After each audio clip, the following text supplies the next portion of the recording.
ba ba ba da ba. Ba ba ba da ba. Bee ba ba ba da ba. Ba da ba da ba dee ba ba ba da ba.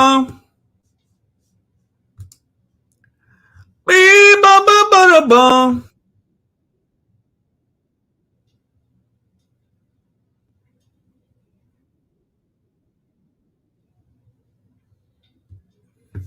Whoa. What happened? This is glitching hard. Whoa. Whoa. Okay. Okay, that scared me. Whoa! Oh, that's oh my goodness, that scared me. Oh, I thought I was live. I thought I was live before I meant to go live. I was like, oh no! Oh no! Oh, that would not have been good. That would not have been good. I was gonna say I've been blurring out my feet for nothing. Oh man, that was scary. Ooh. Okay, hold up. Bear with me. I gotta put in some of the details. YouTube wanted to make the streaming experience very glitchy. So now I gotta do it. Doesn't there's a bunch of stuff that it won't even allow me to do until after the fact. It doesn't make any sense.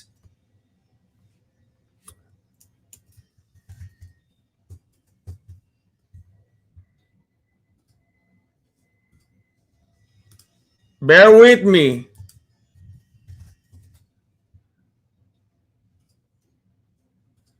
A lot of little details I gotta do after the fact.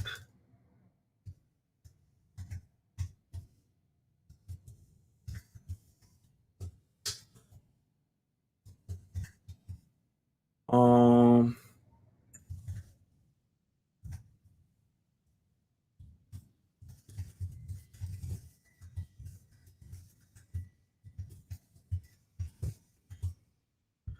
what else? What else?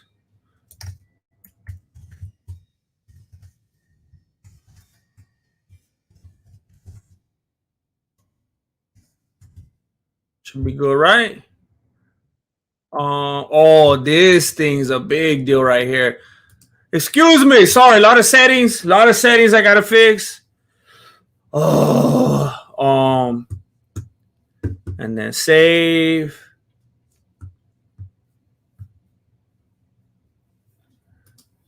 I wanna be saved.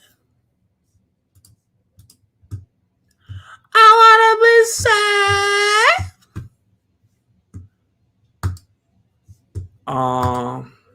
Might as well. Might as well. All right, I think we're ready to go.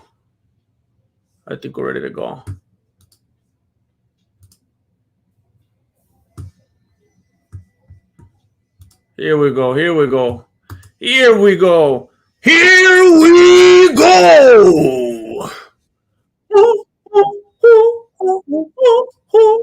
I missed that music. Here we go. You guys know what I'm talking about?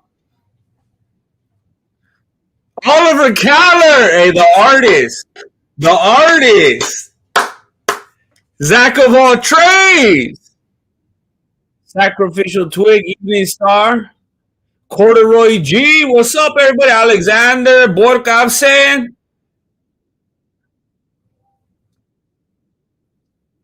Oh, I didn't get a good mix today because I was running low on lemonade and I knew it wasn't gonna be the same. But man, I don't know it was gonna be this off.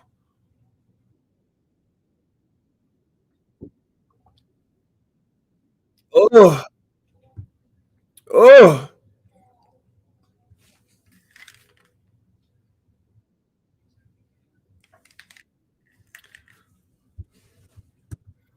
Christopher Keefe in the house. Why are people talking about Israel Adesanya here? What happened?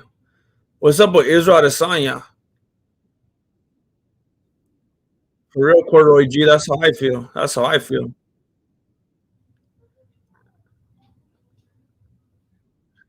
No, it's something that I've accepted. I'm okay with it. There's there's other channels that have like 20 something thousand subscribers, and they'll go live, and I'll see they get like two, three, 400 viewers off the bat, and I have over 300,000, and I'll get like 100. It's like, hey, whatever. I go way back. I go way back saying a lot of stuff that I got flagged and blocked and demonetized and age restricted for. That it's not surprising to me. I said too many things that there was a lot of angry people on YouTube that was like, I can't believe you said that. And ever since I started doing stuff like that, I remember it started when I made that video of Israel Adesanya. He was kissing that dude, and I was like, "Hey, what's up with that?" And ever since I made that one video, my stuff has never been the same. It's never been the same. You already know. You already know they're gonna. It's not even worth it. It's not even worth it. Yeah, but it's all right. I said it before. I'll say it again. I'd rather be underrated than overrated. I'm okay with it. I'm gonna be streaming at 500,000. I had like 40 viewers in the chat. That's just the way it goes. What's up, Beto? Man, man. So how are you guys doing? Are you trying to pretend that you care? Oh, I forgot I had this very, very loud. Oh, dang it. Okay, hopefully that's better. I was doing something else before this, and I had the microphone way louder than it needed to be right now. Yeah. I mean, unfortunately, subscriber count means like nothing these days.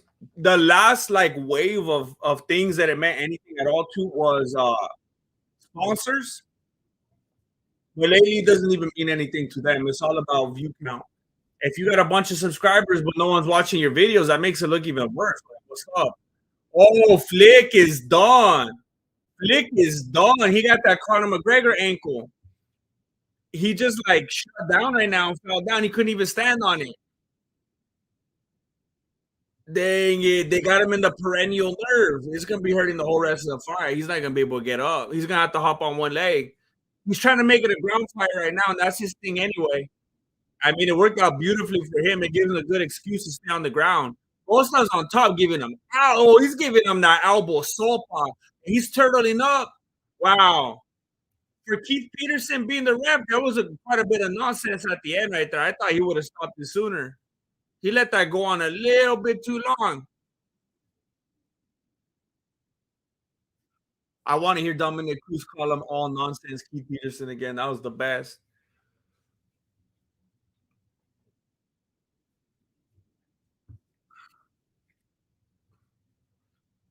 Put on a clock. You were that concerned with this fight right here?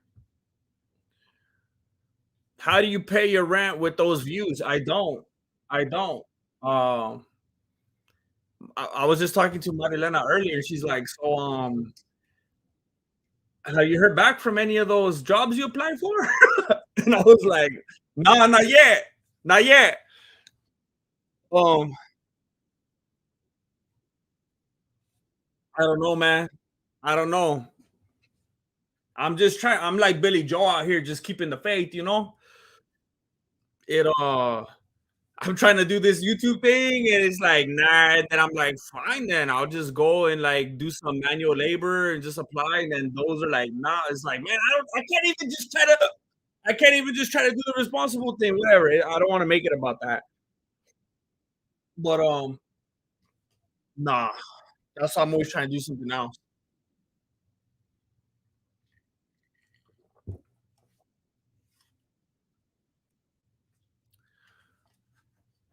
Was Paul Felder about to interview the wrong guy? Hey, Paul Felder looks sick. He's getting real, real, real skinny lately. Have you noticed he's looking more like Cowboy Cerrone lately? I don't know if he's getting back into acting or what. You guys remember he's an actor, right? I showed you some. I showed you a photo before because he was like in theater. He was like in a play or something. And wait, what is going on with my photos right here? What? Usually I have way more. Where's all my pictures at?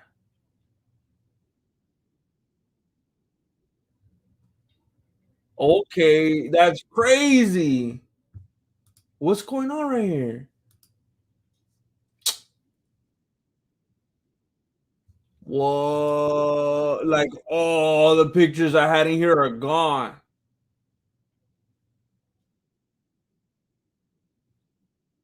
Well, that's new. Well, you guys remember you saw it before. I used to show you that Paul Felder picture, where he's like hanging upside down or something like that, like that Joshua Faber looking picture. Um,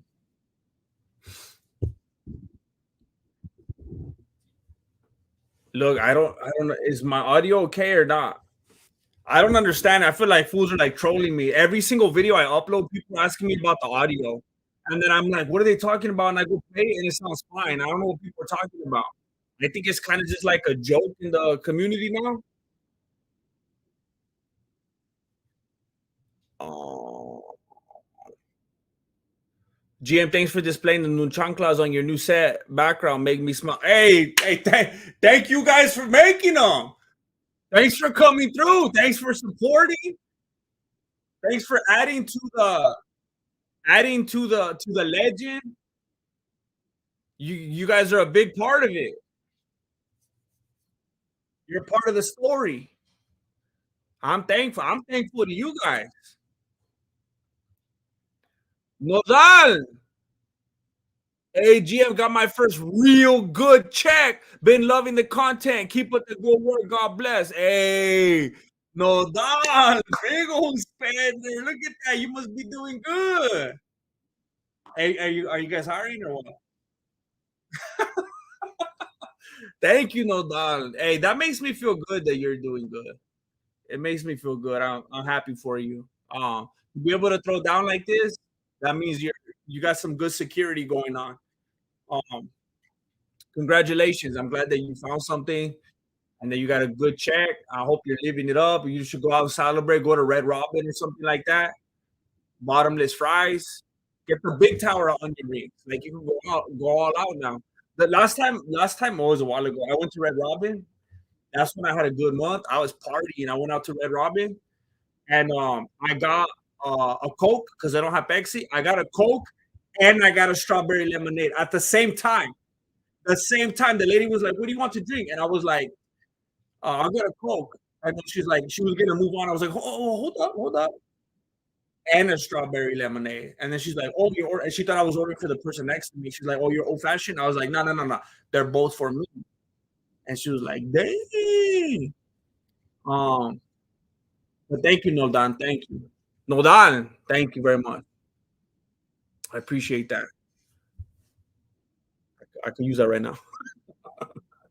Um, yeah, Yuri, you're here on time. I was here late. I was here very late because I was trying to eat.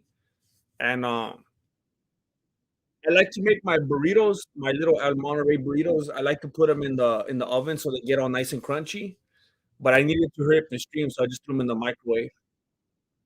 They're kind of nasty, but I wasn't early either. Thank you, people, for letting me know that the audio is all right. Thank you. I was feeling very self conscious about my audio. Um, you didn't get a notification. All of a sudden, look, people as active in the community as Miss Chuck Almighty not getting a notification. That doesn't make any sense.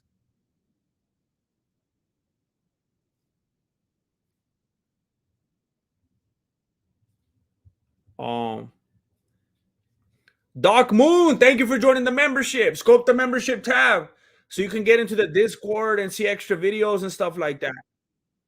Thank you. Thank you for joining. Thank you for supporting. Have you tried Mexican lemonade? What?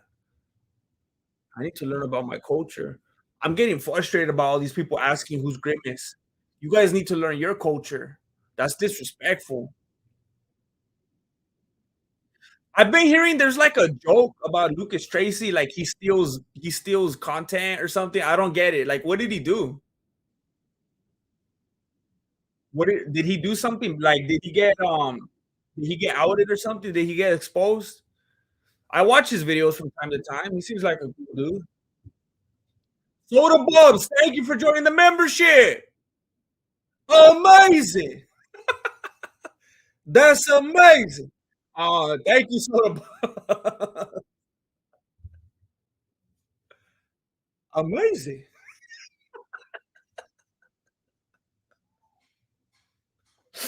Oh, thank you, Soda Bubs. Thank you for joining the membership. And we got a bunch of generous people here tonight. Soda Bubs is here. Nodal just threw down 50. Now he's in the membership. He's trying to get into the Discord.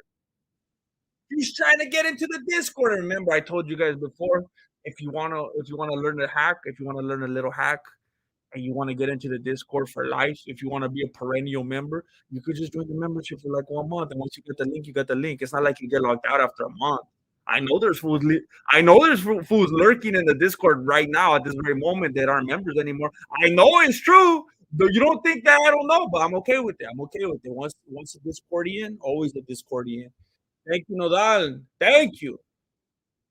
Mike Lang isn't getting talking about hey now Mike Lang. If Mike Lang isn't getting notifications, when I'm not even uploading or what. Sacrificial Twig has been a member for 4 months already.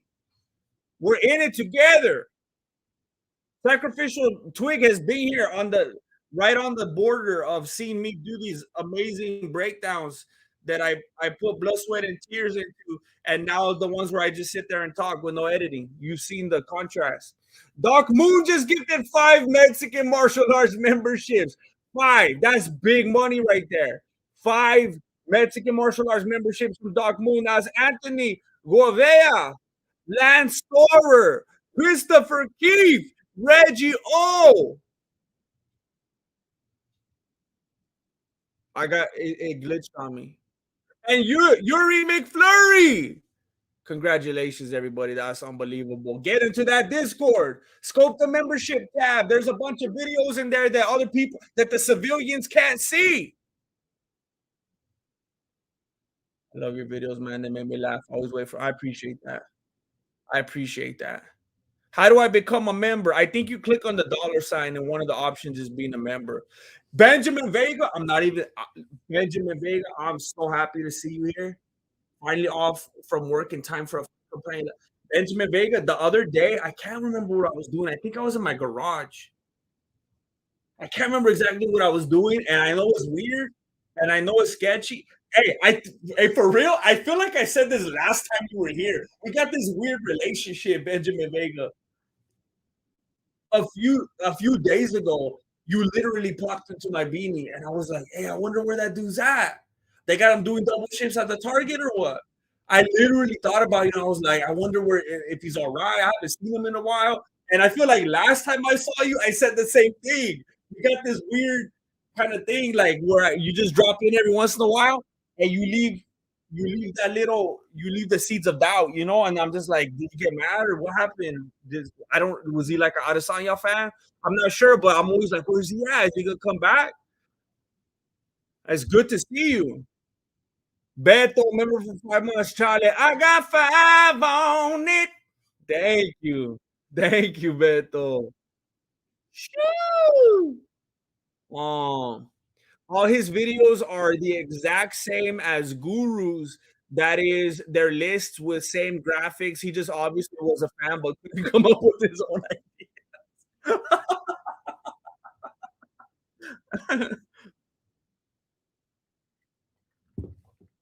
I think the first video I ever saw about, man, this is driving me crazy right here.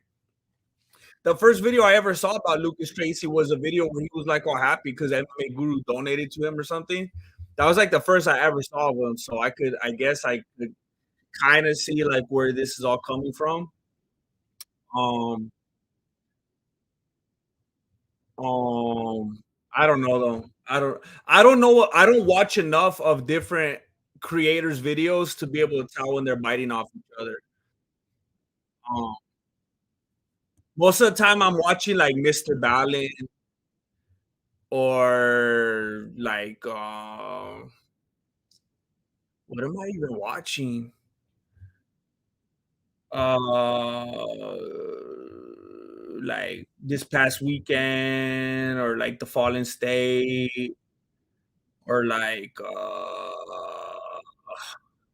it's hard to listen to anybody anymore. Like everybody just goes down a weird path. You listen to certain people for long enough, and they just like end up disappointing you or like saying some weird stuff. Um,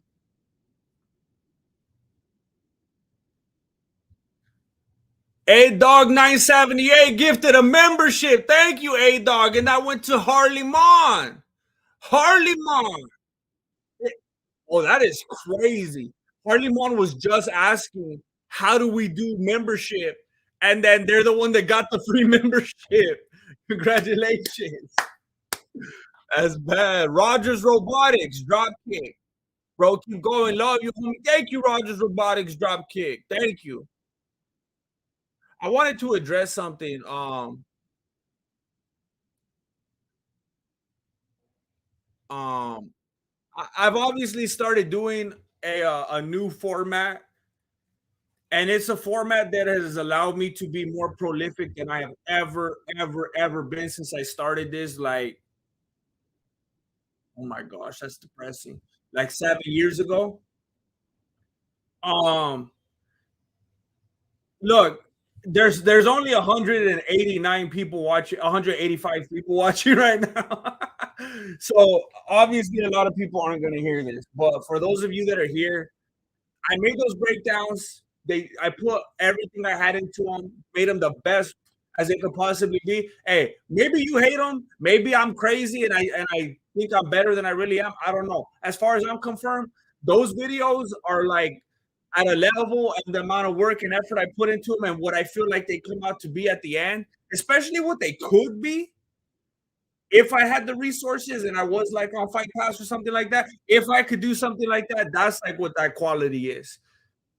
Honestly, quite frankly, making a video like that week after week or even bi-weekly is dumb. If I'm just doing it on YouTube for free, it's dumb. I put myself in the corner and I was doing more than is realistic. It was just dumb. And I had enough people, not everybody, but enough people like, hey, just break it down for just sit there, just talk like if it was a stream, just go off the dome. Don't even do all the edits. I pushed and I fought it for the longest time. But finally enough people were saying, I was like, I'm just gonna try it then. It's either this or literally nothing because I can't keep doing that. Um, and I tried it, and it's been doing like I'm not getting 100K on every video, but I'm making videos like every day, and it's totaling like more than 100K a week. Which normally, if I make one video a week or bi-weekly, it only gets 100K just about anyway. So I mean, I'm getting even more views now across all the videos. So I'm getting more channel views overall. I don't understand it, but YouTube, even though the videos are less per video, less views, YouTube is paying me better. It's still not by any means great, but it's more. It doesn't make any sense. It's like they don't care whatsoever about quality, and they're trying to rub it in my face. And most people have been overwhelmingly supportive, and they're like, "Hey, I'll take these videos any day. If these could be more common than the ones that you do like once every 3 weeks, I'll take these anytime. Keep doing these." And some people have said they like them better, which is crazy. And I know there's some of you shaking your head like, "Hey, they're lying to you," and that's your opinion. Okay, that's cool. But you know what's even crazier? This is what blew my mind and made me feel really good and like any doubts that I had and feeling like, because I'm gonna be honest, when I upload these videos, there's a part of like my stomach hurts a little bit because I know they're not the caliber of the breakdowns. I'm not stupid. Every time I click upload, I'm like, ah, it hurts a little bit. It hurts a little bit because I have so much confidence in the breakdowns, and I would show this to anybody. If anyone wanted to see what I do, I'll be like, oh, this. But the ones I've been doing lately, even though I have a lot of fun doing them, I would never like pitch that kind of video. I would feel like self-conscious about it, like it's not my best. But here's the crazy thing. I have seen new viewers come in that don't even know the breakdowns exist. I've seen new viewers come in the last few days. They don't know nothing about the breakdowns, and they're like, "Who's this dude? These videos are crazy. I love this channel." And I'm like, "What? They don't even know nothing. They never heard about Flaco." Which makes me sad. We're gonna come back. I told you. I don't know what happened to all my photos. I was gonna show you a photo of Flaco right now, but that's not the point. They don't even know what a breakdown is. They've never seen them. They never even heard. Hey, what's up, everybody? My name is Jesse, and I'm the founder and grandmaster of MMA. Let's get martial arts. And this video was, they don't even know nothing about that. They're still out there rocking leather wallets. But they stumbled across the channel and they just see me sitting there in front of the brick wall. And they're like, I like this channel. That I did not expect. That I did not expect. And that got me very excited. I'm like, I don't know if I'm ever gonna make another breakdown. Maybe I'll just build from here. But that's, I don't know. I think that's all that needs to be said about it right now. The breakdowns aren't gone forever. It just has to make sense. If I get like a sponsor and they want those kind of videos, they get big numbers and everything makes sense, then I'll make a breakdown. If I see something that actually inspires me and is fun to do, like if I start doing the old UFCs again and I pick back up on UFC 3, UFC 4, that kind of stuff. But just doing a breakdown of like, I don't know who's even gonna fight, who's coming up. Doing like a breakdown of like Volkanovski and Yair Rodriguez, I'm like, I don't care about that. I don't want to make a break. I'm not gonna dedicate a full week of my life to that just for to hopefully get over 50,000 views. Like, forget that. It would have to be like doing one of those funny Russian ones from the Epic Fighting Championship that I actually think is hilarious or something like that. But they're not gone forever. Harley Mon, I don't know who MMA Guru is. Don't play. Don't play.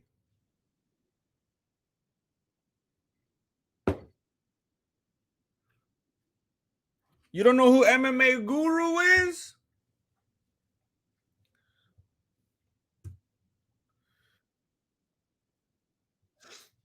Um, all I want to do is drink green tea, matcha lemonade, and listen to the guru. Um, GM, you still got daylight? The sun's already gone down south. Yeah, I'm over here in Califas. It's too sunny over here, man. I don't get it. That's one of the things I hear a lot of people like, "Hey, California, the sun and it's beautiful." I I mean, I would never want to live in a place like Seattle except for the weather. I know people act like it's all gloomy and depressing, but I would love that kind of weather. I would love it.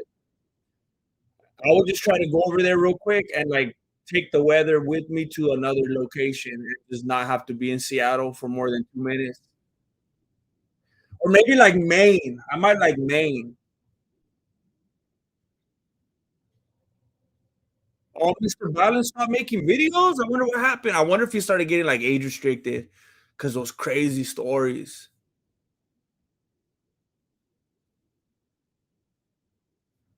Jesse Lee Peterson is crazy. Amazing.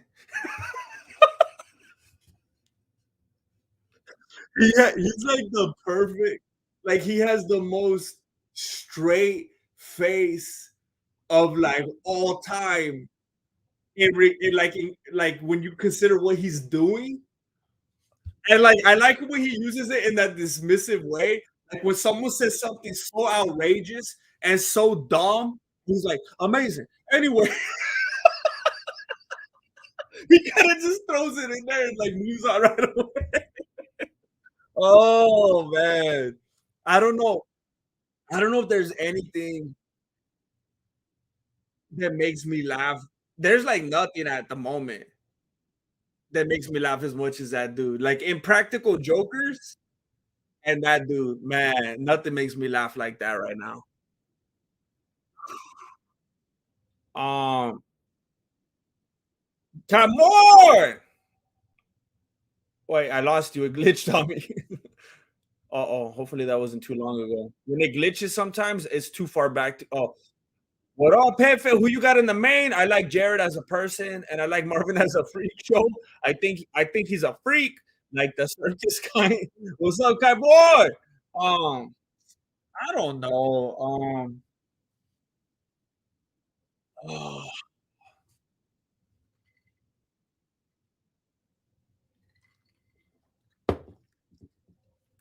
I think Vettori has a way better chance. I mean, what a way to look at it, right? It's kind of pathetic the way I'm approaching it. But I think Vettori has a way better, more realistic chance of beating Adesanya than Cannonier does, and that's really what it's all about. That's where they're going. That's what their goal is. That's what they're trying to get back to. That's what they want to do. And Cannonier's not going to be Adesanya. So I would like to see Vettori get the win. And I think he can get the win if he stays composed. I know a lot of fighters that fight like Vettori, they get discouraged because people boo and they don't like to see all the cage work and they don't like to see people just getting taken down, and getting controlled on the ground. But if Vettori sticks to that game plan, that safe game plan, he can absolutely get through Cannonier. And if he does that just a little bit more effectively than he did the last, because what was it, the first fight or the second fight? It might have been the first fight. One of those fights, Vettori did so good against Adesanya, really good. And if he just implements that even better this time, especially after being able to witness the holes that Adesanya had against someone like Blachowicz, I feel like he'd be able to capitalize on it even more if he did his homework. So I gotta go with Vettori. Hopefully he just plays it smart, keeps his hands up. Uh, Wish I was blessed. Been loving the content. What do you mean you wish you were blessed? You're not blessed, Brandon? You guys say bless you in people's knees. I think that's so ridiculous and superstitious. Like the people that know me won't even tell me bless you anymore. Like people that know me personally, I'll be like, ah, psh, ah, psh, ah, and I'll be like, okay, so what were we doing? And like if I'm not even there, and I like it. Um, I'm not trying to be a jerk or anything like that, but people that like know me personally, if they tell me bless you, I get so irritated because it's like I don't know. It doesn't make any sense. I can't like people like to act like they're not gullible and stuff. People like to act like they're not sheep and like we're intelligent and we got good heads on our shoulders. I can't believe in 2023 people are walking around saying bless you because you went Achoo! Like why don't you say I remember I used to have a cousin. Well, I still have him, but I haven't seen him in a long time. But I remember one time we were hanging out. It was me and this cousin and another cousin, and the second cousin, he did a pedo. He farted. He went, "Bzz." And then my cousin, the other cousin, he said, "Bless you," and I started laughing. I was like, "That's how you do it right there. That's hilarious." But I was thinking, like, why sneeze? Like someone's gonna burp, and you're gonna say that sounds more like a spirit leaving your body or whatever it is, or like however the story goes. But it's ridiculous how 2023 people are still walking around saying bless you. They don't even know. I ask people before I say, why are you saying bless you? Because that's like, but why? Do you know where that came from? Well, what does it mean? Are you the Lord? You know, Dan Cook said, why am I going to say bless you? I'm not the Lord. Remember how he did that bit? And that's not why I'm saying this. I'm just saying, like, it's true. Like, you got people that don't even believe in blessings, don't even believe in God, don't even, and they're saying bless you. Like, what are you talking about? It doesn't make any sense. ALJD, are you on Twitch, brother? Um, I have an account, and there was a little window of time I was very very active on there, and I had fun. I was doing a bunch of gaming. I was playing UFC 4, and I got the championship. I was showing them that Mexican footwork. I just kept spamming the kicks. Um, we call that Mexican footwork in our circles, but not lately. It's very time consuming to just try to stay active on YouTube.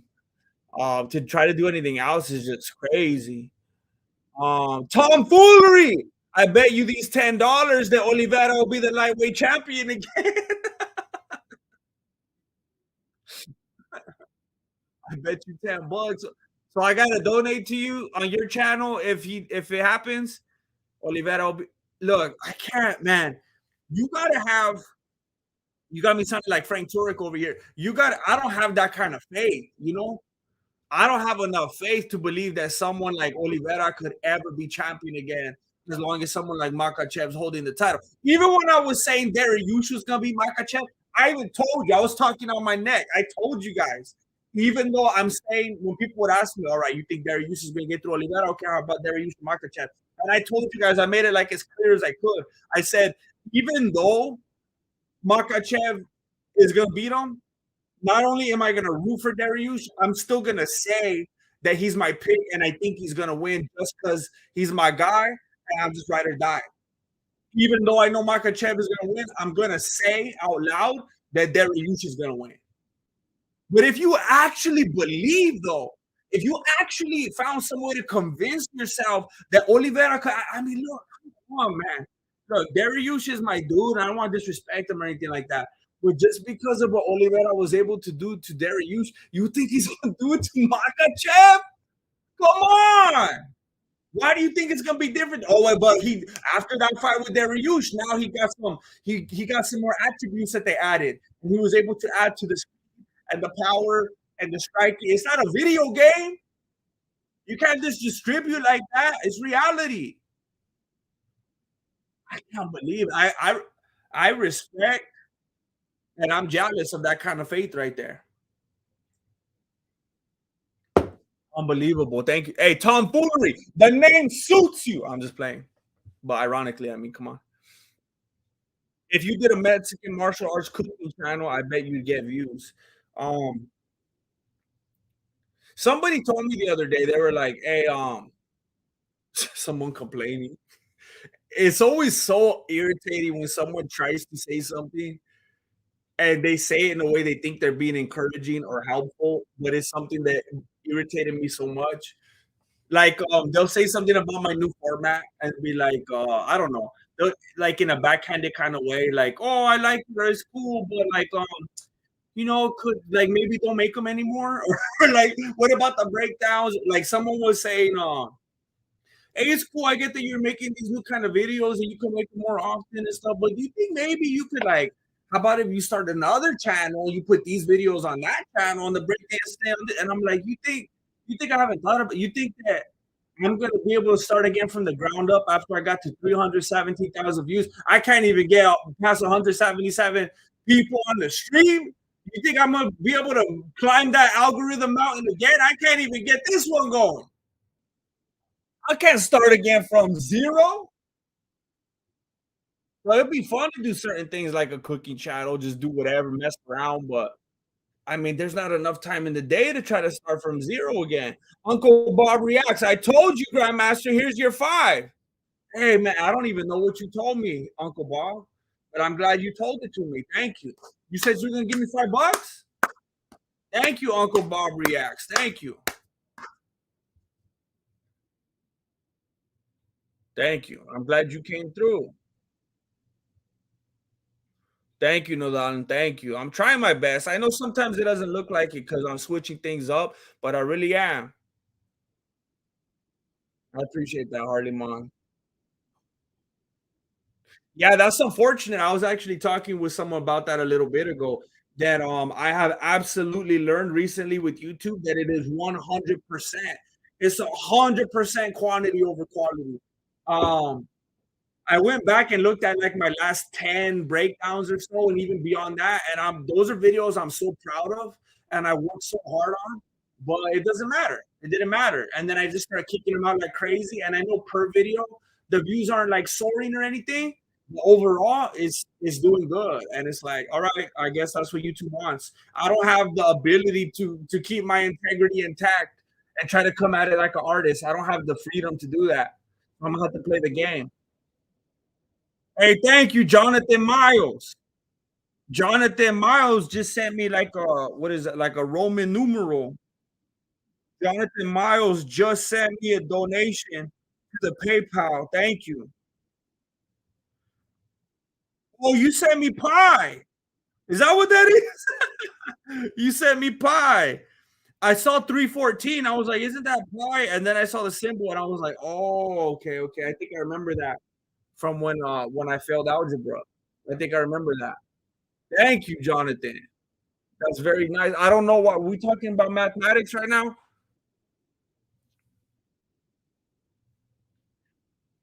Um,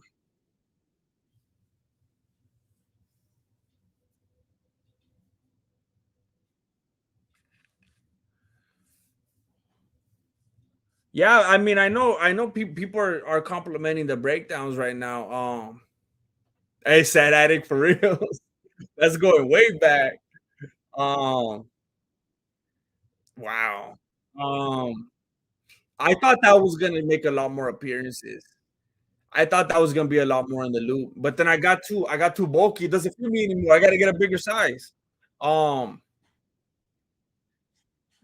but shockingly, there were some people who actually said, I know it's not the majority. I'm not trying to brainwash you and be like, hey guys, just so you know, the new videos are objectively better. I'm not trying to do that. I'm just saying, shockingly, there have been several people that have said in the comments that they like the new videos better, that they seem more authentic because they're just raw and real, and they're not like they don't have a feeling like it was like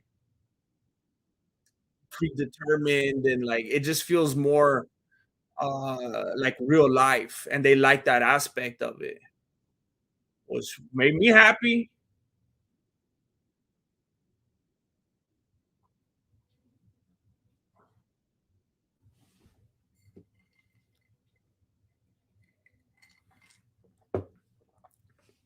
Shovelhead MMA, thank you. Good to see you here. Keeping the meme alive. I don't get it, but I'm here for it.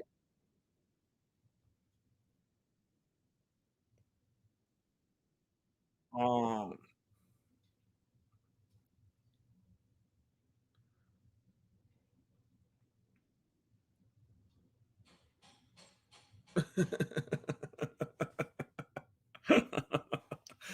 um, I'm having too much fun reading some of these comments. Come on! No one talks about how Charles had his eye surgery before the Islam fight. I feel like he was getting used to being able. I feel like he was getting used to being able to see. Oh, you boy! Wait, what is? Wait, what are these emotions? Is that what Oliveira was seeing? Um, it's very weird how that works. Like, it's like people talk about um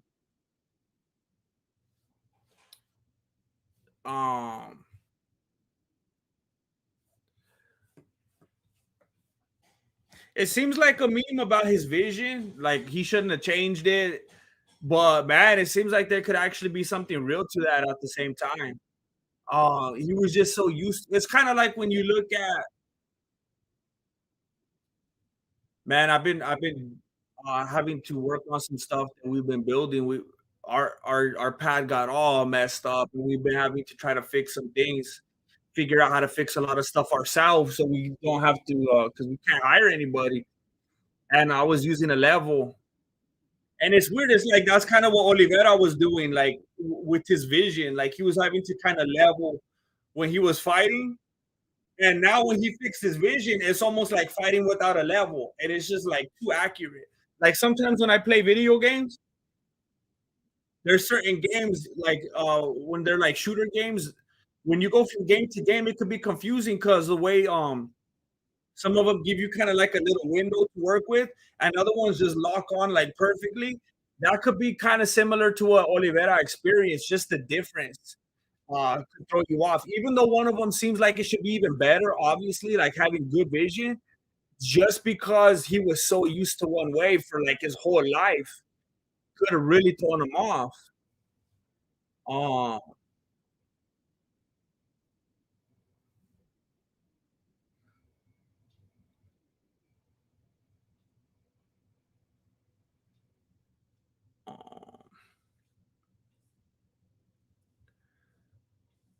You should make a MMA pro wrestling promotion. It'll be fun to. I always wanted to. Since I was a little kid, I thought for reals I was gonna be a professional wrestler. That's what I always wanted to do. There's a lot of people here in the chat that they grew up watching UFC and they wanted to be like a fighter. I grew up wanting to be a professional wrestler. I was watching WWF. That's what I wanted to do.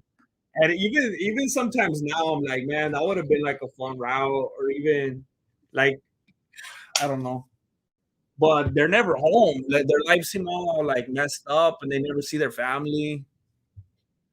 Um, but I'm not like a business guy. I don't know how to start anything.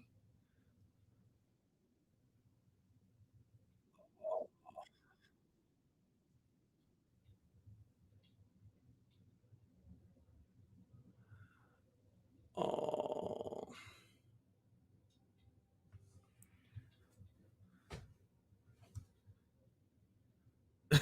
new mythical fighter, aim assist, trained Oliveira. Hey, Doc Moon, I hope you have a good time at work. Stay safe out there. Enjoy yourself.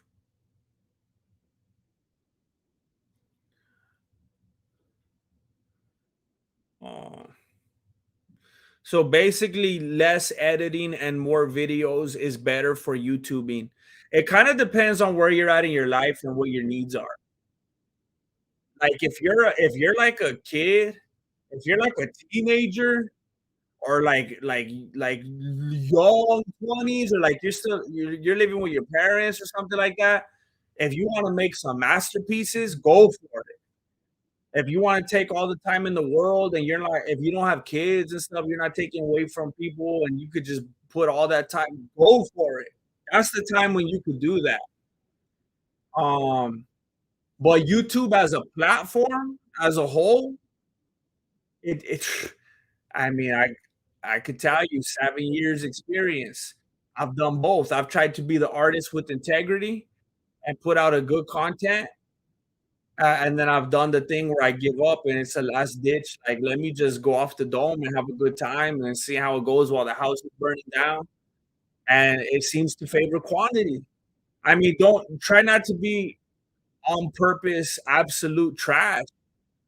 But if you're decent enough, you got some homies that'll ride with you no matter what. It seems to be all about quantity. Thank you, Rain Dean. It's green tea matcha lemonade.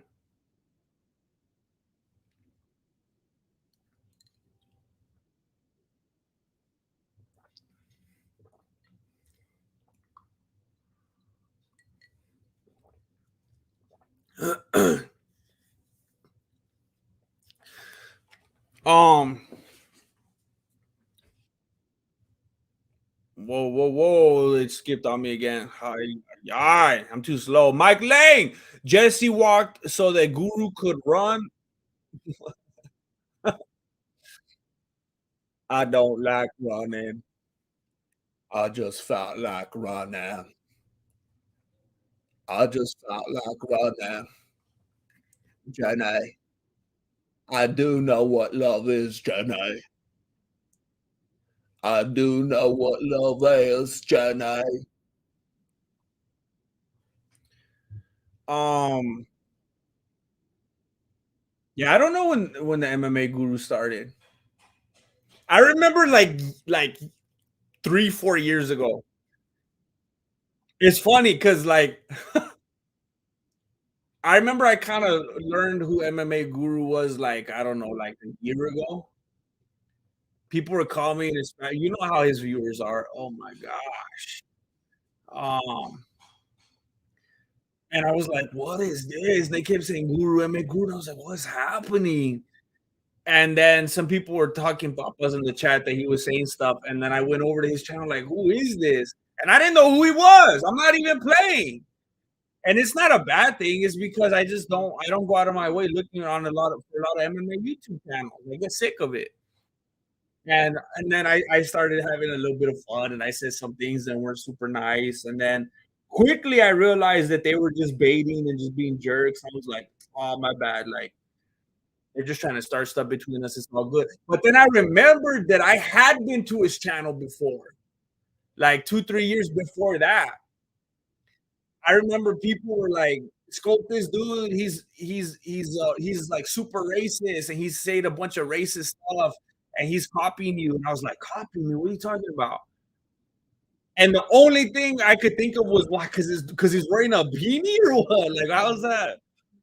Um, but I was like, oh, like it was funny remembering. Like, I had been to this dude's channel. His room looked way different. It was like when he was barely starting, I think, and then over time he just got his stuff like more together.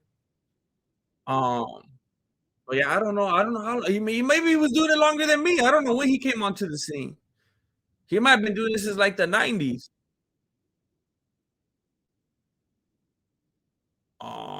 Daniel Becerra. Oh, snap. Message retracted. Did you say something bad, Daniel? What happened? Either way, thank you for being here, Daniel Becerra. Thank you. I appreciate you. But now I'm always going to wonder what you said. Donald Gage. Hope you're having a good evening. I saw the Ultimate Warrior in Pittsfield, Massachusetts Boys Club way before he was on TV, like 1988, 89. Pretty sure 88. Oh my gosh. Yeah, that dude was interesting. Interesting. He had some ups and downs. I wonder if he was nice to you. What happened to the Kirkland, bro? Hey, they're expensive. I know you like technically you save money by going to Costco, but it's also expensive to go buy a lot of stuff at Costco. So I haven't binged on those green teas in a while. Um, well, hey, Drew Mao, I got hooked. I'm not like a Starbucks, like I don't want to advocate for Starbucks and the lifestyle and whatnot, but I remember Marilena used to get them from time to time, and I was like, "What is that? Looks like you're drinking like lawn clippings. What is that?" And I tried it. I was like, "Oh, like it was interesting. Like it was kind of an acquired taste, but I fell in love with it." If you want to try one, they have them at Starbucks. Green tea matcha lemonade. I make these at home now, though. I order the matcha powder, and then I use my own homemade lemonade, and then I squeeze actual lemon juice into it. My family says I make them even better than Starbucks. So I don't know if you like the Starbucks one, but I make it even better. So I don't know.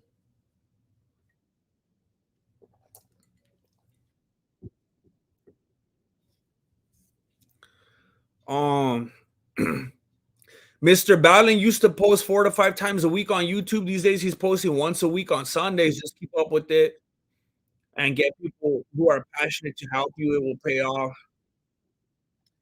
Yeah, I remember like half a year ago or so, I was addicted to Mr. Ballin's channel. I was listening to like 3, 4, 5 videos a day. Like just while I was doing stuff around the house, whatever, I would have them on. His stuff was really good. I wonder if they started hitting them with age restrictions and stuff, and it hurt them. Because the other day I saw a video pop up from Mr. Ballin. I got a notification, and it said something like it gave some kind of. I think it was actually in the title and on the thumbnail, some kind of warning about mature audiences or not for kids, and the way it read and looked, I even thought like, oh, I wonder if they're clamping down on him. And now that I'm hearing this, man, hopefully he's not having problems. Yeah, there's a channel that I like, and the other day I saw a video and they're like, "Hey, we're looking for interns." I was like, "Wow, that's weird." But then I started thinking, like, I wonder if I should do something, like, because you're saying people who will help me and be passionate. I wonder if I could get something together, like so. But the only thing I would ask for, the only thing I want from anyone that would help is just word of mouth. If anyone ever wants to help, just share his videos. Just go share breakdowns. Click on the breakdowns, share them on Facebook, share them that's it. I'm just trying to get the word out. I don't need you to I'm not trying to get you to edit my videos or anything like that. I'm just trying to get the word out. Um,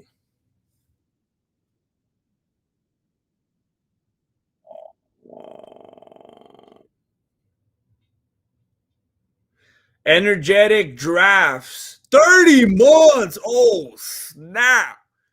You've been here for the long haul. Thank you, energetic drafts. That's crazy. That's crazy. Ever try to collaborate with other creators in the fight community? No. Um, I don't like to talk about it a lot because I feel like it sounds weak. It sounds weak. I used to think that I just really don't like people, and I just really sincerely am not a people person, and I don't like human beings. But over the years, based on things I've read and seen, I think I have like crippling anxiety. I think that's what it is. Um, and I've had people who have tried to fix me, and they're like, "No, no, no, you gotta do this, or you gotta go out, or you." And I'm like, "Whoa, see, when you feel like I do, the last thing you want is to be fixed. Like, I don't have a desire to want to be more social. E- Extroverts are always trying to fix introverts, and introverts are always just like, "Whoa, fool! Why do you talk too much? Why do you talk as much as you do? Why don't you be more like me?" So that's one of the problems with being in the work that I'm in and doing this for a living is that I'm like that, and I don't want to interact with life forms. Like chat is cool. I could do this all day, but it's like I remember one time I was streaming and we were having a good time. We were going back and forth and we were cracking jokes and it was fun. And then I remember after the stream, I went to the store and I saw someone that I knew and I was like, and I went down another aisle. That's just it's just different online. Is it true Hulk Hogan's a racist? I don't know. That makes me sad. That makes me sad. I don't know.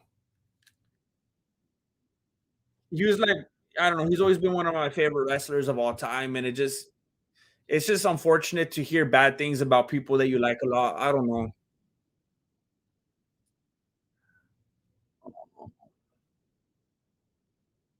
All my favorite songs are slow and sad. I think mine too. You like Radiohead?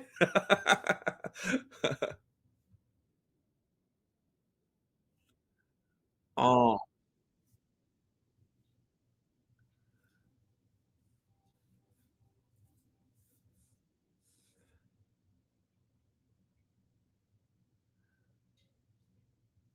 oh. I used to be down and out when I listened to that kind of music.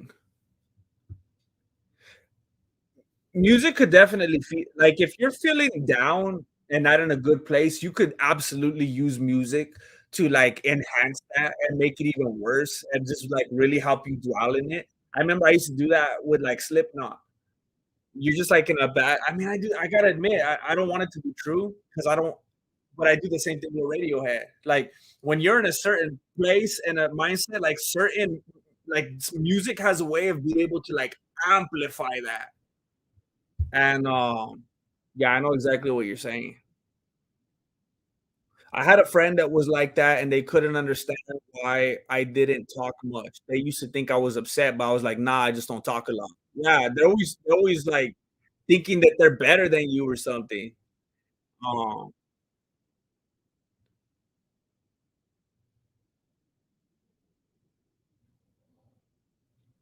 don't you like Tool? I play Tool a lot. Yeah, I usually have some kind of a mix on like Pandora or something.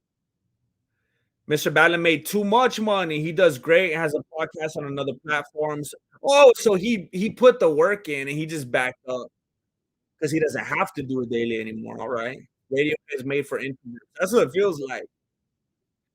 Um, you work well with McDojo. I love that dude. Um,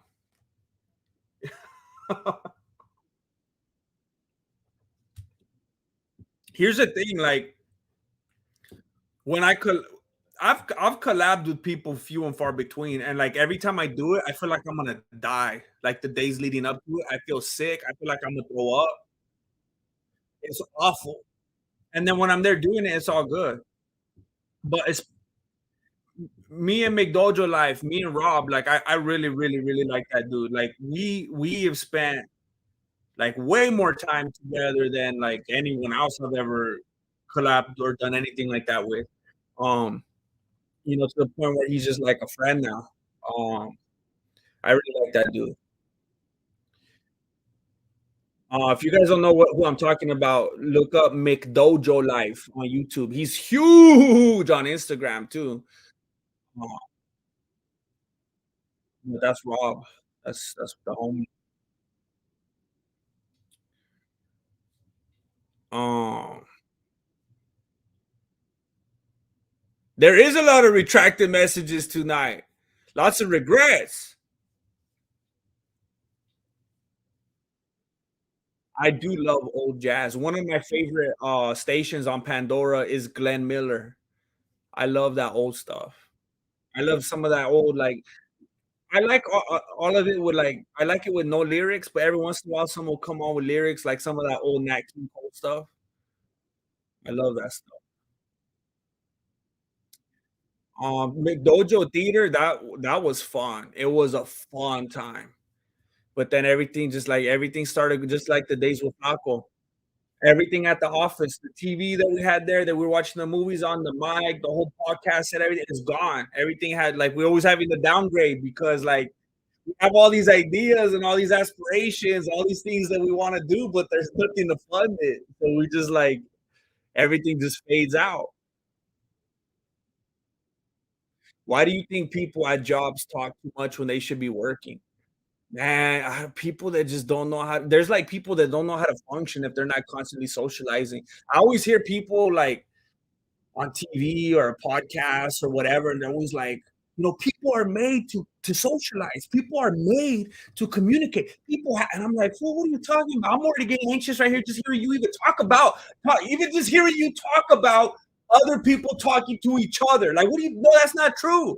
You know how much peace I feel when I'm just in an empty building and there's no noise whatsoever, and no one's like, I mean, like, nah.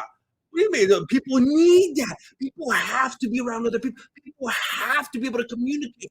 No, they don't, dude. Maybe you need that.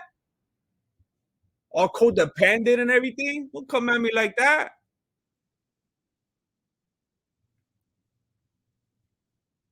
Um, Ordinary P. I never even heard of that chapter. I'm gonna have to look that up. Um, you ever listen to any jazz fusion like Mahavishnu or no? I'll screenshot that. I've never heard of that.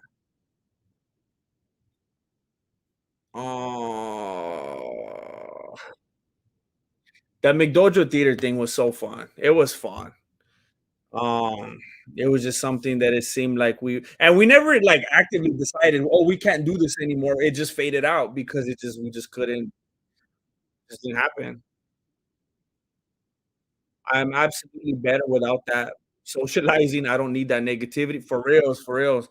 Every time I've ever been like at a job, like if I'm at a job and I'm getting paid, I'm a machine. I don't care what I'm doing. I'm gonna be the best worker there. That's always the way I've been. I can't stand it when people try to slow me down and start talking to me about their weekend and stuff like that. That's not what I'm here for. I'm trying to do a good job. Um, I know what you mean. It's frustrating. And you know how like when you're put in an environment like that, it's kind of like school, even like kids in the classroom. Same thing, and it's disgusting. You know how you hear people talk about like they have like a work wife or like a work or like have you ever experienced like let's say you work at like AutoZone or you work at like Taco Bell or something like that, and then there's like there's like four dudes working there and like three girls, and then you kind of start like who likes it's like you're in this weird isolated environment, and it's like hopefully you're single. Hopefully, and you start feeling like, oh well, I guess I like this one more than that, and then we kind of click there, and it's like, what are you talking about? You're gonna get off of work in like 3 hours, right? You don't gotta build your life around. It's kind of a weird thing that people do when they're in these isolated, forced situations with other people. They feel like they have to start forming these relationships and these friendships and start talking about certain things. It's not like that. You put in your work, you just do your work, you go home. It's weird. Things get way too close, way too personal. It doesn't have to happen. People just think, oh, well, we're here now. I guess you're kind of, I guess I'm going to marry you. Okay, that's what's happening. It doesn't have to be like that.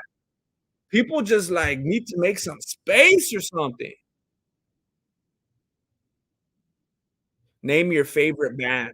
My stock answer will forever be the Beatles. I know it sounds cliche, but I've been listening to the Beatles since before I knew how to speak. Like I love the Beatles with a different kind of love, not just like a commercial mainstream, like, oh, the Beatles. Nah, like I go deep with the Beatles. Um, but like today, like if you say pick a band, what band are you gonna listen to all day today? It's gonna be it's gonna be Radiohead. My stock answer will always be the Beatles. That's my life band right there. But like right now, if I'm gonna go drive, an hour or something, I can only play like one album. It's gonna be Radio. Um, have you seen Lil Moco? You should. I think that dude's corny. I don't know. There's people that make content, and it just all seems like shock value. Like they're just saying like other content is like in the gutter or it's like inappropriate or they're just like dropping F bombs. It almost seems like, oh, your stuff's so good because it's so edgy. I don't know. It's just that's not my style. I don't know. I don't like that kind of stuff. I've come across several of his videos and I'm always like, I see what you're doing. This is too wild. Calm down. Um,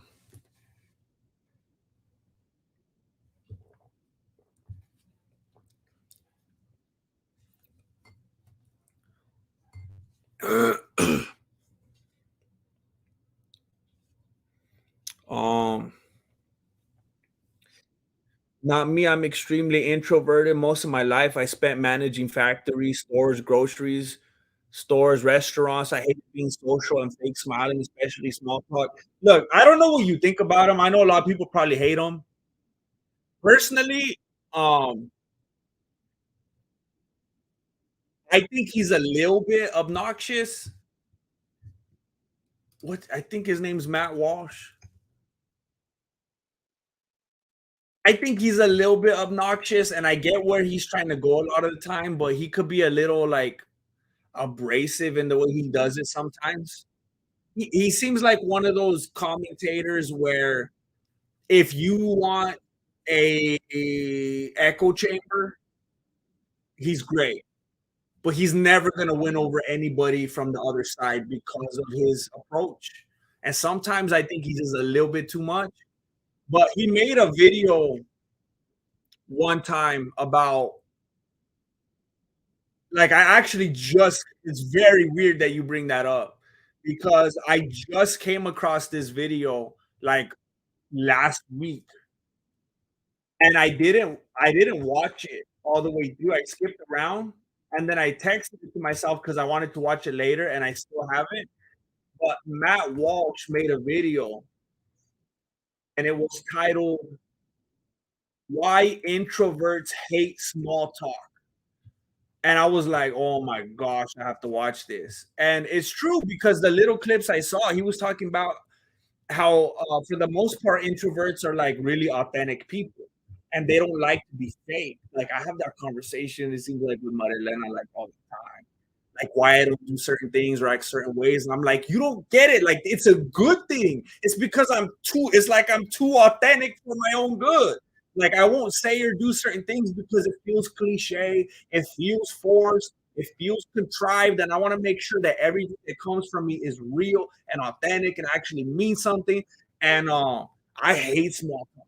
Like anytime I have to like do something, like when I'm going to like a game or something for the kids, or like going to the school or something, I feel like I'm gonna be sick every time. I for real because I'm like I'm gonna run into this person, I'm gonna run into that person. They're gonna be asking me about the weekend. They're gonna be asking me what I do for a living. They're gonna be asking me. They're gonna be asking me. Wait a minute, what did you say you do again? because I'm always having to be vague. You know, they're like, what do you do? What do you do? All the time because all their I don't even want to get into it because of where I'm from. You know, everybody like runs a farm. They're all farmers. They're all rancheros and everything. They all got acres, and I'm like, oh yeah, I record this. You know, I do. So I shoot videos. I do some editing. There's been some awful moments when they actually tried to hire me to do some video work, and I'm like, oh well, I don't know if I'm at that caliber. Never mind, I'm not a video maker. But yeah, small talk is terrible because it feels so fake and cheesy and corny. It's like, are we really gonna talk about the weather? Really? You don't feel foolish talking about the weather right now? Oh, men shouldn't be friends with the female coworker. You're setting yourself up. I know a lot of people won't like hearing me say this, and it sounds old fashioned. I agree, and I think if I I personally feel that to think otherwise is very naive. Very naive. I don't know if you haven't lived on Earth long enough to know how people are wired and where things go. It's come on. Uh,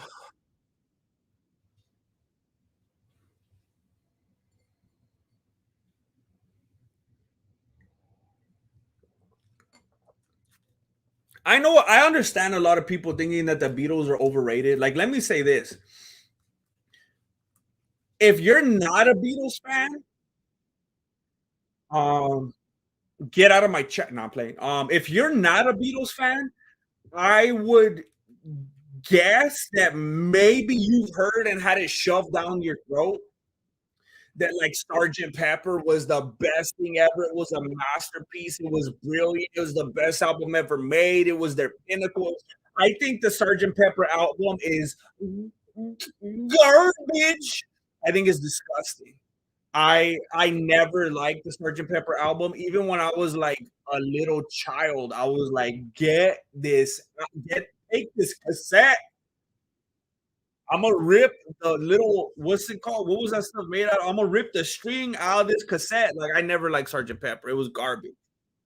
Um, there are certain things that are shoved down your throat from like Beatles culture that you'll hear and be unimpressed with. Like you say yes, I say no, you say stop. I remember hearing that as a kid and being like, this is and I say go, go, go, baby.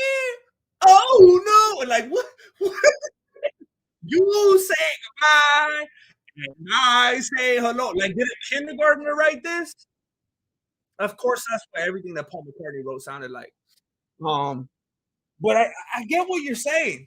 One of the favorite songs of Beatles fans. Dun, dun, dun, dun, Eleanor Rigby, we got the rights in a church where I hate that song.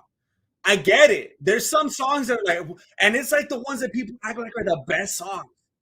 The long and wide with that weird voice. The long and winding road. It's corny. I get it. But you got to listen to some of the deep cuts. You got to get in there. You got to get in. When you get into some of the White Album, when you get into some of Abbey Road, even how see how they try to commercialize it. When you hear John Lennon, when I was young, I can't hear myself. So much younger than today. It used to be slower. It was like a ballad. Miss Chuck Almighty would have loved that one. I never needed. It was supposed to be like help me if you can. I'm feeling. It was supposed to be real. No, man.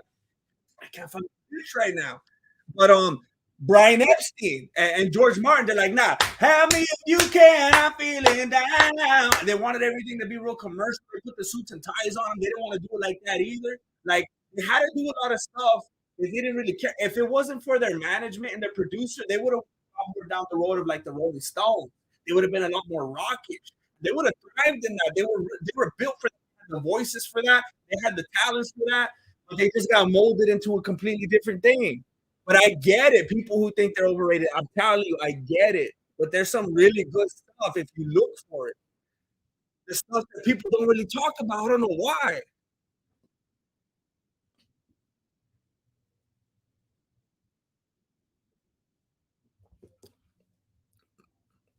Advice for someone struggling mentally that'll help me get through work, bro. If not, I understand, but your opinion matters to me and it will help out. So you're at work right now? And look, I say it all the time, and maybe everybody's bodies are different, maybe everybody's minds are different. I don't want to like alienate or like I act like I got all the answers, but I'm telling you, for whatever reason, I don't know if it's something genetically for me or what. I don't know if I was born with something a little bit off, but I definitely have the capacity for whatever reason. I definitely have the ability to go very dark and to not feel good and to be very unhappy. I don't know. I feel like I've had that within me my whole life. And for me, nothing works better. Nothing gets that dopamine going. Nothing gets that endorphin than like exercising. When I go for, especially running, if I go for a jog, if I go out and I do 3, 4, 5, 6, 7 miles, man, I don't care what you throw at me, you can't bring me down. When I get all that stuff going here, flowing the way that it's supposed to, I feel amazing. If you have the ability, if you're able to get a little bit earlier and get that stuff flowing, get some sweat out, get some calories off you, just get everything moving, man. Whatever it is, whatever state you are in life, whatever you can do at your level, I'm just saying, for me, nothing works better than that. Really gets my body going, really gets me feeling amazing. Um, and struggling mentally to help me get through work. Well, let me tell you this. I don't know if you hate your job. This might be a little corny, but there's a lot of people who wish they could have a job right now that can't find one. And I know it sounds funny because I'm right here on YouTube and everything, but I mean, you could start a channel right now and stream. It's not special or anything. I mean, anybody could do what I'm doing right now. But I've been looking for a job. I've been applying every night. I'm like, I gotta at least apply to a few things. I'm just casting that wide. I'm not getting any calls back, and it's scary. I remember my life used to feel different a few years ago when I had a full-time job, and it was like, and those of you that like are self-employed probably know what I'm talking about. If you've been both self-employed and had a full-time job, when you have a full-time job, there's this weird security that you feel, like this huge weight off your shoulders. You could just clock in, clock out, and live your life. There's something, it's like when you live at home with your parents. There's something that feels so safe about that. And like right now, just daily, I just feel sick. I just feel like I can't catch up. And it just feels like you have no security. You're just kind of hanging by a thread, and it's scary. So, like, I mean, if you're talking about just getting through work, I mean, just the dumb sounding little things, like just the fact that you're at work. There's people that wish they could even get to work. So I'm saying, let the little stuff like that motivate you. Like, man, whatever's going on, I have a job. I'm making money right now. It's adding up. I'm gonna be able to pay bills. I'm gonna be able to buy stuff. Um, and then I'll give you one more thing, and I hope this means something to you. Um, I remember when I was significantly younger, um, having a particularly hard time and going through some things, and absolutely felt like nothing was ever gonna get better. And it was just like, wow. I remember having that realization one day. I was walking home, and it was really late, and I was like just dwelling, and I was like, wow. I was really young at the time, and I remember I think I said it out loud. I was like, I'm this age, and I literally already had the best moments of my life. Like, that's terrible. I'm this age right now, and I've literally already had the highest highs I'm ever gonna have. Like, wow, the rest of my life is gonna be terrible. Like, with that being the fact, I was like, what where am I gonna go from here? Like, I hate this. Like, that's And then now that I'm on the other side of that, I was like, man, I couldn't have been more wrong. Yeah, I couldn't have been more wrong. When you're there in the moment, it feels like that is it, and that's all there's ever gonna be, and it's the worst thing, and it's never gonna heal, and it's never gonna fix. And now looking back, I was like, man, what? I can't believe I thought that. And not only that, now I can see how all that stuff that was keeping me down was a blessing in disguise. Because it's like now being outside of that situation, being able to look in and getting some perspective, I can see why that happened and why that made me and everything better in this situation here right now, dodging some bullets and getting out of some situations that I thought I wanted at the time, man. That was the best thing that could ever happen for me. Connor could beat Brunson. I hope I said something that could be of some kind of encouragement to you. Stay safe out there. Um,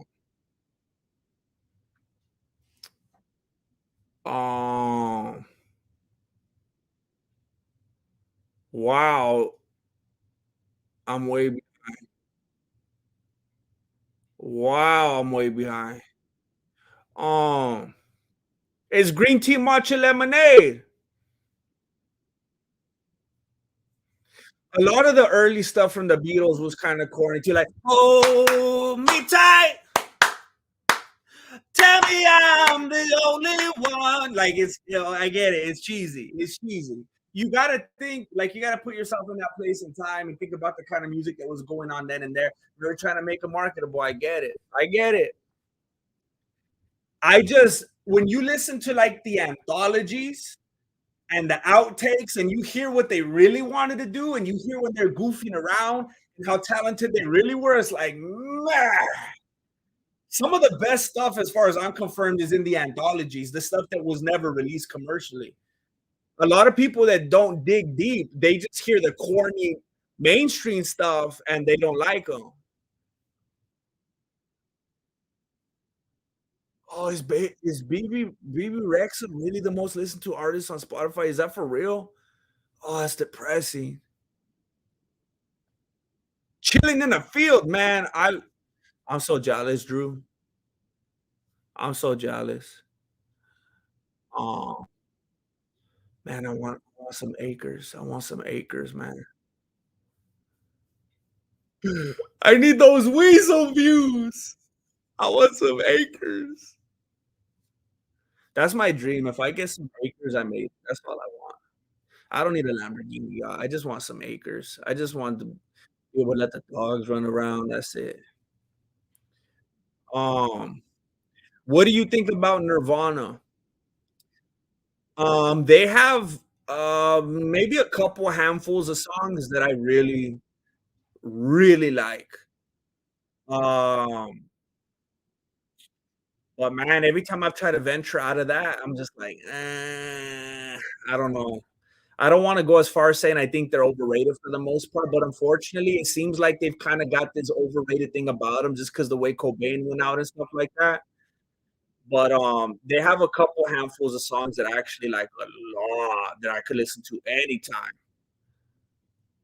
Um,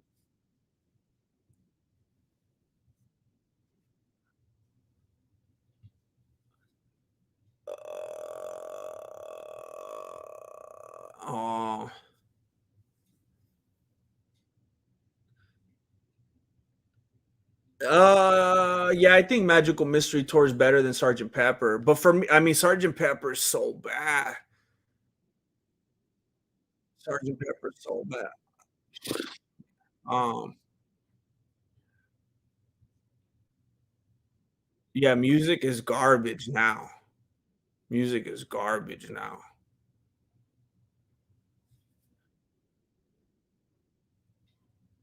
Um,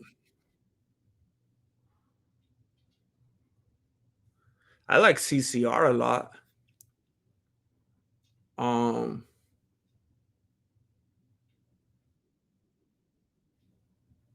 why are you here, Melancholy Martial Arts? You know, there's like 10 other MMA channels streaming right now. Why are you here, fool? Daniel Becerra, get some new headphones. What's up? What's wrong with my headphones? What's wrong with my headphones? What are you hating on? What is this? I don't even know what they are. Panasonic. Hey, now that I think of it, look at how generic these look. Like, you made me all self-conscious, fool. I never even thought about it. Everyone's all rocking the Bose headphones. Do you guys remember? I actually bought these because you guys started donating like a couple years ago. I was streaming and I was streaming with some like little it was like Apple headphones that you like the little white ones, and they kept like crackling and stuff. And then you guys donated, and I bought these for like $12 off Amazon.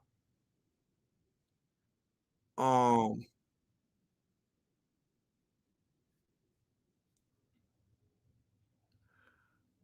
um,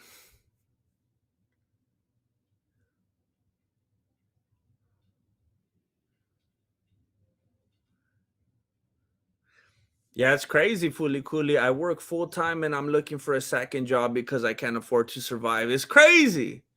It's crazy. Apply at a dealership. I could never be a salesman because I don't want to I can't talk to people. I'll just be like, hey, you don't okay, I don't want to bug you. Um, oh man.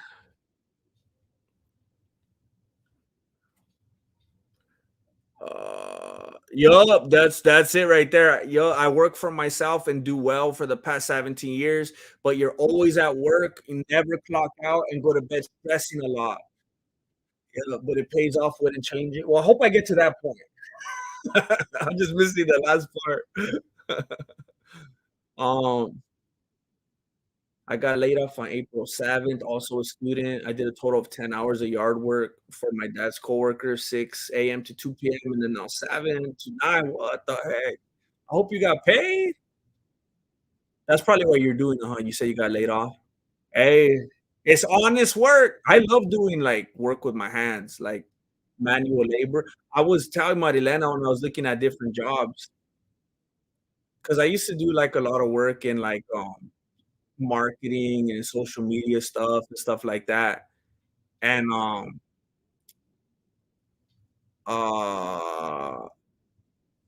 was looking at jobs like that, and some of them are paying like basically the same as some like manual labor jobs. And I was like, man, I'm gonna do manual labor job then. I'm not gonna be trying to use my brain for 8+ hours a day for the same pay. I'd rather just keep lifting stuff and doing stuff with my hands. That's crazy. I'd rather be physically exhausted than mentally exhausted.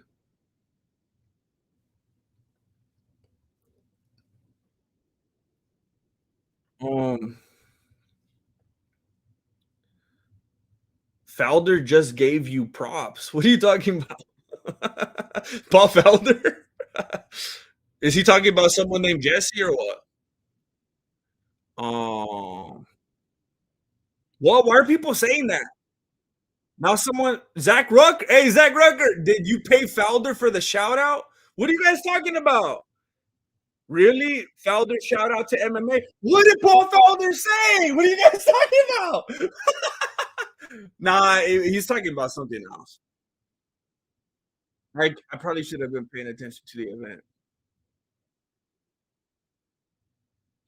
Do you like Key and Peele? I guess I could say yeah. I like a lot of their stuff. Yeah, those guys are pretty funny. Uh,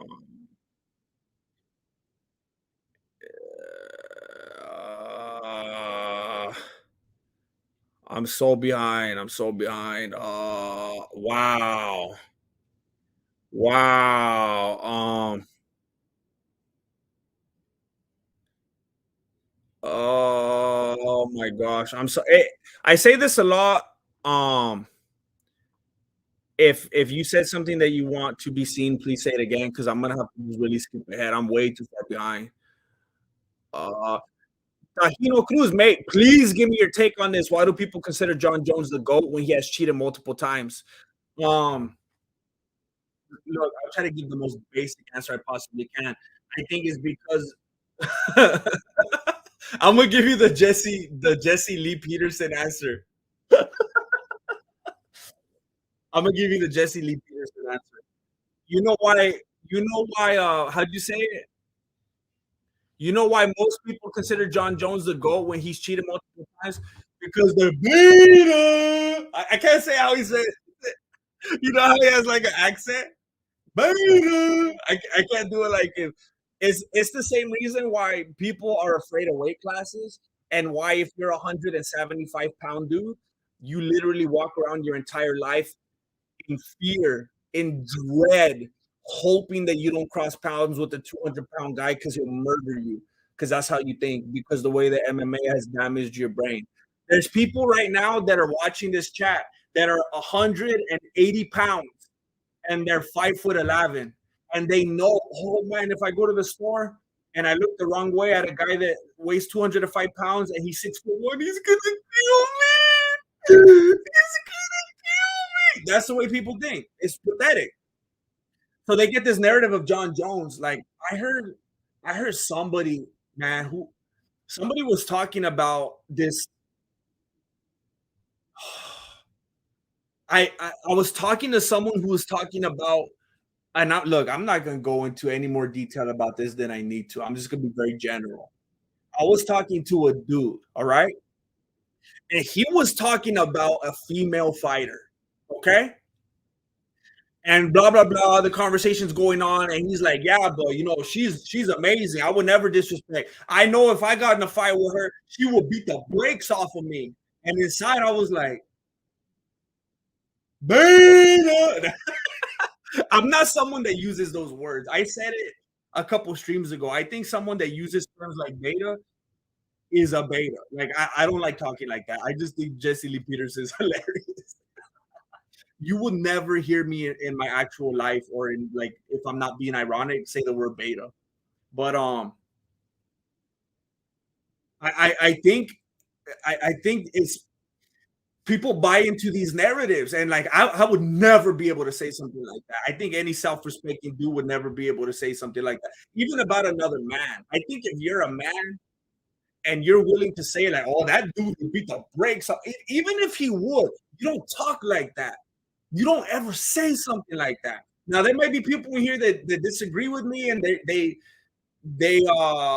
justify that by claiming to be a realist. Or I don't know, but in my opinion, one dude shouldn't be talking about how another dude will be able to kill him. Like you don't do that. You just go into battle and you do what needs to be done to the death, and what happens happens. But you don't say, "Oh yeah, that dude will beat the brakes off of me, man." Man, I don't know about that. Um, but I think it's because that narrative and the things that are put out there by the pundits and the talking heads about John Jones, and people are like, "Well, he's the best. He's the best. Doesn't matter if he did this. He's the best. He's supposed to be like that. He's a wild man. Fighter's a wild man." But what about all the fighters that don't do that? What about all the other dudes that are killers that would beat the brakes off of you that don't cheat? What about that? It's all about narrating. That's all it is. You hear Joe Rogan say something enough times, you hear Dana White say something enough times, and that's all those kind of dudes need. That's all they need. And they're on the train. Oh,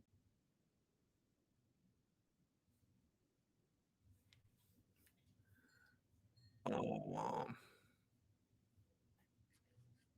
oh man. I'm so far behind. Oh my gosh. Hey, could somebody okay, hold on. Let me catch up and then I'm gonna ask this question.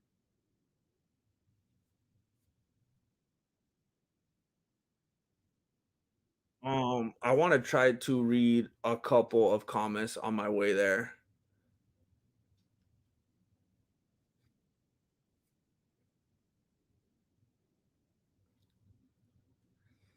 Oh, why not try stand up?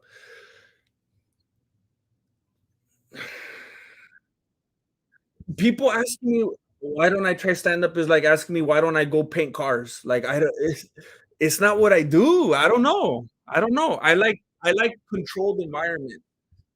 I like to write scripts and rewrite them and perfect them and I would like to act.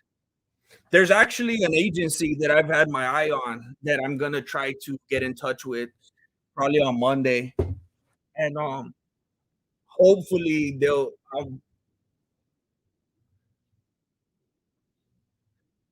hopefully hopefully I'll be able to show them something that they like.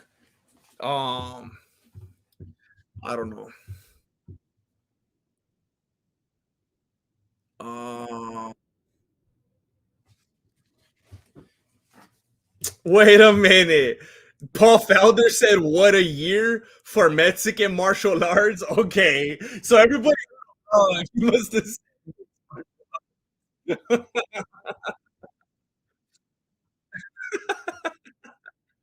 Um, how did so many people think he said Mexican? Why would he say Mexican on the event? Oh man. Uh, what's up, Lil Mix boy? Ryan Holiday. The way he says it too, the way he says that word, lesb. Oh, that dude is like, man, I don't know if there's anybody funnier than that dude.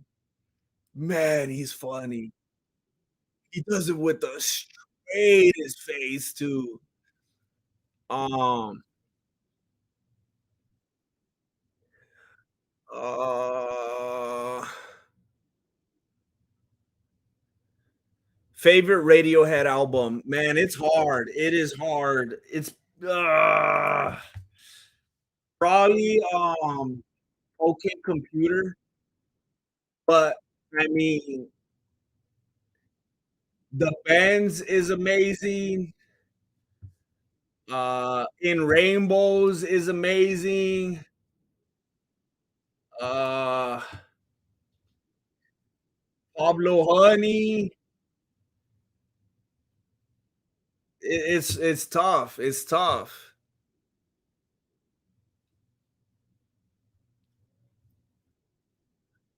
Um, hey, I keep hearing people saying they're getting ads. Are you getting ads like as you come into the stream or like literally in the middle of the stream? Are they breaking up the stream with ads? Do you eat carbs? That's all I eat. That's all I eat. I take out everything but the carbs. Um, you drink green tea instead of coffee? I drink green tea and coffee and soda.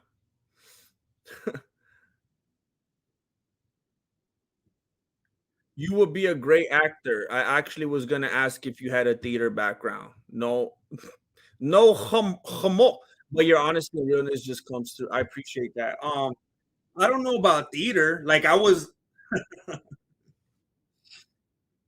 in the plays in high school. When I was a little bit younger, I used to make fun of the people that were in the plays and stuff like that. Cause around the time and era where I came up, we didn't do stuff like that. We used to make fun of people like that. But there was this was a long time ago. There was a girl of the female persuasion that was in drama club, and I was just trying to hang around. So that's the only reason I got in the plays. Um, but then I started getting all the lead roles, and I loved it. Look, real. And it's weird because now you're making me look like a hypocrite because I'm always like, I don't want to be on stage. I don't want to be in front of people. When I used to do those, and it's pathetic because this was a while ago. But when I used to do those plays on stage in front of a crowd, there was like, I don't know if I've ever had a better feeling since. Like aside from like real stuff, like kids and stuff like that. But that was like some of the funnest stuff I ever did in my life. Um, but even still, like if I had the chance today, I would want to like I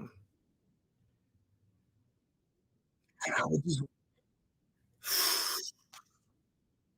just like one person that would just give it a shot, just get on a platform and like make a show or something, make a series.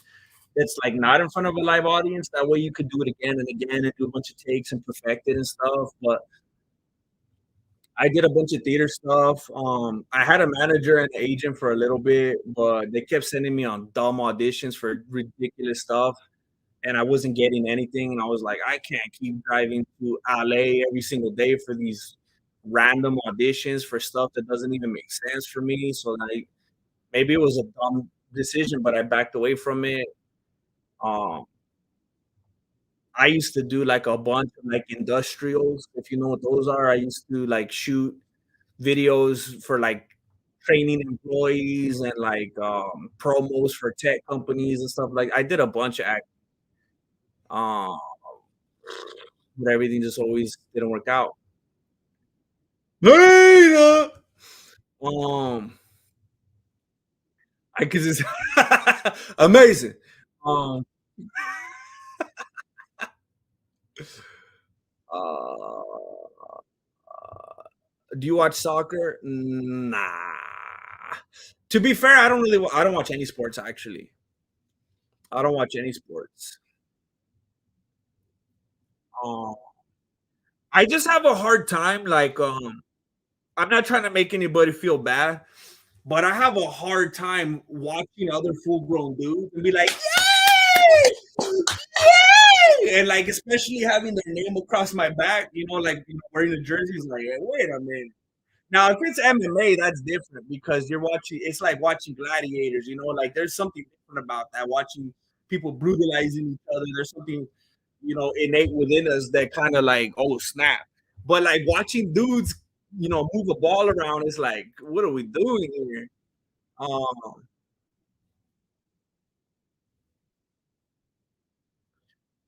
uh, Love from Dagestan. Are you playing? That's crazy. Shout out to Dagestan. Shout out to Dagestan. Cause I'm a creep. I'm a widow. Coriel Brotherwood. No way. You guys are getting ads like every 30 minutes.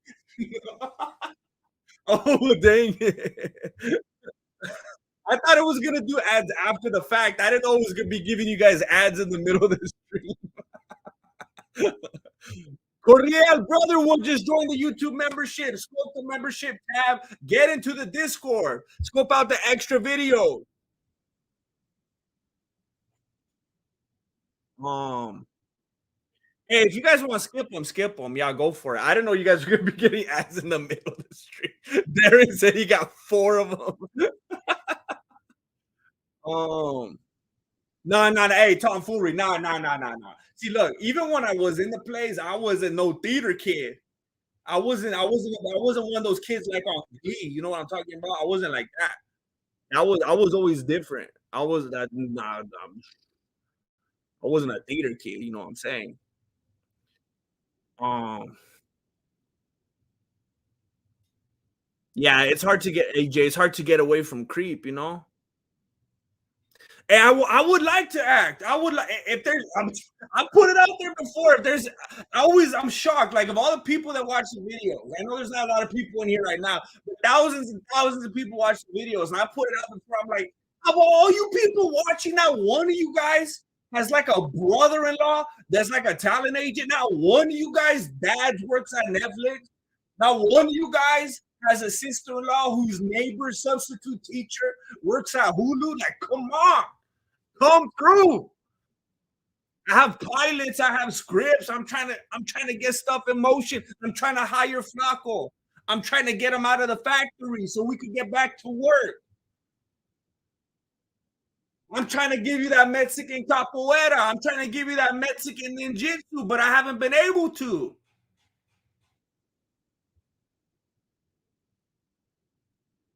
Um,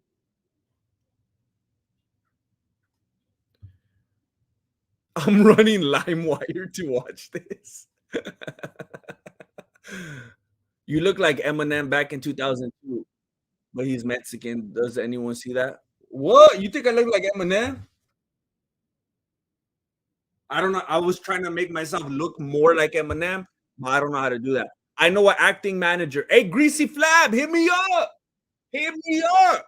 Mexican martial arts at gmail.com. I'll actually go read my email. I'll go read all my emails.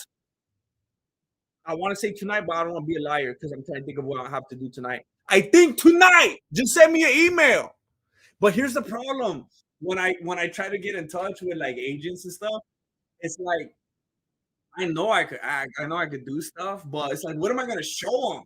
Because back in the day, I was trying to break into stuff and I just couldn't. So I was like, I'm gonna do my own thing. And the only stuff I have to show is just this channel. So I always feel like if I get in touch with the agent, what am I gonna send them? I'm gonna send them Adesanya and Pereira breakdown or what? They're gonna be like, what is this? What am I supposed to do with this guy? Um uh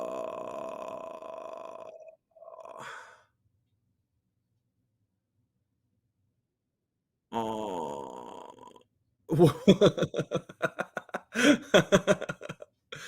um who are your top 5 rappers of all time? I don't like rap. I don't really like rap. I would say first of all, Will Smith. Um, I don't know. I can't even start to answer that.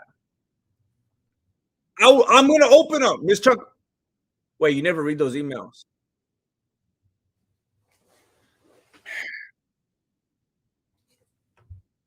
I feel like a jerk. All right.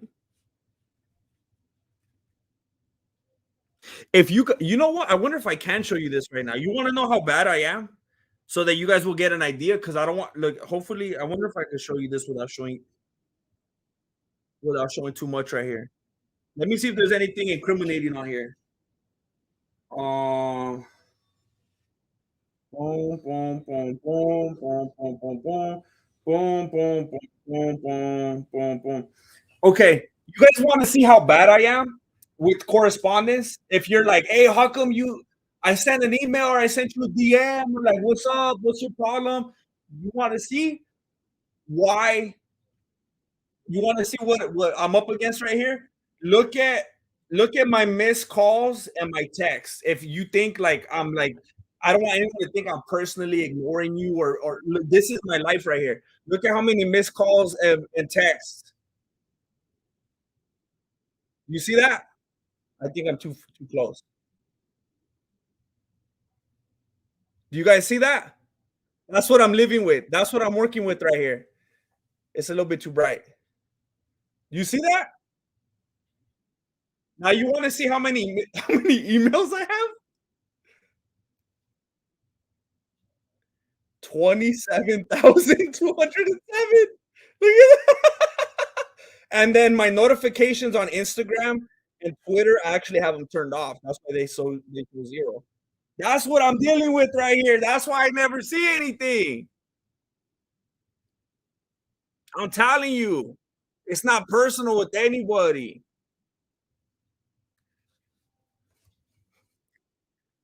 Fully coolly, I've sent people that I have like a little reel I put together. I'm trying to send people. I can't get. I sent stuff with me and Flacco. I sent stuff that I've done before, even aside from MMA. Hey, for my dad works at Planet Hollywood.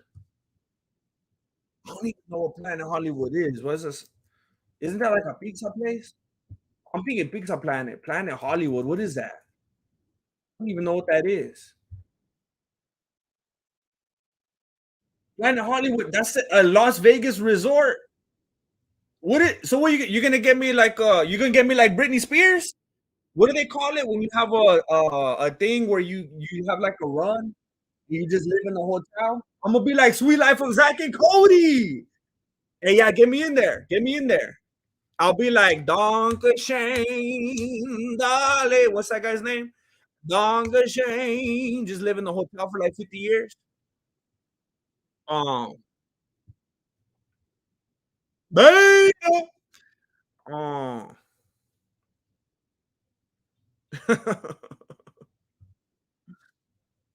um, getting jiggy with it. Na na na na na na. Yeah, Cornell. That man, that guy had a great voice. Bow, now, man. Bow, bow, bow. Bow, bow, bow, bow, bow, bow. Um, Black hole strong, won't you come? Wash away the rain. Um, Fool, I don't even get a text message from my mom. Who you trying to impress? I'm not, that's how bad it is. I got a problem. I'm telling you. I'm telling you.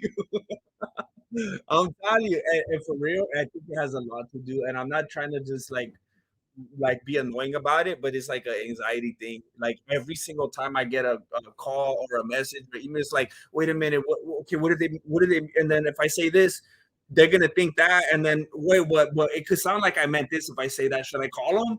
Should I just call? No, I don't want to call because I got to do this thing right now. I can't be on the phone for 3 hours. And then what? Okay, how about if I leave a message? No, I'm just gonna text them. No, but if I text, they're gonna text me back right now, and I gotta drive to this thing. They're gonna think I'm ignoring their text. They're gonna be like, he just texted me. Now that I texted back, that's how my mind works. So that I'm like, I'll just text him in 4 years. Oh, honestly, Jesse, you need to answer some stuff. How do you know you're not missing? Hey, for reals, I probably have emails from like CAA. I probably have like three different agencies trying to put me like on my own show on NBC. Yeah, I try to turn off my notifications on anything. They drive me crazy. I sent you a messenger pigeon, but you must not have got it. um, uh, hey, I think another one of the reasons, and for I had to show Marilena the other day. I showed her because I was like, "Hey, if anything ever happens, or I don't know, whatever," I was like, "I'm gonna show you right now." And she was like, "What the?" I don't know if someone was pranking me or what, and because my email is like public, so I guess some of the most obscene stuff in my spam. I mean, I won't even show you. And I was just scrolling and showing her. It was just like the most this. I don't know if like people sign me up for some stupid stuff or what, but like I definitely can't go through that folder. But it's bad. Uh, um, uh, Planet Hollywood literally has homeless people shooting up heroin in the stairwells. So I should get a gig pretty easily then, is what you're saying. Um, just delete everything in your inbox and start fresh. What if I got Will Smith in there trying to collab with me? Um,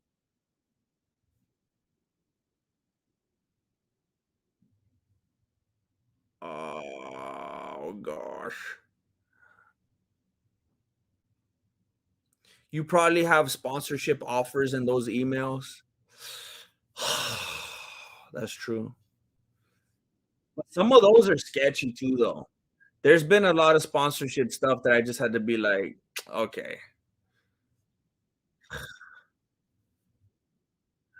Um, uh,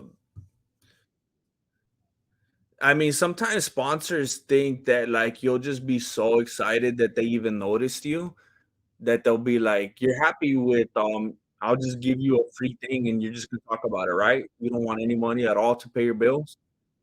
What? Can't do that. Best slap, Will Smith or Nate Diaz? Will Smith. There's never anything behind Nate Diaz's strikes. I mean, he's got to really add them up. And his is always just like the gesture, and they could point and laugh at you. Will Smith had that oomph behind it.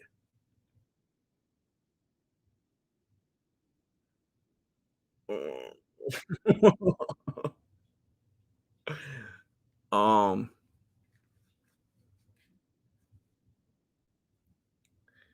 Yeah, Darren, that stuff will, man. I'm not talking to you personally. I mean, because it sounds like you know, but that stuff will mess you up, beta. Um, yeah, you want to stay away from that stuff. I mean, everybody that I know, everyone's like, even people that I don't know, everyone's coming out these days talking about how they're staying far away from that. That it just destroyed their mind and their perspective. And it's just like, man, ugh. Um, where are we at right now? All these fights tonight, all these fights going on. So much talk about the fights. Um, Armen Petrosian, and Christian Leroy Duncan. There we go. Um, I've been thinking about like, well, those ice bath things are expensive. Um, trainings is expensive too, though. It's hard to get into a place and train and get some work in because martial arts and MMA places, they're expensive. Um, I'm just not in a place in life right now that I could justify doing something extra like that, unfortunately. I just gonna have to be a garage warrior, you know? But I've thought about ice bath stuff. Like, how do you do that if you can't afford like a real one though? You just like literally throw a couple bags of ice in the like actual tub or what? Oh,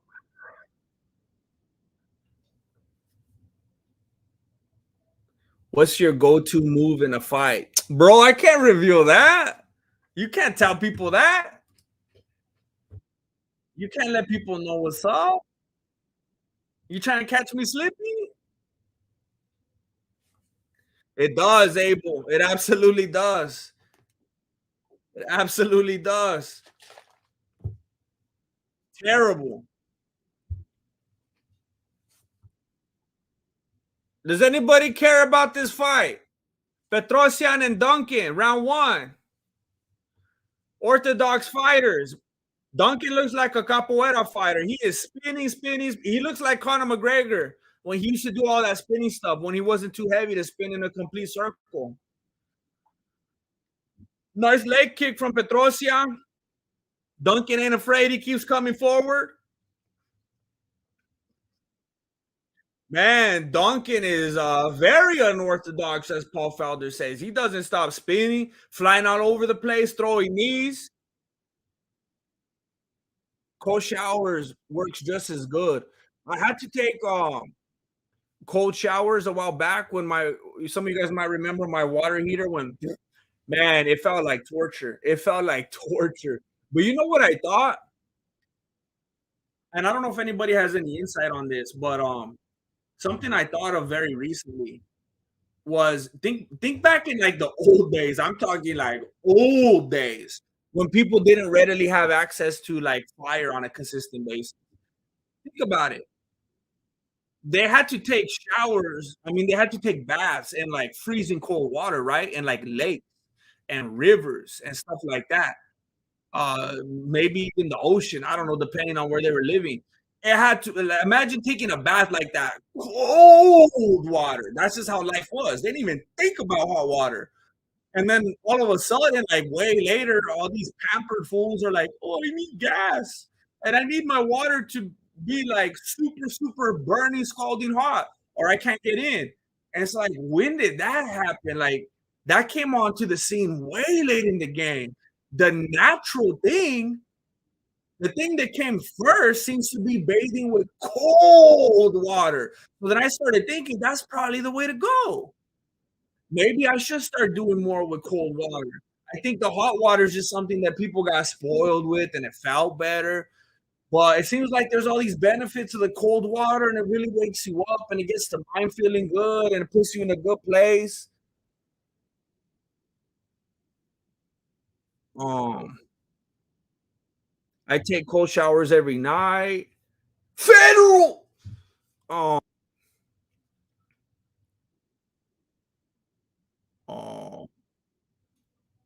If you fill the bucket up as needed and pour it on you as you wash, it's much more bearable. Does ooh, whew, whew. You ever seen the episode of Bob's Burgers? Oh, I haven't seen Bob's Burgers. With the capoeira instructor, he kept using his ponytails. I have not seen it. In the past, I would turn the shower on cold and try my breast. Mm-mm.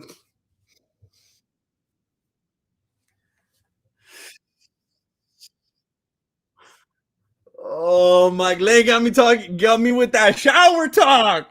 Come on, Mike Lay. Caught me sleeping with that shower talk. Come on, Mike Lay. Practicing breath control.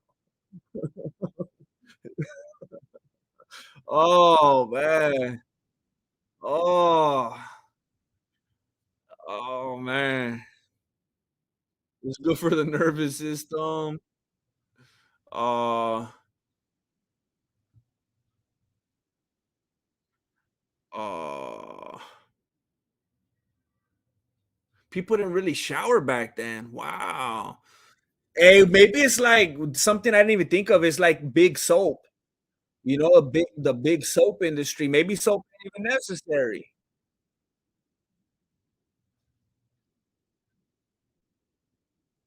You live on Cape Cod, private well. Hey man, get me a job. It's the worst showers with no heat when it's 20 degrees out. My wife cries. Oh man, it's terrible. I feel bad for her. But she'll get those endorphins going. Once it's over, she'll feel better. Um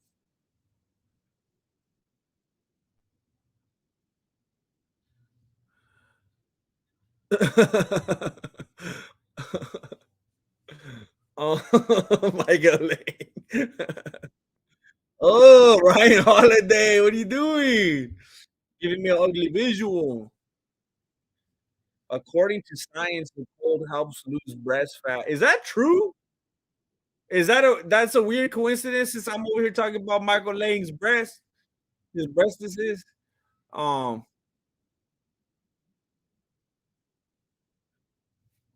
yeah, you could just go through ice in a throw ice in a tub.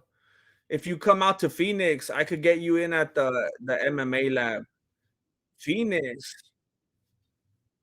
Phoenix. You were at the MMA lab. What are you doing at the MMA lab? Are you a fighter? This isn't good for my anxiety, Coriel. I can't even respond to a text. You're trying to get me to go to the MMA lab? How am I going to pull that off? How am I going to do this? This is too much pressure. Let me see if I can find Coriel's face in the MMA lab. I think I found him right now. Do you have a man bun? Do you have a man bun?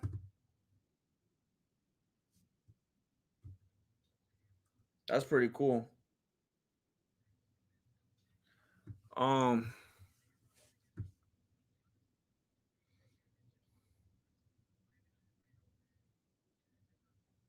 yeah, a lot of people like Grosso.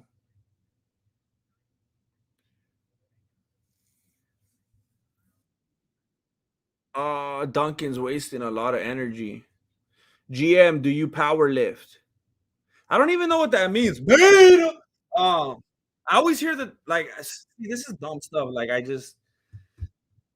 I always got so much going on in my mind. I don't take the time to like the dumbest little things that's probably common knowledge. Like, what's the difference between powerlifting and just lifting?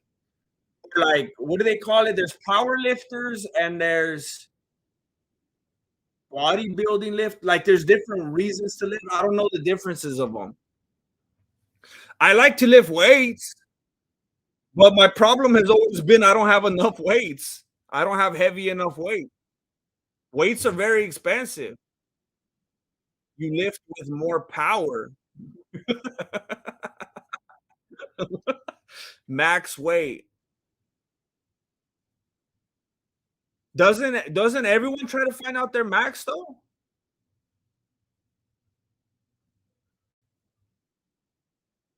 Okay, hold on. Let me see what's going on with these ads. Let me see if I could turn off the ads. People keep.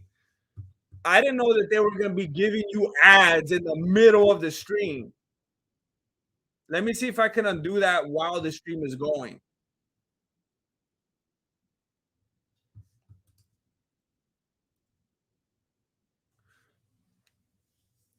Apparently, the settings have to be different on live streams because of the nature of how a live stream operates. So I think I fixed it. Powerlifting for power, powerlifting for power, bodybuilding for body. Well, then I don't know what I'm lifting for. I just see the weight and I pick it up. So I don't know which one. Max weight, 1 rep compared to reps at lower weight. Well, I do both. I do both. Like basically every time I do anything, that's very weird then. Anytime I do any kind of lift, I always want to uh like for example, like currently the most access I have to um I lifted a 70-pound dumbbell and I just wanted to know that I could do it. And that was it. I probably wasn't gonna do 2 or 3 or 4 or 5 of them. So I always want to know like how strong I am, and then I feel good. I'm like, oh, dang, all right, cool. And then I stop, and then I'm like, now that I know I could do that, let me get these 40s, and then I'll just do a bunch of curls. So I do both if that's possible. And then like if I'm trying to do reverse curls or if I'm trying to do overhead press or whatever, I always do that. I always try to do like one of like the heaviest one I could possibly do. And then after I do that, I feel accomplished. And then I do sets of like 12. So is that possible? Could you do both or does that like mess up your body? Power lifters is for sport, bodybuilders is for endurance. Can you play the piano real quick? I'm not good at it. I'm honestly not good at the piano. Like, if you give me the like, if you weren't here right now and you just gave me some time to like write a song with lyrics and stuff, and then I played the song later and like uploaded it, I could make it look like I was okay. But when you just watch me live like this, it's not gonna seem like it.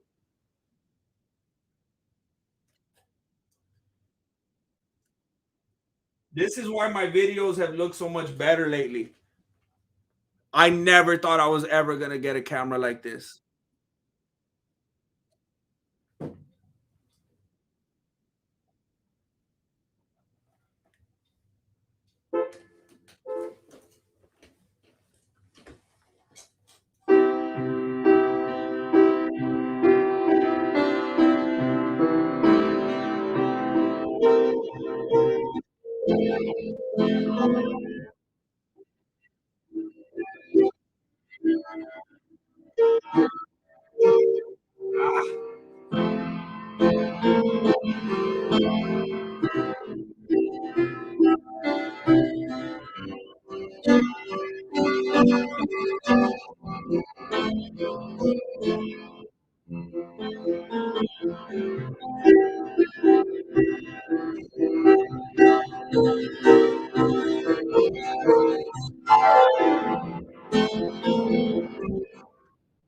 I'm listening to a commercial. I'm trying to play. I can't even.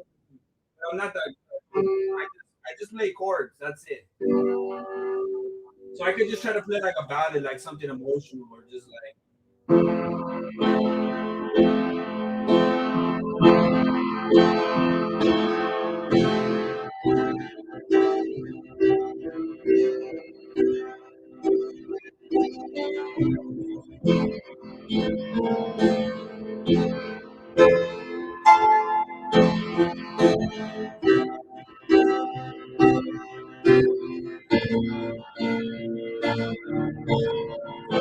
um, I'm never gonna be one of those like accompaniment kind of like. I'm not gonna be able to play like an ice cream truck kind of dude. I'm always gonna be like a slow ballad dude because I just don't have the patience. The only reason I even get near a piano It's because I want to write lyrics. I like to write songs, but I'm never gonna be. I'm not gonna be like Billy Joel. You know. Um, weight is cheap. Are you? No, it's not. It's heavy. It's heavy. The heavier the weight are, the more expensive they are. I realize. I guess I'm just too strong. Um, uh,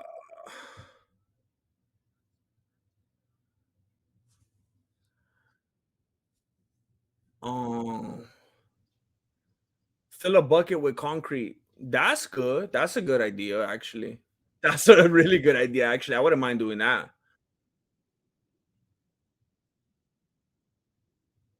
Um, bodybuilding is higher reps to achieve blood pump in muscle. Wait a minute. So if you're doing powerlifting, you don't get as good of a pump or what? This stuff matters. Bodybuilding is higher rep.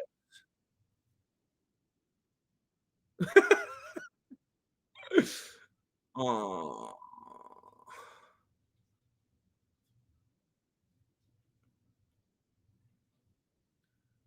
uh, yeah, I don't know anything about lifting. I like someone said, I see it and I just try to pick it up. That's all I could do. If you have 40s and 70s, you have more than enough weight to do more reps. Yeah, I could do reps with 40s. And then I got these little baby 15s that you could do a lot of easier stuff with just like overhead extensions and just like picking up like this. Like if you try to go too heavy with this, then I've started to feel it like affect the shoulders every once in a while. So I just use 15s for like real light stuff or just like paddle boxing or whatever. Um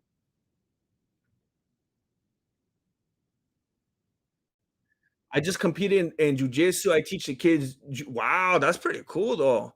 Nothing special. There's other coaches. I'm just assistant coach. I'm a purple belt. That's cool though. Doing something like that, being any kind of teacher over there, that's bad. That's an accomplishment. Hey, free bird. I appreciate that, Ryan. Thank you. I'll try to get even better. I could only get better at this point. Why does everybody want Freebird? Who plays Freebird on the piano? Um, Coldplay. um,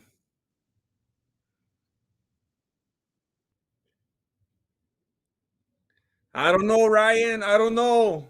I just hope every once in a while when people watch the videos, they click share. That's all I ask. I don't know. I trying to get the word out. I don't know, man. Okay, skipped on me. Uh, Play no diggity. I just started saying the lyrics in my head. That's so dumb. Hey Jim, why do you think heavier fighters could start training at older ages and find success as opposed to lightweight fighters? The only thing I could think of just off the beanie is, I mean, just strictly from a agility standpoint. Like the heavier dudes, they could be younger, older. They basically have like a base kind of expectation as it is, as far as their mobility and how light they're gonna be on their feet, how quick they're gonna be. The lightweight dudes, that's where you're gonna. It's kind of like a center in the NBA. You could take like a 37-year-old 7 foot center and like have like a 22 foot 7 foot center, and it's not gonna be as big of a discrepancy as a 23-year-old point guard and a 38-year-old point guard. You know, those little dudes, the differences are drastic. It's just the when you consider that base expectation from the start, that's all it is. Um,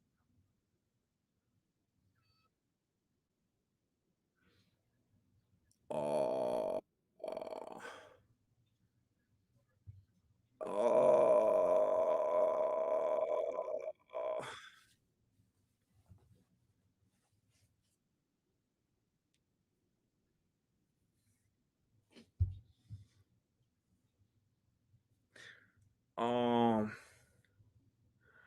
Low reps. Low reps, high weight, muscle overload, lower weight, high reps. Hypertrophy is muscle creating mass. So it's better to do lower weight and higher reps so that you get if you want mass and big muscle. Then why would anyone ever do anything else? Like a smaller muscle?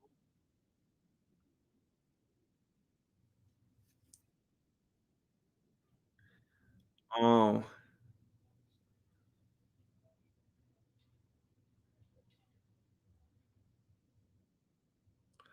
I feel like fighting at heavier weight ages you less. Probably more concussions though. Oh dang, yeah, yeah. I would run 8 miles in 45 minutes. What? Wait a minute, wait a minute, wait a minute. Is that even 8 miles in 45 minutes? I don't is that humanly possible? So let's say, like a fantastic, unbelievable miles, like between 5 and 6 minutes, right? 5, 10, 15, 20, 25, 30, 35. What? You'd have to run like all of them like around 5 minutes, between 5 and 6 minutes. Wow. Yo, dude, can you really play? You really play instruments and sing like that? Or you raised around music? um, yeah, I was raised around music. There was always guitars and drums and keyboards and stuff in my house. I started playing the drums when I was like 7 years old in the church band. I was a little kid drummer just back there. You couldn't even see me above the toms. And I started playing guitar and singing and stuff like that. Yeah. But like I said, I'm not amazing. I always just did enough to get by, to just do what needed to be done. Um,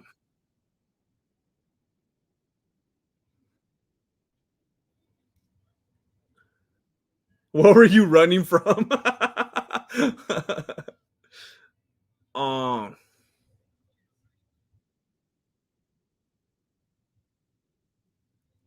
dude, did you not see my flex picture?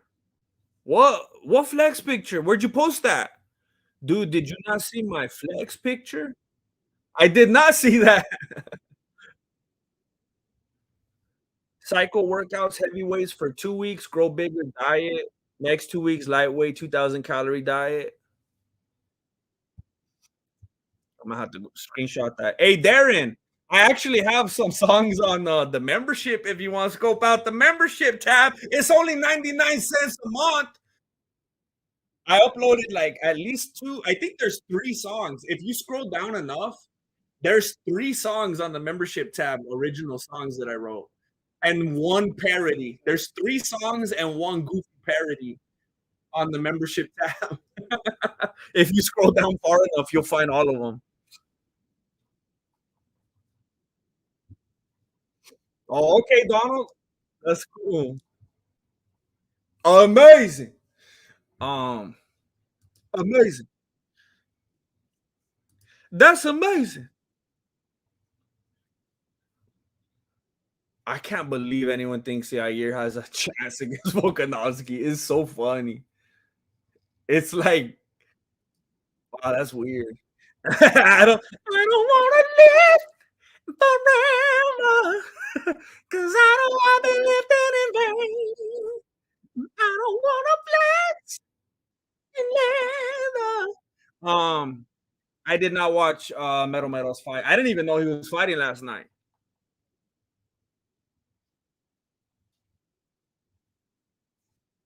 That's still amazing, Donald. To keep that going, because usually it'll just really start to drag as the miles go on. Oh, I understand, Darren. I understand. I'm just trying to find out how else you would see that because I don't know. I don't know if I want to make that public. I don't know how to think about how to distribute that. Thank you, Colin. Till you call my, till you hit up my phone. Ooh, oh, oh, oh. I'm just getting my reflection up, babe. Till you hit up my phone. Ooh, oh, oh, oh. That's GM's other personality singing those songs. That's my alter ego. That's me like trying that's the acting chops. Cause right now I'm just being myself. And then on the membership tab, I go into like I actually came up with these characters and I try to be like this other I don't know, I go into these other things just to try to get used to like the whole acting thing. Um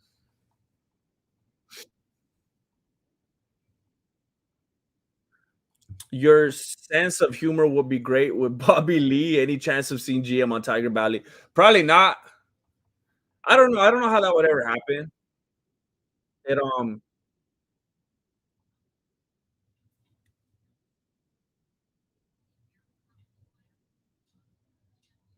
these cameramen need to turn off their mic. You could hear them counting down the fighters. It's weird. It's like no one could tell that they're being heard. Um, yeah, I don't know. I just don't see how that would ever happen. We I don't run in any kind of circles with people in that area.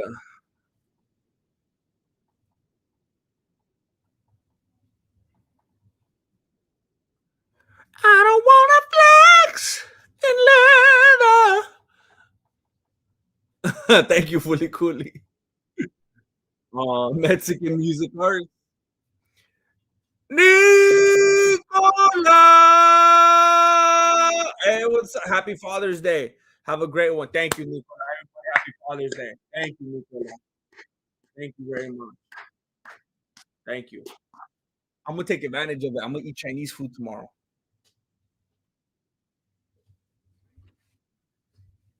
Marilena hates Chinese food. I'm gonna be like, "Are you a father?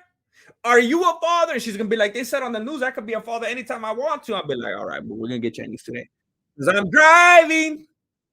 I got the keys in my pocket."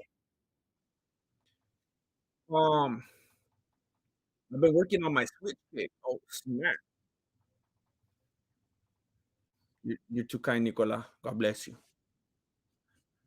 God bless you. You make me feel brand new.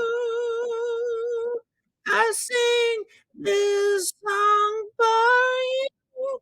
Um, do, do, do, do, do, do, do, do. Only you. They will not needed a friend. I don't even remember the lyrics. I probably got them wrong. Been with me through thick and thin. Okay, I'm losing it. I'm losing it.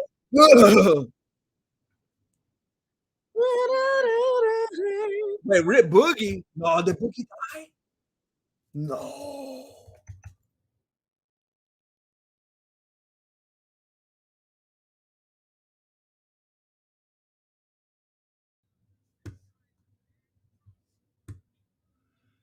Man, you made me think that Boogie died.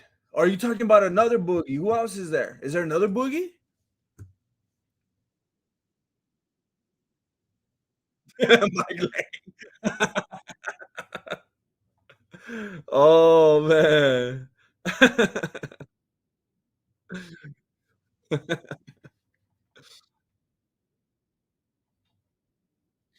Can you do the Fire Marshal Bill thing with your lips? I don't even know what that is. Fire Marshal Bill. Oh, I feel like I could do that when I get like real bad dry mouth. Oh, dang. Um, oh man. How does he have to use his hands to do that? I feel like your mouth has to be like super dry to do that. I know someone that looks like that in real life, actually.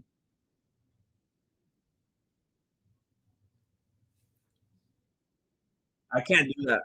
I could do this. It looks like I got stung. I think anybody could do that though. Let me show you something. Let me show you something. me show you something. Um, Let me tell you something. You guys do this?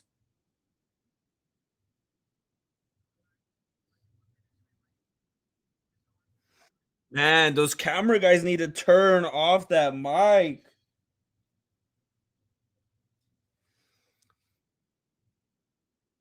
How about that?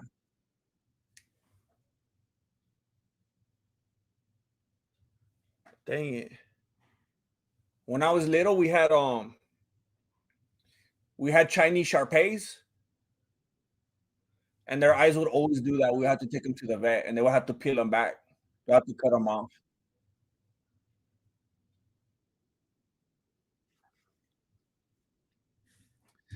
Look what I could do.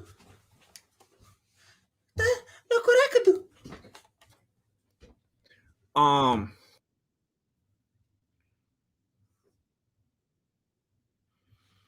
um,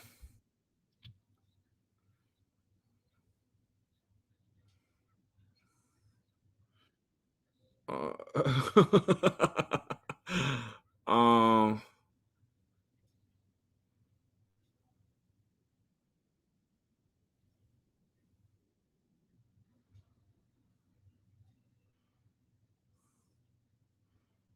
um.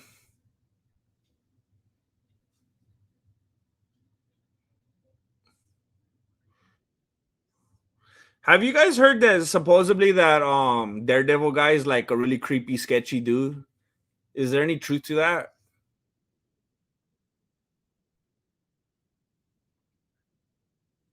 Oh, Donald Gage, I see you. I see you. Oh, I messed up. I was on the wrong screen.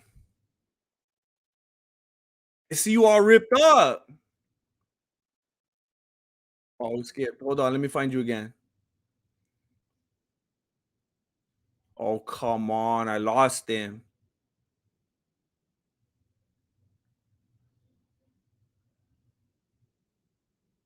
Hold up. I'll find you. I'll find you. I will find you. Then I will screenshot you.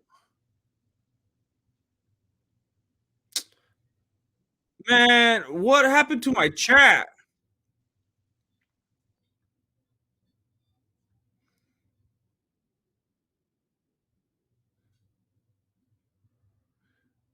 Um,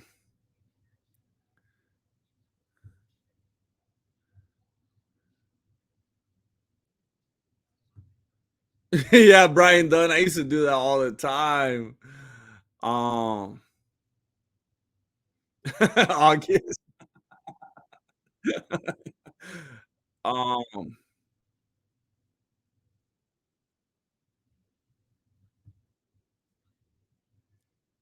uh, yeah, I used to, yeah, I loved Bobby Lee on there. Oh, hot dog. Oh. He's worse than Delia. Oh, for real? That's what he's up to?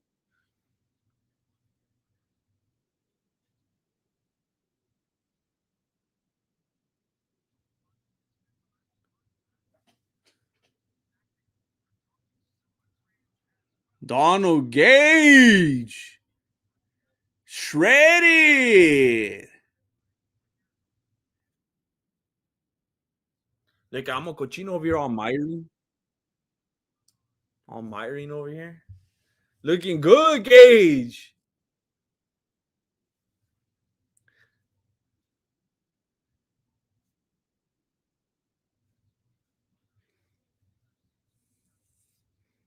Somebody was saying earlier, the last stream, I think, that apparently Charlie Chaplin was into some nonsense like that. It made me very sad. And I didn't look into it because I didn't want to know if it was true. I hope it's not true. Donald, look at you, Donald. Flexi. Literally and metaphorically. With that Donald Gage coming in here with that flexual tension. I could cut the flexual tension with my MMA knife made by Zach of all trades. The MMA, the official knife of the Mexican martial art, forged in the fire of Zach Hughes. Flex Luger.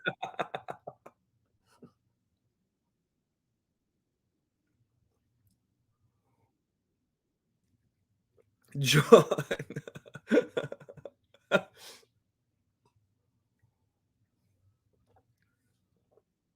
Man,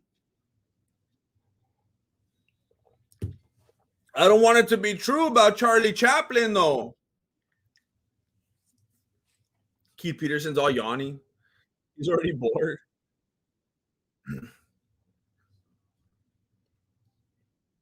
All right, here we are for the what is this a co-main? Is it considered co-main? Sir, you ready?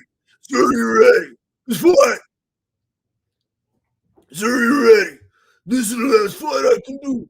Cause I'm gonna lose my voice after this one. Dang, 150. You can get in there with Volkanovski tomorrow. I look so sick. My daughter doesn't even know how big I was. Dang it. Dang it.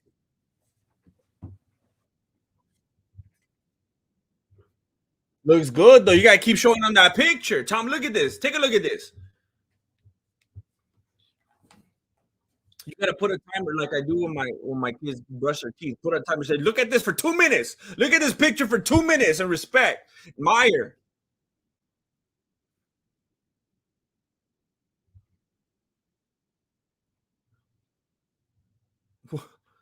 All right, so Silva's already on his back. Sarukian. He's on his back. Why is this number 8 dude fighting an unranked dude? He can't fight like number 9 or something. There's a lot of dudes for real though in the lightweight division right now that think that like there's so many dudes that think they deserve to be champ. The lightweight division out of all divisions is like so stacked with dudes that like got beat by Khabib, got beat by Oliveira. They like all were at the top or close to the top long enough. None of them wants to fight anyone ranked lower than like 3 anymore. So we're getting some funky matchups. Um, Sub-Zero, Arman, then Arman. Coincidence? I think not. Also, the co-main is always the penultimate fight. Wait, what? Are you talking about the lineup? Because I wasn't even paying attention. Oh yeah, Arman won, and now Arman's fighting, and then Marvan. They're going backwards. Arman, Arman, Marvan. That's crazy. That's crazy. They got an agenda. They're up to something. First super chat from Sub Zero. I appreciate it, but I have no idea what this part means. Also, the main is always the penultimate, penultimate, penultimate fight. I agree though. I don't. I know what Ezra did, but it's some gender. Wait, what? Fluid field. Okay.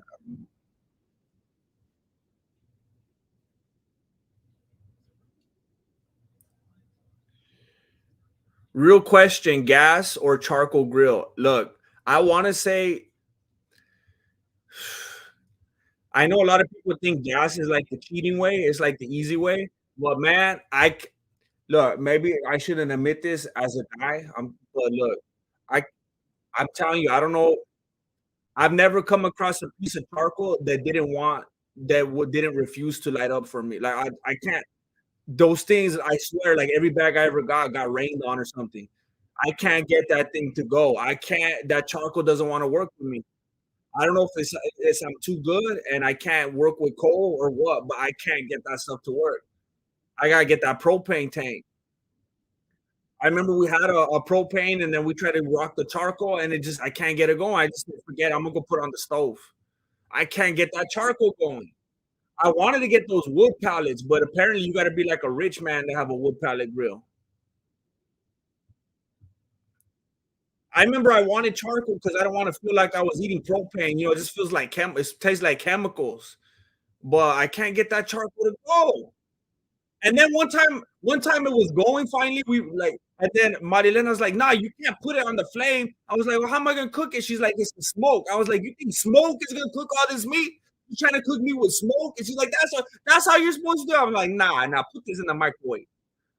She's like, how are you gonna put meat in the microwave? I said, I don't know how you gonna do it with smoke. Um, you need a charcoal starter. It's a bunch of work. That's what I'm saying. You gotta have magic water, gasoline for charcoal. Um, charcoal starter is crucial. Okay, good. I'm feeling better now. I thought it was just me. You got to get that matchlight charcoal, mix it with regular charcoal. Okay, see, I thought it was just me. I'm gonna be telling Marilena. You thought I didn't know what I was doing. You thought it was just me. Look, everyone in the chat is backing me up.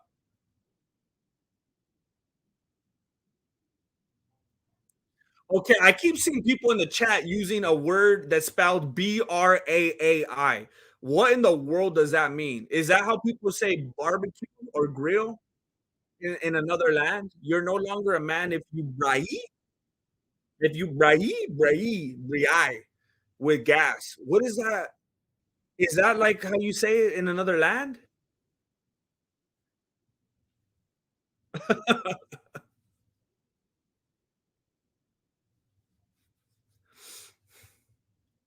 It's the warmth from the charcoal that's crazy. Wow. That's crazy. I can't believe that. It's just like the warmth of it. How long till I can eat my steak? Like 4 days? At that point, it seems like I might as well just leave it out in the sun, leave on the sidewalk.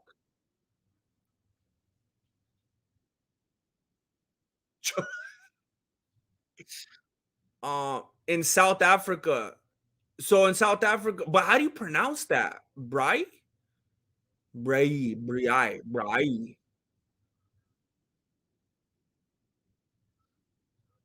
You never brai before, dog?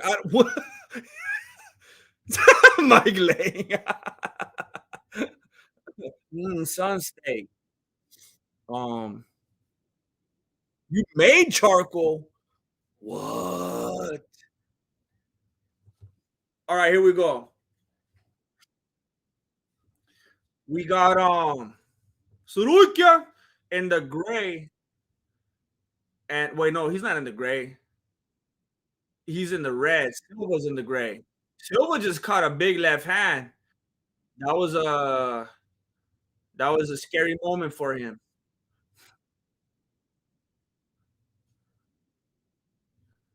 I keep getting distracted by who's who because I don't know either of these fools. All right. Sarukian is getting Silva against the cage. Silva has his forearm across the throat and now chin on Sarukian. And he's trying to keep that distance. Sarukian is putting his leg behind though. He's looking for the trip. Silva sees it coming a mile away, positions himself, throws a knee to the face. And Sarukian's coach is trying to tell him what to do because he got kind of stuck right there on the cage. Made lump cold too in kilns. Man, you're a cold professional.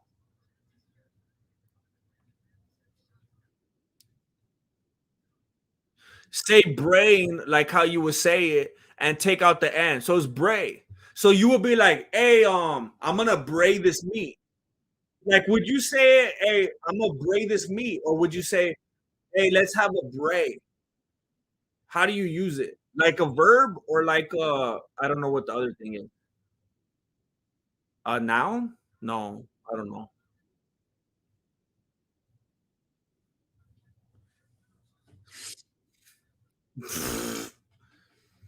All right, so Silva is just going forward, throwing like Gaethje. I mean, that dude is just stepping forward and swinging, and just does not appear to have the fight IQ of Sarukian. But Sarukian just got caught with a big left right now. I think he's getting impatient. Oh, axe kick from Sarukian.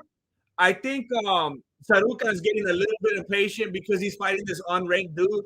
He feels disrespected, and he's trying to put him out of there quick because this fool doesn't get paid by the hour. And I think it's making him sloppy. Using sentence, like I bray like a beast, dog. Okay, so like I grill like a beast. Okay, okay. I get it. That makes sense then. Hey, Bryce. Okay. Throw another shrimp on the bray. Okay. All right. I gotta start using that. I'll be like, hey Marilena, I need some more charcoal for the bray. And then she's gonna say what? And then I'm about to explain it for like 20 minutes, so maybe I'm not gonna do that. Um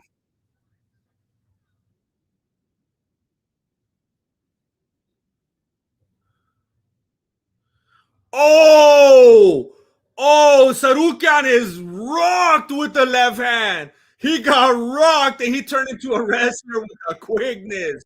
He turned into a wrestler. Oh, a minute and 8 seconds left. Sarukian is on top. He's in the guard of Silva. I don't know if this is where he wants to be, though. He had to go for the takedown because he got stunned. But Silva looks like more of a guy that knows what he's doing right there, to be honest. I'm racially profiling him, but in a positive way. I think if you racially profile in a positive way, it's all right. Wow, 41 seconds left. Sarukian looks like he's never been in someone's guard before, and he's throwing a couple shots to the ribs, and it looks like he's gonna stay here for the next 26 seconds. Unless Silva decides to do something different, because Sarukian doesn't look like he knows what to do.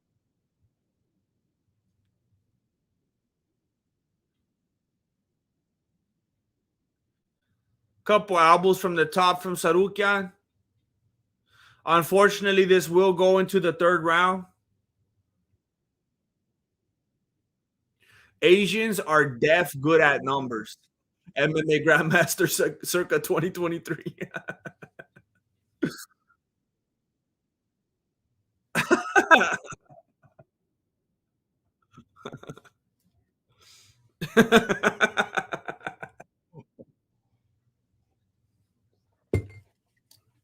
This is what I told you guys.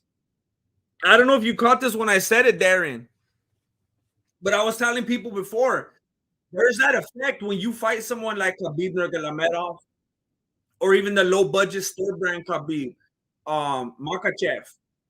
When you fight a fighter like that, it's gonna break you in a certain kind of way, and it's either gonna make you one of those machines that absolutely dominates everyone else because you have now fought someone, you've experienced fighting someone at such an unbelievably high level that no one else is ever gonna compare. They're not gonna compete.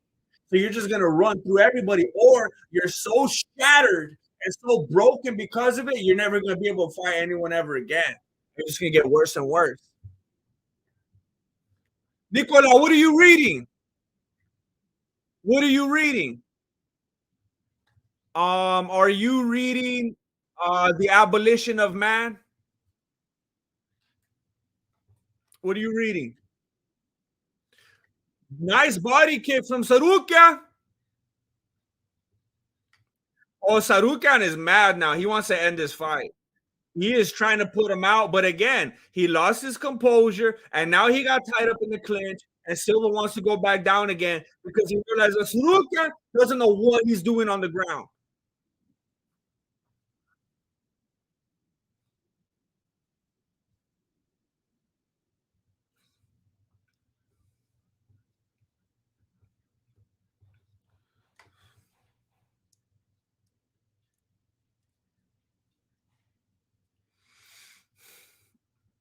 The Bible, Nicola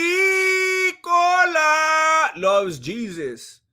Nicola's reading the Bible. You're talking about Jesus, so you're in the New Testament. What are you reading right now? You reading Luke? Are you reading Luke? You reading Matthew? You reading about the kingdom? You reading Mark? You talking about the servanthood? You reading uh Luke? You talking about um the what is it? The oh oh my gosh, I can't remember. Or John the deity. Um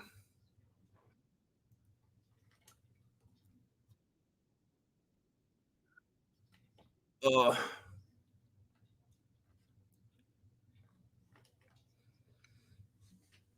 you're gonna have to set a lot of time aside, Nicola. Um that's good. That's good.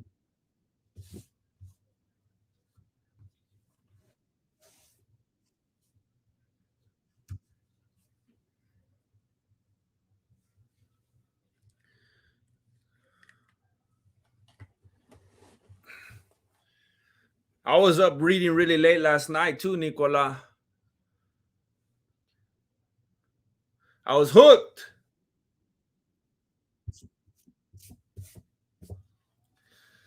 Sarukian got the takedown, but I don't know. I mean, okay. Wow, Silva looked like he got wow, he's getting socked relentlessly in the face. I kind of thought, I mean, if that was Herb Dean, he would have stopped it. Reading about Sodom and Gomorrah. I was actually reading about Sodom and Gomorrah last night. Actually, Abraham and Lot had to part ways because their dudes started beefing because they had too much. They're like, "It was mine is yours," and they're like, "Then why you guys keep complaining behind my back?"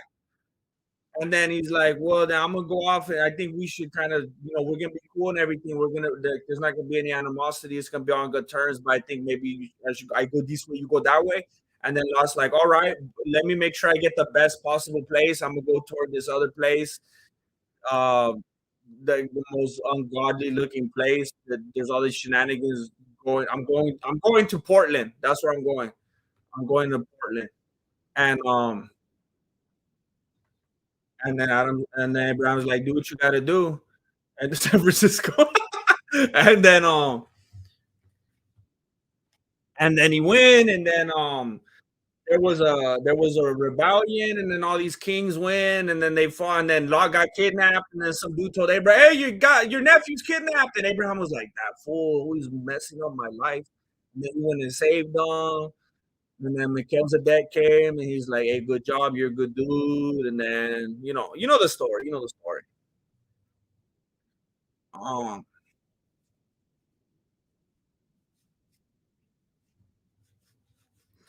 Saruka, he got it at the last second.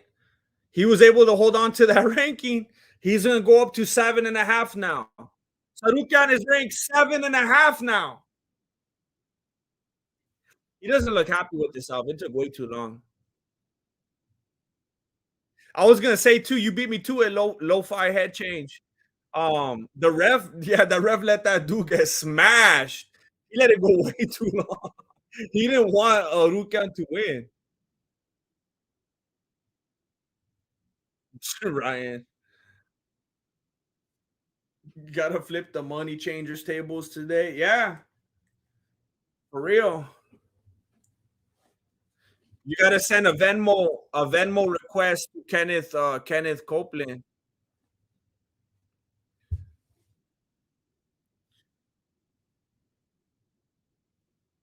Keith is the new Yamasaki. For real. He got traumatized from the cruise fight. And I'm running on fumes right now. I woke up early today.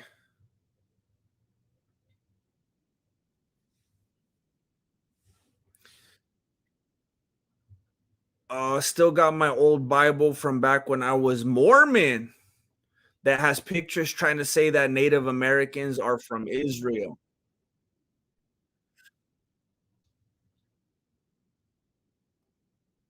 Are you saying you don't believe that, Brian Dunn? No. I didn't even know that was that like a Joseph Smith creation? I didn't even know that was a thing, honestly. Um I'm only on Exodus. I started late in learning about Christianity, so it's all confusing. Well, just There's a lot of different ways this could go. That's good. Just don't get discouraged when you get into don't get discouraged when you get into Leviticus and Numbers. It can kind of slow down quite a bit, but I mean, everything has its reason and its purpose and its history um and I don't know where you're at right now as far as talking about Christianity. Just know that there's gonna be and you know this. I'm sure you're strong enough to not let it get to you, but there's gonna be dudes foaming at the mouth left and right, uh, trying to tell you you know how dumb it is or whatever. But that's to be expected. So don't. I know I don't have to tell you this, but just don't let it discourage you.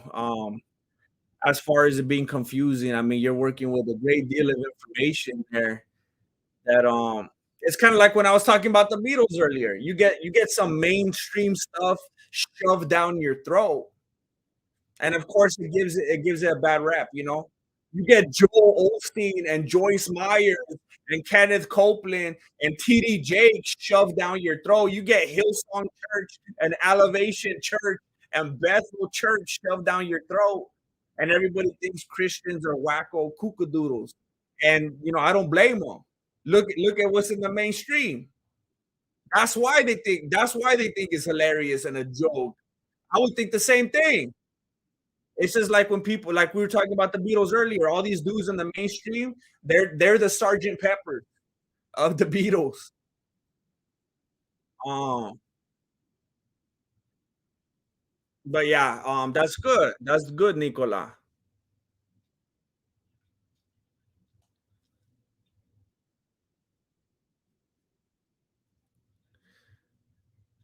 Um, oh, this dude's trying to call out Michael Chandler. You trying to call out Michael Chandler after this performance? This dude almost knocked you out. Look at your head.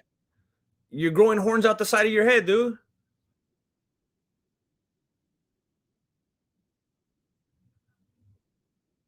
Um, um, yeah, but I heard you say that it's confusing, and that just made me like I just want to encourage you. You say it's all confusing. There's just so much information to deal with. It would be good if you would like I don't know what your intentions are. I don't know how much you're into it, but if you got like a study Bible or something like that, like someone to really break down a lot of the history and the context of the stuff that's going on, because there's 66 books in the Bible, and different books of the Bible are approached with different literary styles. You got to consider the context of when they were written, who they were written to, who wrote them, what they were trying to get across. Was it written as history? Was it written as allegory? Was it written? Was it poetic writing? Was it uh, prophetic? There's so many different kinds of ways to approach it, and if you read one book the same way you read the other, it might be a completely different understanding. Uh, that is, not the accurate way to approach it. Um,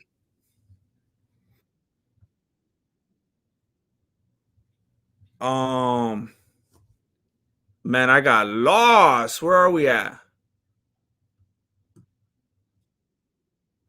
Oh no. Um, uh, never owned a Bible until now. Oh snap, that's cool.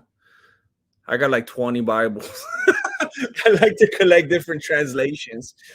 And don't let that discourage you either, because a lot of people think, "Oh, there's so many translations. They don't. They lost their. It's the game of telephone, fool." They're all translated from the same Greek, Hebrew, and Aramaic. They all go back to the source. They have different schools of thought and how they're going to interpret them. Some of them are more in a paraphrasing type of fashion. Some of them are much more literal. Some of them try not to be as literal because they're not as easy of a read. So they try to make them a little more fluid. But all the translation, well, there's some funky ones out there now. The passion and whatnot. I'm a little leery of even NIV these days, but a good, most legitimate translations, and all it takes is a little bit of research. They come from the Greek, Hebrew, and Aramaic. They're not playing the game of telephone. That's just dishonest. Um, do you guys know that Jesus is mentioned many times in the Quran? I am aware.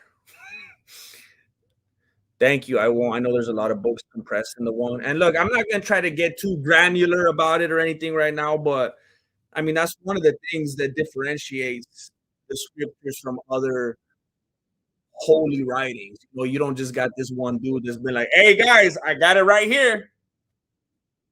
All the truth is right here. I got you. Got to come with me. Come with me, like it's not like that. You got 66 different books compiled over all this period of time, over all these different continents, or from all these different people. They didn't have the internet back then. It's not like they were conspiring. Yet the way that it's all interwoven and the way that prophecies are fulfilled from this to that, and things that are showing up from this book to that book, how in the world would this person be able to know that and connect this with that? They didn't. They didn't. Yet it's all perfectly interwoven. And when you consider all the different archaeology and all the different things that people are trying to do today with all their resources and all their time to try to disprove things, there's never been a single thing able to disprove anything that they claim. There's been people that claim to be Christian that are archaeologists and scientists. They go out into the field and they look for things, and it only confirms it. And there's people who are anti-Christian. They hate Christian. They make fun of Christians, and they go out there looking. They're like, "Oh snap! I found this headstone. Oh snap! I found this city that we thought didn't exist. Oh snap! I found this helmet from this dude that we thought was fake. Or oh snap! We found this post that has the name of this town that we thought was this." And it's never. That's just the way that it goes. um I don't I didn't know I was going to be talking about this, so I'm not. I wish I was better prepared. um um uh,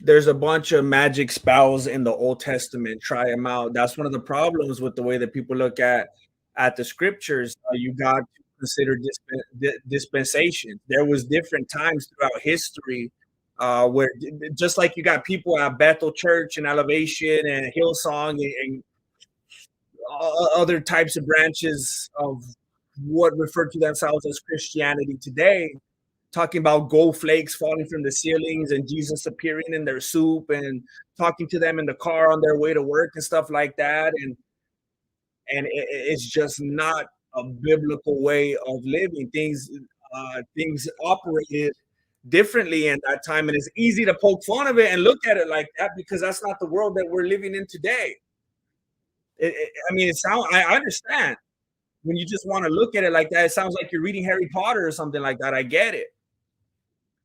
Um, and people don't do any favors when they try to operate in that capacity today. When you got fools like Benny Hinn swinging his jacket at people and acting like he did something.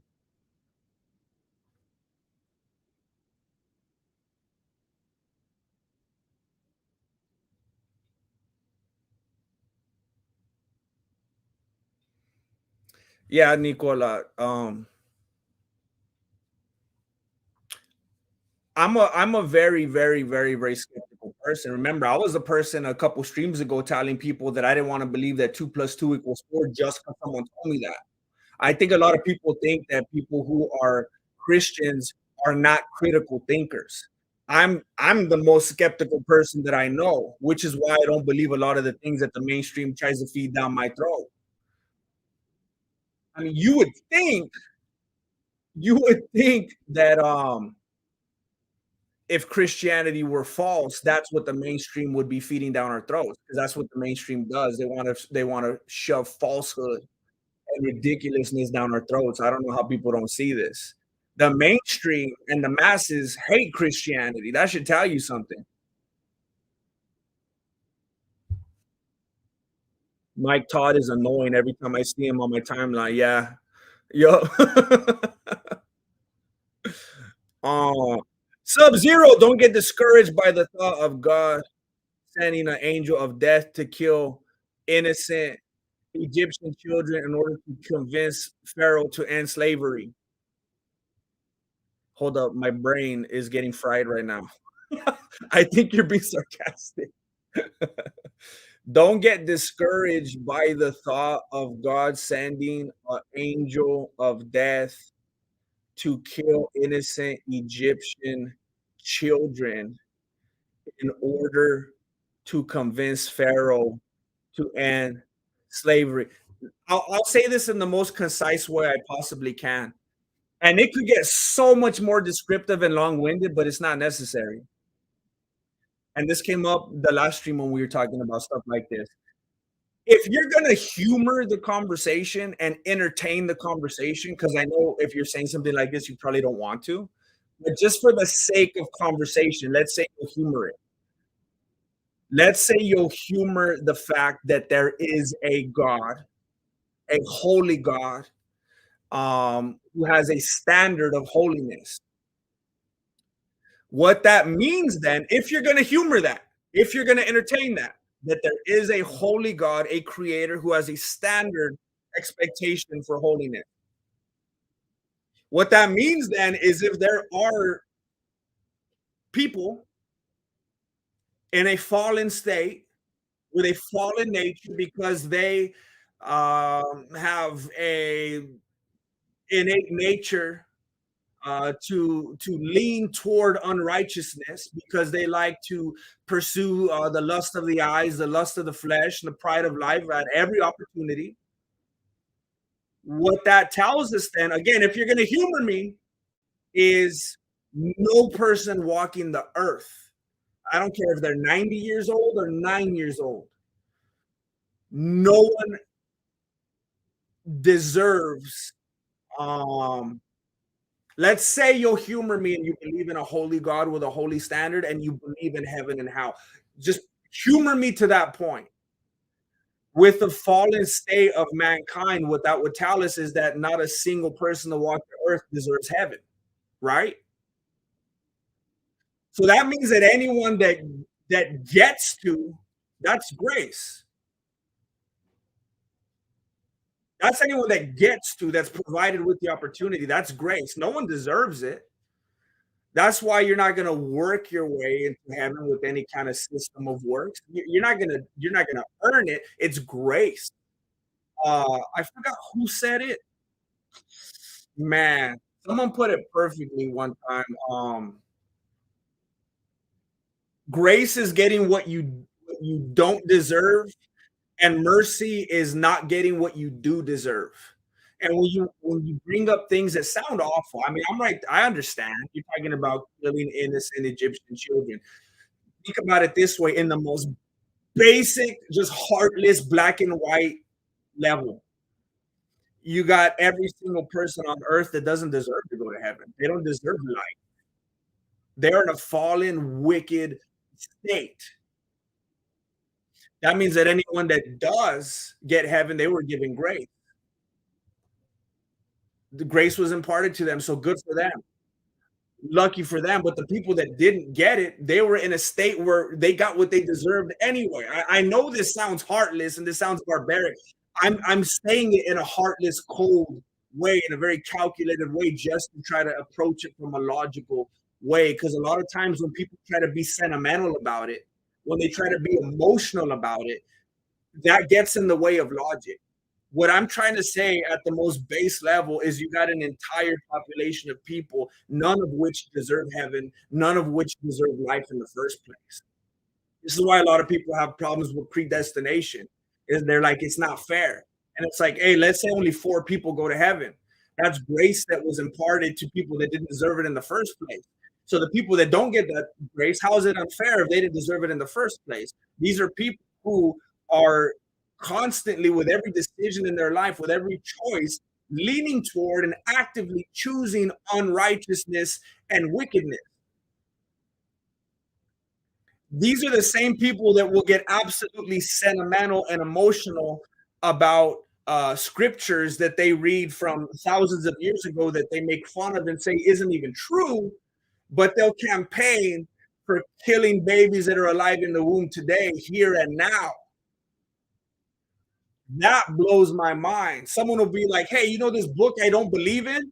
Oh, how dare they kill those Egyptian kids in this book I don't even believe in? Well, let's kill children today. That I'm okay with. It's hypocrisy in the name of running from a God because they don't want accountability. That's always what it's been. It's not a logic thing, it's not a scientific thing, it's a heart thing. Man will come up with all the excuses in the world that he possibly can to run from God. And when they get something disproven, like all the things all the archaeological finds that they've found over years and years and years, they'll say, oh, you got me. Well, how about this thing now? It's always on to the next thing because it's not a scientific thing. It's not a logical thing. It's a heart thing. And you're always wanting to run from accountability because if there is a God, if there is a creator, then there is a standard to live by. And people don't want to do that. People don't want to do that.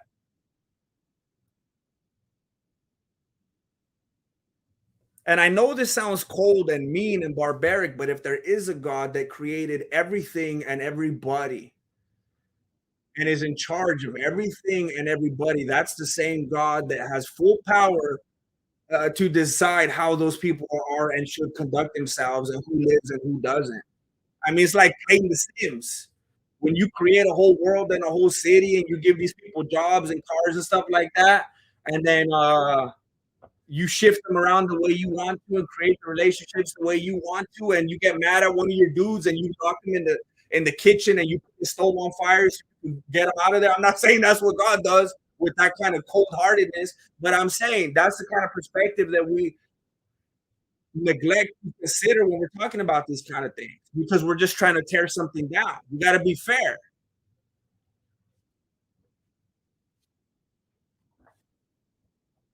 And you're talking about, I don't want to get into that kind of specifics right now.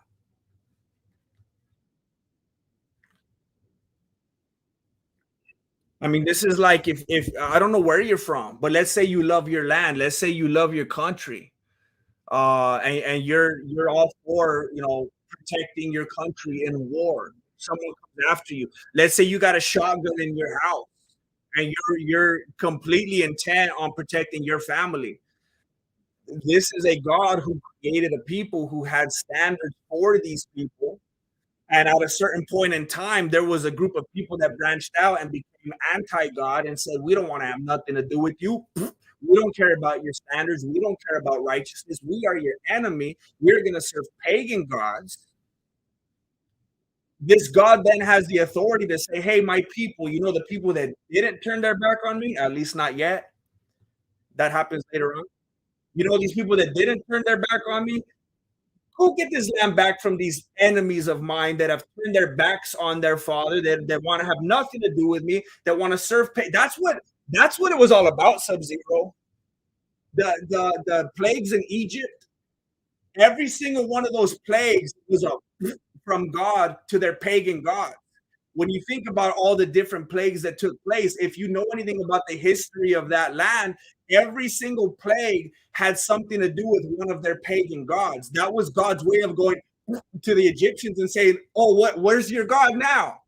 What about this God? Look what I'm going to do. Where was he at? What about this God? Look at what I did with these things. Where was he at? What about this God? That's all it was. So these were people who had turned around and said, we don't want to have nothing to do with you. We're going to live the way that we want to. And we're going to serve these other gods where there's no accountability. So if you're going to humor me and we're going to say, for the sake of conversation, there is a God who created everything, that God then has the right to get his territory back that he made in the first place. What if you made a whole thing and you got a bunch of squatters on your land that turn their back on you and they're your enemies? They don't want to have nothing to do with you.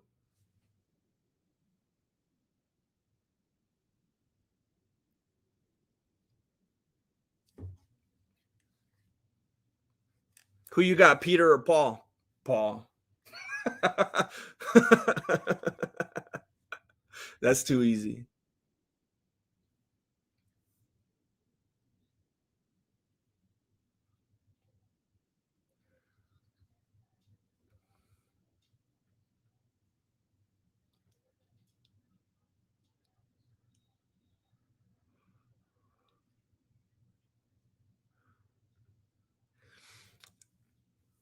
I understand about the punctuation and stuff about the Old Testament, but if you look at the Old Testament in the light of the New Testament, there's no mystery there. Again, it's not about logic. It's not about science. It's not about it's all about the heart. If you're gonna be honest with it, if you're gonna be honest and objective and look at every single thing from both sides, you just can't tell lies like that. Both of them reflect each other. The old reflects the new, and the new reflects the old. You're gonna be honest, the old and the new. And there's like it's unbelievable how much documentation and how many copies. And I know the moment that people hear copy, they turn on a negative mindset. But I don't know what you expect to have from that period in history. You expect to have full blown books still intact or what? But the amount, the volume of stuff that is intact today in the light of everything else from that period of time is insanity. And when you look at that in the light of the old, everything reflects itself. There's no mystery there.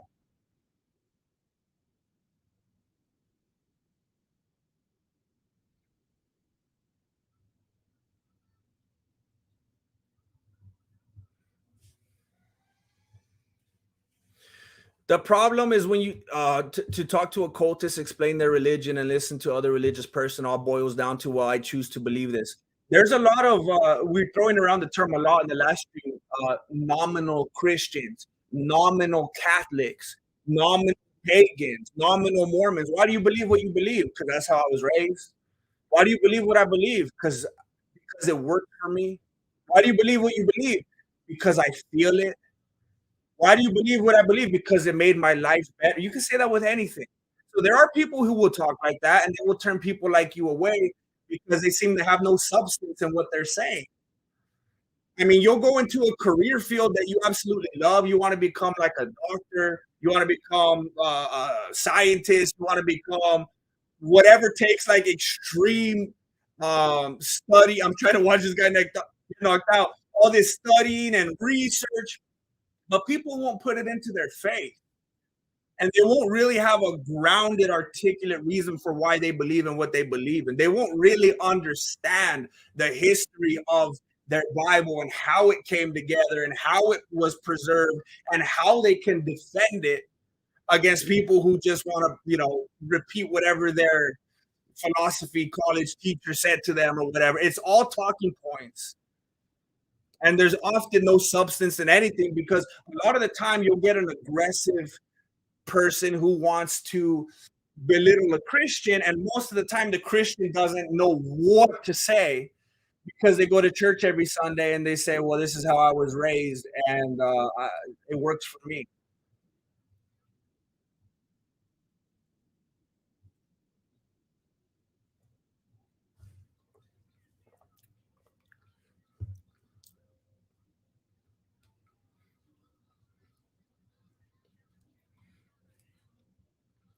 Um,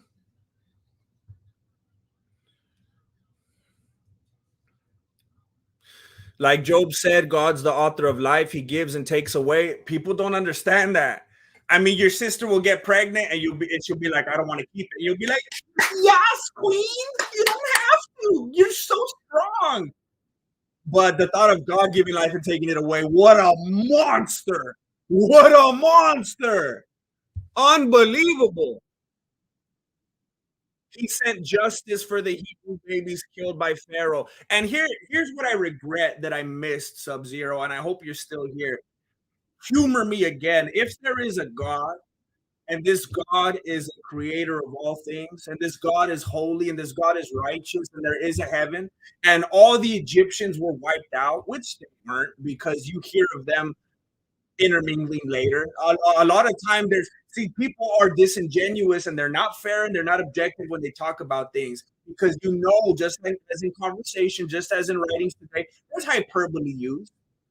You can't just proof text and read a couple things here and be like, I got a new argument. You read the whole thing and do it justice and be fair on what you're talking about. There's lots of things that are said that if you go a few pages later, you realize it wasn't quite what you took it to mean. And again, humor me if there is a God who is a creator and is holy and has a standard of righteousness and wipes out the Egyptians. Do you think that these innocent Egyptian babies would go to hell? Again, you're humoring me, remember. If there is a God and he's a holy, righteous God, and he had his holy people wipe out the enemy who turned their back on him and went, we're your enemy, we're going to serve pagan gods. If he had them wipe out the kids, do you think they would go to hell? You got to think of this earth, this earth that is passing away even by the expectations of atheists. It's not just a Christian thing. There's a beginning and an end. Even atheists know and believe that now. Atheists are slowly becoming Christian. If you haven't been paying attention, all the things that Christians have been saying forever, little by little, atheists started realizing themselves, but they just have a different spin on it. Just like the Big Bang. Yeah, there was a Big Bang. The thing is that God banged it. That's the thing. You know that the Big Bang Theory was discovered by a Christian? A lot of people don't know that. Anyway, if you think about things in the big picture like that, and you realize Earth is just a waiting room anyway, and there's an eternity waiting afterward, who cares if these babies are dying? They're better off than me and you right now. If you're going to humor me and there is a God and there is a heaven and then there is a hell, those dead Egyptian babies are way better off than me and you right now. They should feel sorry for us. It's all about your perspective.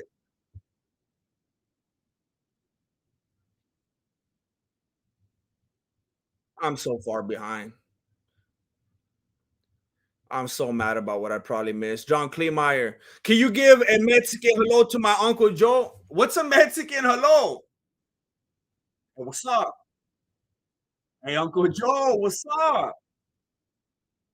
He's probably gone now. That was a while ago, probably on. Um,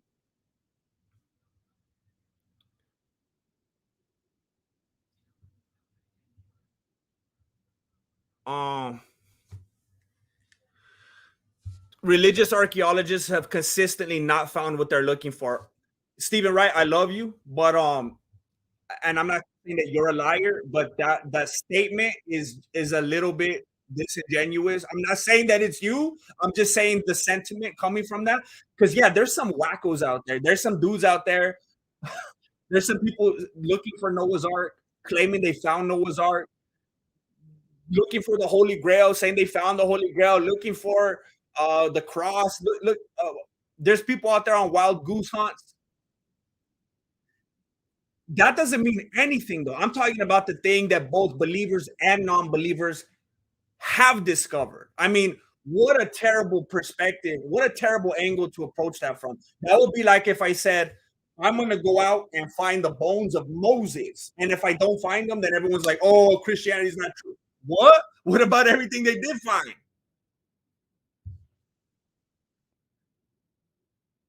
Wow, F bomb. That's what I was gonna say earlier, and I got sidetracked. Always be ready to give a defense to everyone who asks you for the hope that is in you. That's the problem with a lot of Christians. They're like, I'm a Christian, and then they get someone like, well, what about this? And what about the millions of years from now? What about the stars? And what about the Earth's crust? And the Christian's like, I don't know. I just know about Lauren Daigle. I don't know what to tell you. And so they look foolish, and Christians look like idiots. Dating is a sin. Hey, do you listen to Paul Washer? I agree with you. Dating is a cultural phenomenon. It's a social thing. It's just a thing to make people promiscuous. That's all it is. Dating is a very, very, very recent thing. It's just about the culture caving in on itself. Sub Zero, are you like a teenager? You're not willing to have a decent conversation. Grandmaster thinks the magic in the Bible was real because it was different back then. Again, if you're going to humor me and there is a God who expresses himself to his people differently over different periods of time, I mean, maybe you're not going to humor me. That's fine then. I understand that.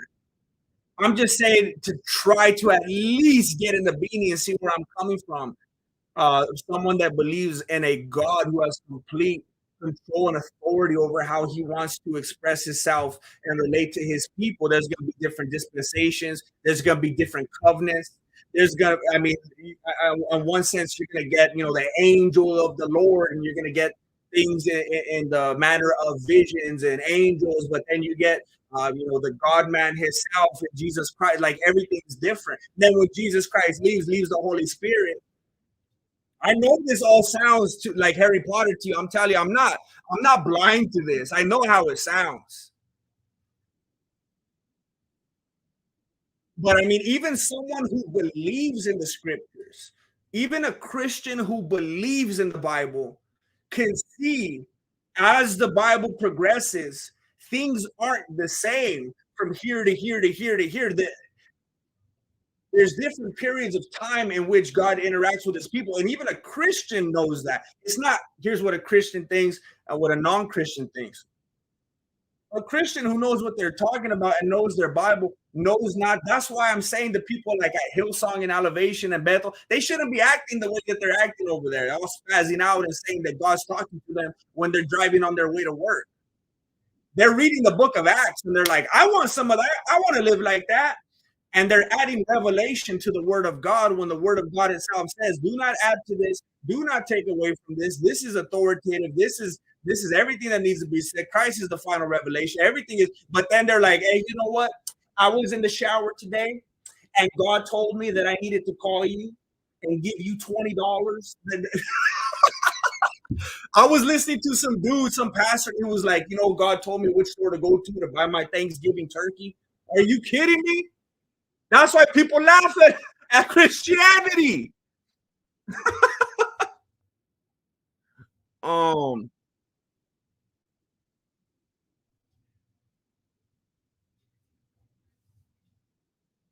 OG Masters Train. OG Masters Train. Keep up the good work, GM. Don't even trip, homie. Good things come to those who wait. Your content is like wine. It only gets better with time, but better. Thank you, OG Master Strain. I appreciate you. Thank you very much. Thank you, OG Master Strain. Um, I don't know if you watched my most recent videos, and maybe you don't know that they've kind of been getting worse. Or maybe if you like the new style, I hope you do. I hope you do. I'm trying my best, even if it doesn't look like it. I'm trying to get better and better. I'm emailing streaming platforms. I'm trying to get a show going. One of the things that drives me crazy, Marcavius Montavious, is that people don't know how to pronounce Shadrach, Meshach, and Abednego. Everyone says Abednego. It drives me crazy. Um, the devil just sent a bunch of crickets in my bathroom to scare my daughter and distract me from GM's sermon. That's how he works. Um, no, I get it, Dev. I get it. I get it. I get it. I don't ever want anyone to feel like I'm shoving this down their throat, which for some of you, you're like, that's impossible. That literally feels like what you're doing. But I'm also in a place where, I mean, and not in a sick, weird, pathetic way, but just like a child has a healthy fear of their parent. I have a healthy fear of God, and I will not deny him before man because I don't want to get denied before the Father. I love every one of you. I'm not trying to disrespect you. I'm not trying to alienate you. I'm not trying to say you're a dirty, ugly, wicked sinner. I'm a sinner. I'm a dirty, wicked sinner. There's not a single good thing about me except for what God has been willing to do in my life. I'm not going to be embarrassed to say that. Aside from that, I'm like Paul. I'm like dragging around a dead carcass. I can't do what I want to do. The things I want to do, I can't do. The things I don't want to do, I'm doing. That's how I feel. So I'm not trying to be on a soapbox. I'm not trying to say that I'm better than you. I say these things because I have conviction to say, because I'm a sinner, because I'm wretched, and because if I feel like I have the answer to a math problem, I'm gonna share it with you. You know, FX Hyrule, when's the Mexican Bible study happening? I don't know. I don't know. I don't know. I don't feel like I'm equipped for that right now. I don't know if I'm equipped for that. I got to go to the master seminary. You know, amazing.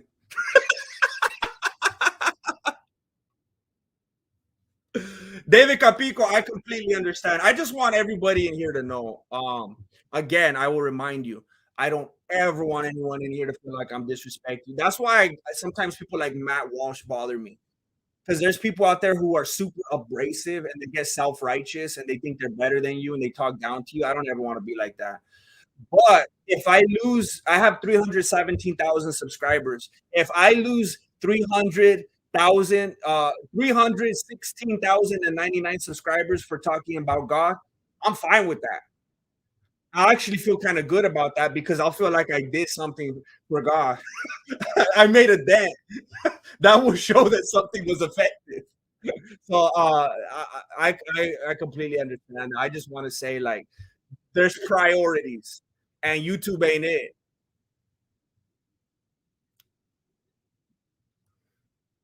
Thank you. I'm so glad that you hear that, Nicola. I think about that all the time. I mean, we get scared of being ripped out of this life because this is all we know. But if we actually will humor the thought of a God and an eternity, this is nothing. This is a boring waiting room. Um, so anyone you could ever think of dying, being ripped out of this life, cancer, car accident, murder, how that little 4-year-old kid died from leukemia, it's a waiting room. It's a waiting room. Every single one of those people are better off than you and I right now. So don't feel sorry for them.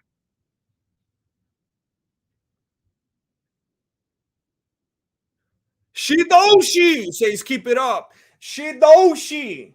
I appreciate you, Shidoshi. I love saying your name. I love saying your name.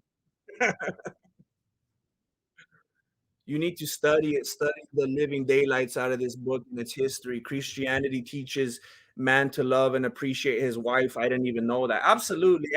See, when you listen to the news, when you listen to talking points, people think that it promotes slavery because they don't learn the history of what it meant to be in servitude back then and how people willingly went into servitude, like if it was a job because of debt. They don't understand the cultural implications of what they're talking. It wasn't like a black thing back then, a black and white thing. We're talking about, and not that that makes it any better, but when people hear slavery today, when they read slavery in the Bible, they think of an entirely different thing. I mean, they think it's the same thing when it's entirely different. And that doesn't even matter because it's still far removed from even that conversation. It was a it was a completely different thing. People think that the Bible, you trample women under your feet. The man is like you, she's treated like a little child who better not even open her mouth. It's just give. If you're not willing to do the legwork yourself and you're fed all these talking points, you're gonna think it's the ugliest, scariest, most dangerous, evil thing that's ever existed. I mean, when you actually read the scriptures, you realize how absolutely highlighted the women are and the roles that they're given. The woman that meets Jesus at the well and goes and tells us she's the spokesperson. She's the mouthpiece for all these other people, telling all of them about Christ. When it's the ladies that go and tell the apostles about the stone being rolled away. That was something that wouldn't happen back then. The women, like you don't. And then when people talk about the legitimacy of the scriptures, if it was manufactured, they wouldn't have had women talking about that. Nobody respected them in those times. The scriptures respect women, but in those times, in that culture, they weren't respected in that way. Yet the scriptures document the great things that women did. That if it was a fabricated manuscript, they wouldn't have done that. They would have made up lies and made it all about men. And the fickle ways that the apostles were, always losing faith, always doubting, always questioning. The moment Jesus died, they were like, well, I guess he wasn't real. And they all went back to work. They all went fish. They wouldn't have told all of that if it was just a story. They would have made themselves look like superheroes. The rawness, the realness in there is unbelievable. Chef X Hire will break down David and Goliath will be told. No weight classes, no weight classes. That would be like a UFC one fight right there.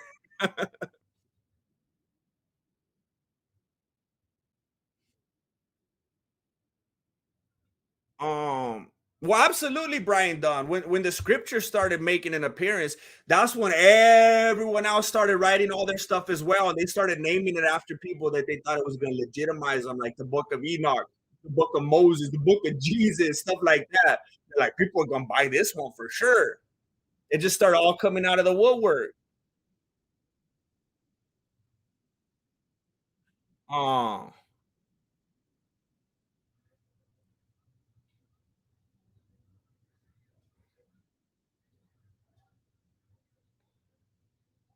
um, oh snap.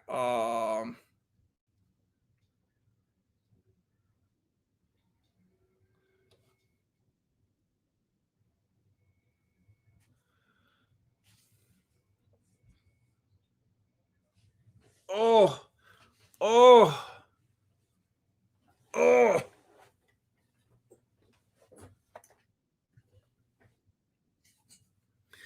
Second Peter 3:9 GM, read that verse. If he's not willing that any should perish, how do you reconcile him predetermining them to hell? If it is because of their choices, he determined them to account to you, determine them to you. I mean, a lot of this could be in semantics, and a lot of times we have to look at verses like this in the light of other verses. Because and look, I'm gonna be honest, Solid Gus, I don't have it all off the beanie right now to come at you with a full fledged like I can't come at you like James White right now. I don't have like a PowerPoint or anything like that. I'm just going off the beanie. But because I struggled with this, I didn't start off as a predestination dude. Believe me, I struggled with it because it didn't seem like the grace route. It didn't seem fair. But again, what's fair? God is just, and a just God has the full ability and right to acknowledge sin and to deal with it justly. And every person is a fallen, dirty, wicked, evil sinner unless that grace saves them. So, aside from that, the just thing to do would be to punish sin. That's why I was saying earlier grace is getting what you don't deserve, and mercy is not getting what you do deserve. And when it says he's not willing that any should perish, it sounds like it's saying, well, he's not putting that upon him. He's not willing it. He's not willing that to happen, sounding as if they have the free will. It's sounding like he says he's not willing that any should perish. So if they do perish, that's because they rejected him. But then you say, if it is because of their choices, he determined. Here's what I think. Here's kind of where I'm at right now. There's a channel, DTBM. I don't know if you know him, Solid Gus. He's one of my absolute favorite channels, DTBM. Look up DTBM. I forgot what it stands for. Discovering the Bible Ministries, DTBM. And then type in predestination. He probably has the best teaching I've ever seen on that. And he's like the perfect, like me and you, like he says that he doesn't. I'm not gonna do it justice, but you'll see what I'm talking about when you watch it. He says something like limited atonement, which is predestination. Limited atonement is God's perspective. Unlimited atonement is man's perspective, and it's reconciled somewhere in between. Where from our perspective, it looks like we have free will to accept or reject, and that's all that we need to act on. That's all we're given. That's all we need to worry about. There's a God. We're gonna accept him or reject him, and that's it. That's unlimited atonement. We're gonna do what we will. And you know people in your life, maybe even yourself. I've accepted him, but I'm gonna live for him. And some have said, no, there you go. There's your unlimited atonement. You're acting on that. But from God's perspective, it's limited atonement because of the predestination that's intact. And it's not up to us to be able to reconcile that because I heard someone say before, the day that we can understand the mind of God is the day that a little cockroach will understand a human. It's like, who do we think we are? When we think about like a little ant or a cockroach, understand that's how we're closer to a cockroach than we are to God, as far as like the holiness and righteousness and the understanding, the breadth of God. So I don't have any problem not being able to reconcile that. And like I said, believe me, I struggle with that. But the scriptures are littered with the examples of predestination. It's always God choosing people. I literally restarted reading through the scriptures about 3 weeks ago, specifically specifically with the intention of focusing on the topic of predestination. And I had my notebook and I was going to jot down every single instance of predestination. And it's constant.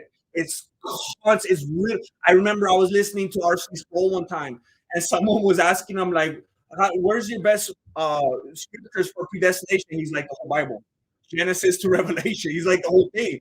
And when you look at it, it's like Adam. He was chosen. He was the first dude. Um, Abel was chosen. He was the preferred. His sacrifice. Seth, uh, Abraham, um, Elijah, David, like anyone you could think of, Samuel, everyone was chosen. They're always chosen. Moses, and he was reluctant. He was like, he was chosen. Noah, chosen. Enoch, chosen. The apostles, chosen. They're always chosen. It's always God doing the choosing. Always Jonah, chosen. That's always how it goes. Joshua, chosen. It's like they have no chance. They are called. They're chosen, and there's no way to run away from that. And I'm asking you, please, like, spend some time with that. There's no way to run away from that theme. Constantly being chosen.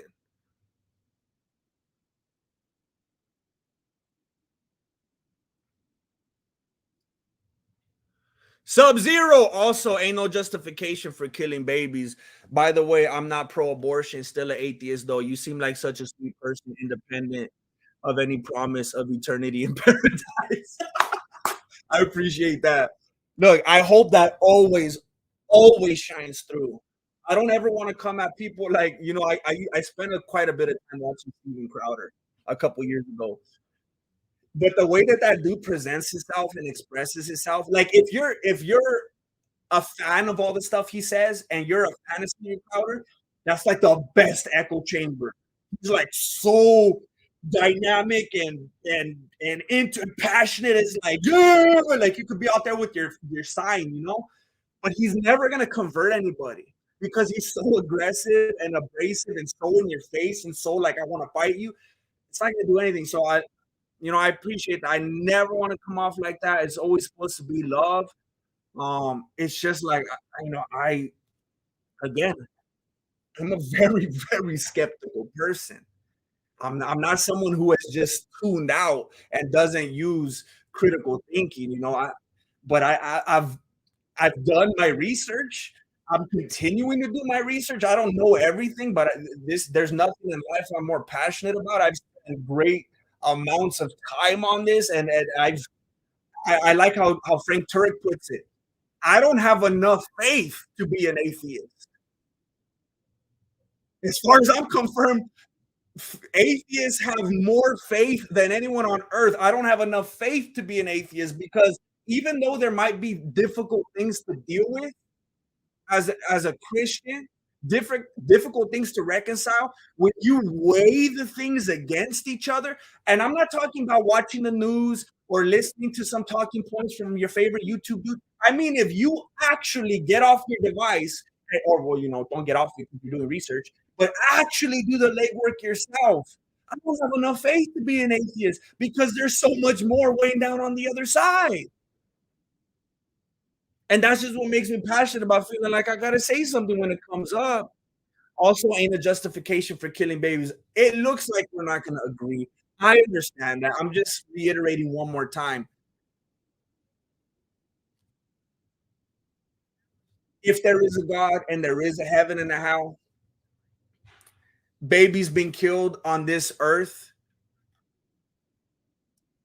by the will of God, at least for his purposes, for his justification, because of his think about it. If there were wicked, evil people sinning against this God who created them, and they turned their back on him and they served pagan gods, their babies being killed isn't hurting the babies. It's hurting the dirty, evil, wicked sinners who ran from God, became his enemies, and served pagan gods. It's hurting them. It's their consequence. The babies are in heaven now. They're on vacation. I don't, that's the simplest thing for me to understand. I remember there was a dude I went to church with a while back, and he passed away. And I remember I got a text message, and I remember I shed a couple tears. And it wasn't even 60 seconds went by, and I smiled and I went, that lucky dog. He's better off than all of us right now. So that's the perspective I'm coming to you with. It wasn't the consequence to the babies.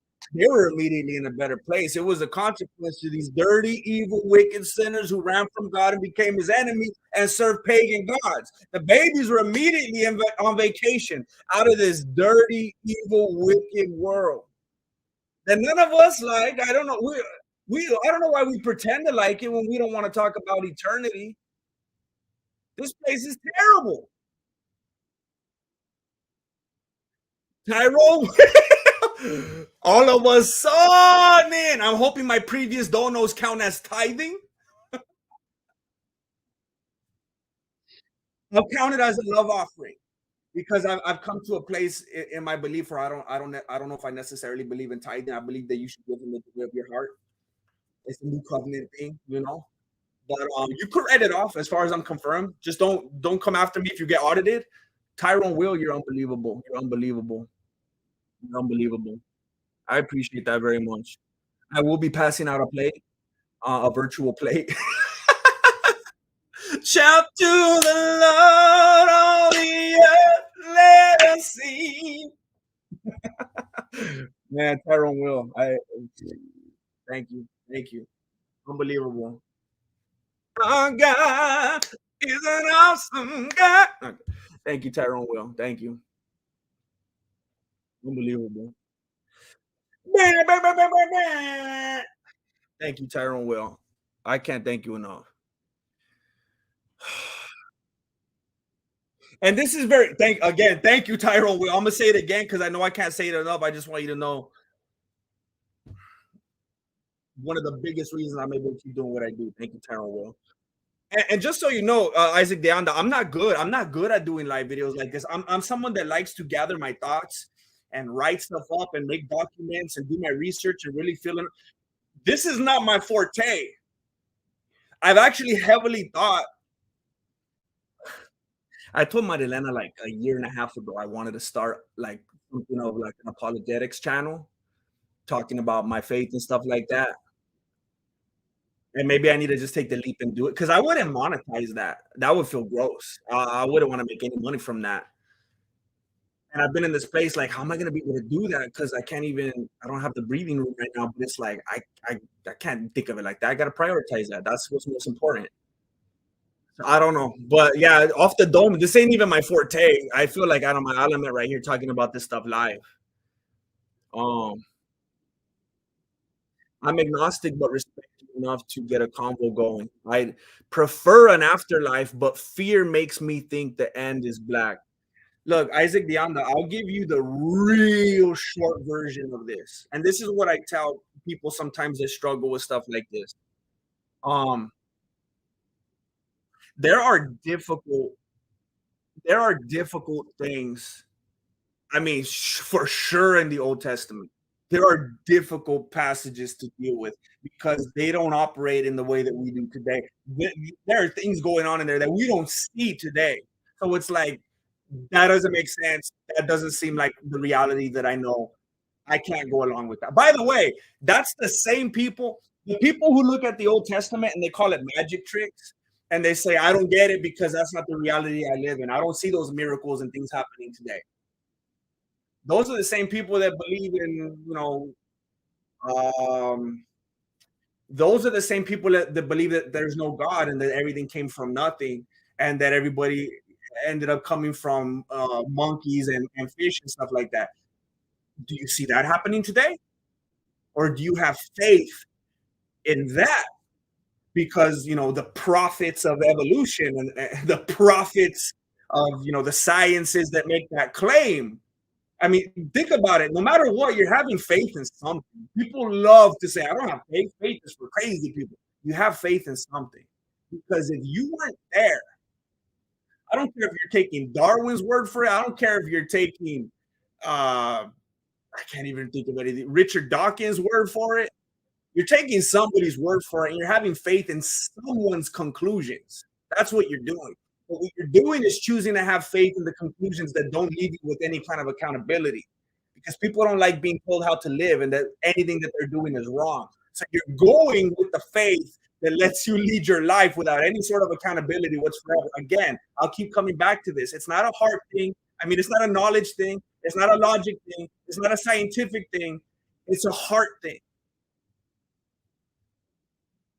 I'm trying not to say unnecessarily. I'm trying not to say unnecessary things here that don't need to be said. I'll just say something very generic and see if you get what I'm saying.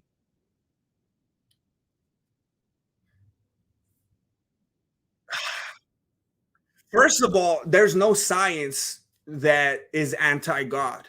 Science complements God, if you're going to be honest with science.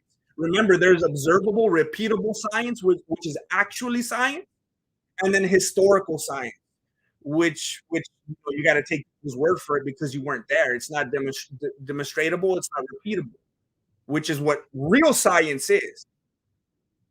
But when people try to use repeatable, demonstratable science to talk about historical science, they try to push, okay, so you're someone who believes in science. How come you don't believe in science when there's people out here today making claims about who they are that is absolutely unscientific? There's people out here wanting to live ways and be ways that are absolute anti-science. How do those things get reconciled? It's because the heart. It's because people want to live how they want to live without any kind of accountability whatsoever. So either they're pro-science when it seems to affirm what they want, or they're anti-science when that affirms what they want. They're constantly moving the bar.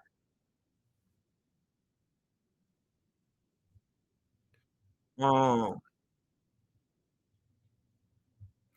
but man. But I just wanted to say what I was trying to get to, Isaac Deanda, is what I tell people who struggle with different parts of the scripture, like a lot of the stuff in the Old Testament, is it all comes down to Christ. There are like virtually no atheists today who deny the life of Christ because it would be foolish, and they know that. A while ago they did, but today there's almost nobody. I don't care who the scientist is. I don't care who the atheist is. There's almost no one, and some of you atheists in here need to catch up because some of you are just so anti-Jesus that you're like, there was no Jesus, dude. The foremost, most knowledgeable atheist scholars know that Jesus existed. Catch up. But when you look at all of the historical information and reliability of the life of Christ and the things that he said, that again, Isaac Deanda, I'm giving you the shortest version I could give you. Here it is. When you look into the reliability of the claims of Christ's life and archaeological finds and extra biblical writings that actually talk about Christ and the things he did and his followers, and you start to puzzle together like, oh wow, there's actually things outside the Bible that talk about Christ. A lot of you don't know that there are, and a lot of you think, well, yeah, those were other followers, and they were trying to make more materials to make them look great. No, there were people that didn't like him. They were people that called him crazy. Not all of them, but there were extra biblical writings where like, yeah, this dude and his followers, and woo, they weren't all complimentary. There are extra biblical writings about Christ and the things he did and his followers. These weren't legendary things that were added on later about the miracles and stuff. People were writing these things around the time that weren't his followers. Anyway, Isaac, when you consider that, okay, let's say he's real. We believe in what he did in his ministry. Let's say that's intact. So now we have that.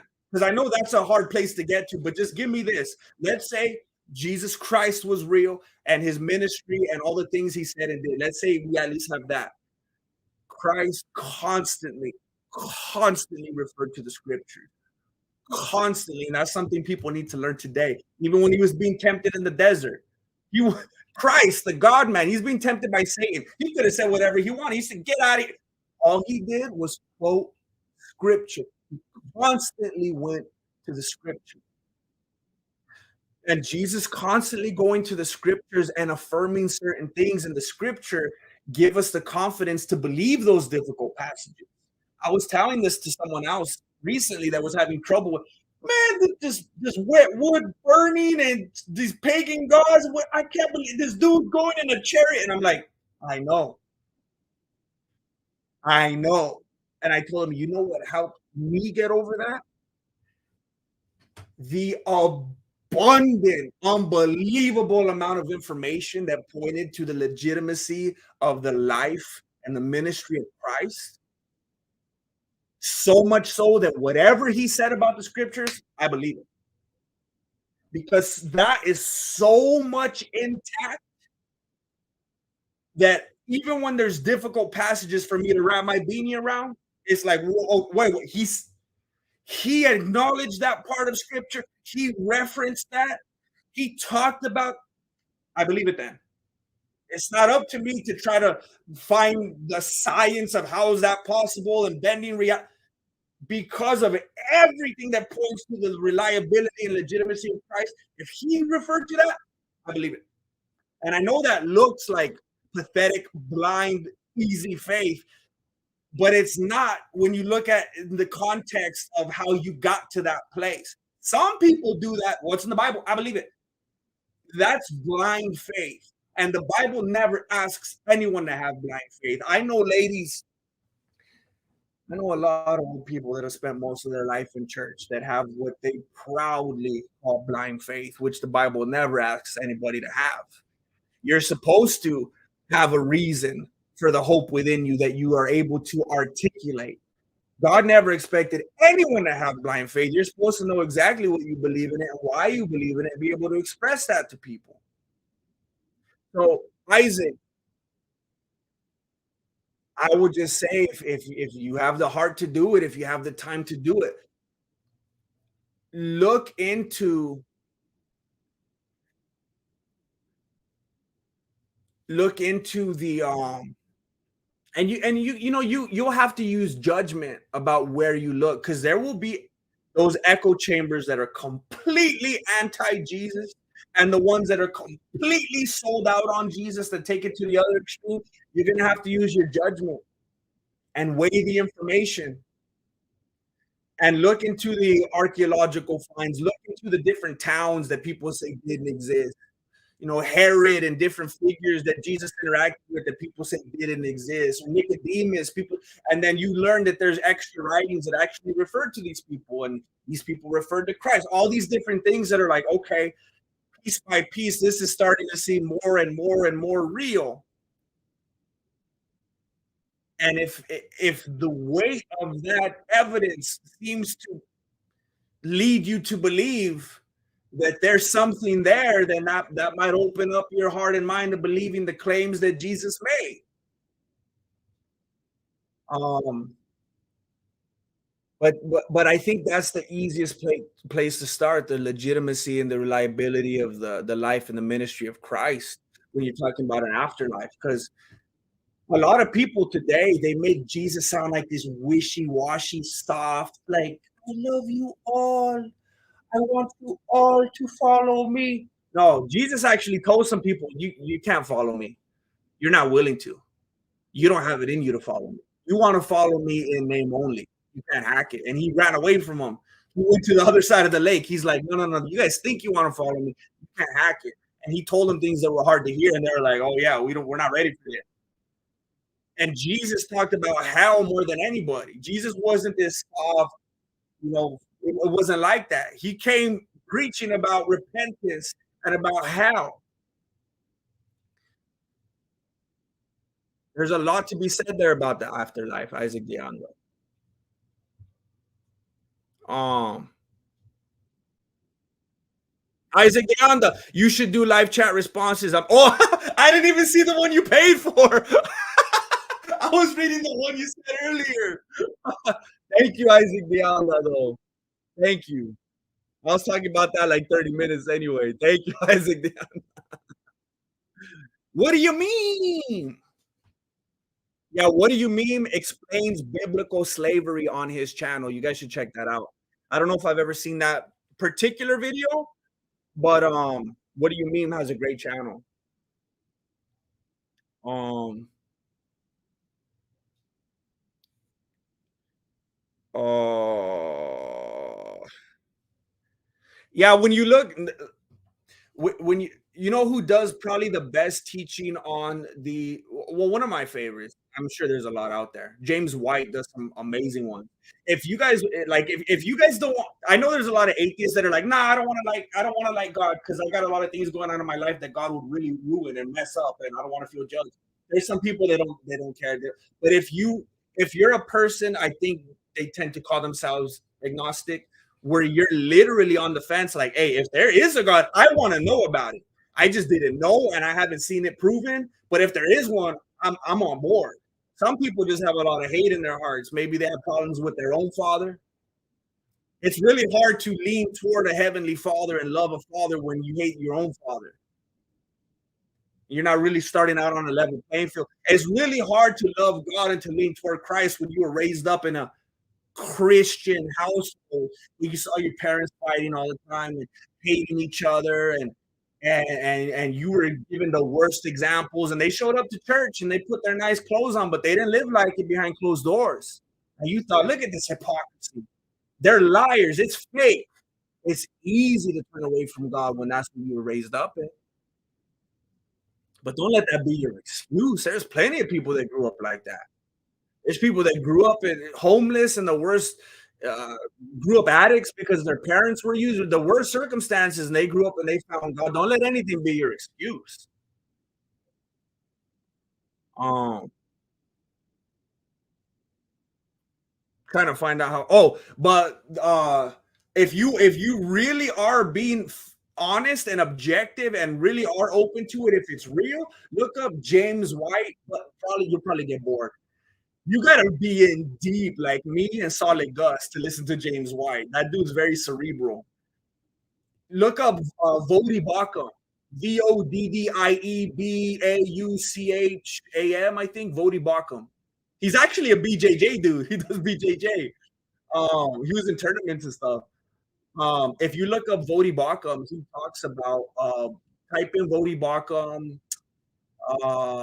how we got our Bible or something like that, and he'll talk about how it was translated and how they maintained it and how it was virtually impossible to alter the manuscripts and the ridiculous amount of conspiracy that would have had to even go in that was literally impossible. Like when you watch something like that, I'm just curious how any logical person would still go, nah, that's not true. Like that would be the best test to you to show you it's a heart thing. When you get someone like Bodhi Barker giving you a lesson like that and literally leaving you with nothing to say, you have no option but to view it as a heart thing. Look, I can't be more real with you right now. Like I'm If you're someone who at all is even willing on any level to be objective and open-minded and not just be a hateful, closed-minded person that just wants to not even know the truth if it is the truth, give it a shot. What have you got to lose? Um, I mean, it's so open and shut. It's easy to not watch it if you're in the chat right now and be like, yeah, yeah, yeah. But when you watch it, you'll be like, uh, I'm telling you, there's nothing that you can say when you get when he lays it out the way that he does. And I'm not saying it because I want it to be a got you kind of thing. I'm saying it like, hey, I know the math equation. Please copy off my paper. God's fingerprint is everywhere. Thank you for bringing that up. That's something I forgot to say earlier.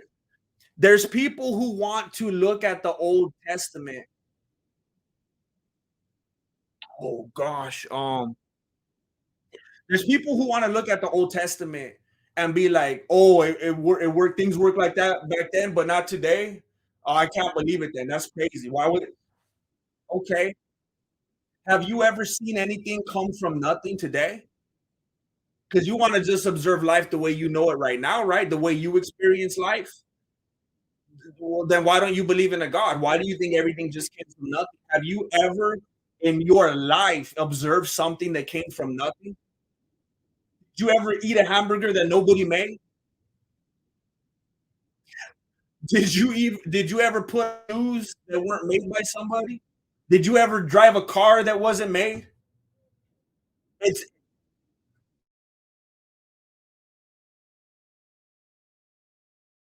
follow things to their logical conclusion. You can't make fun of the Bible and talk about the different dispensations as if it's ridiculous and be like, well, I don't see miracles today and I don't see things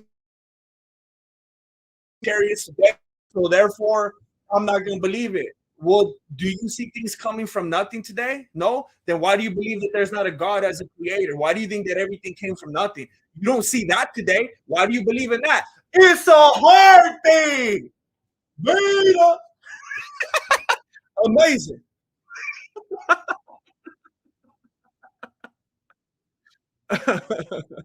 Oh my gosh. F bomb. You're a smart guy. You're a smart guy. Um,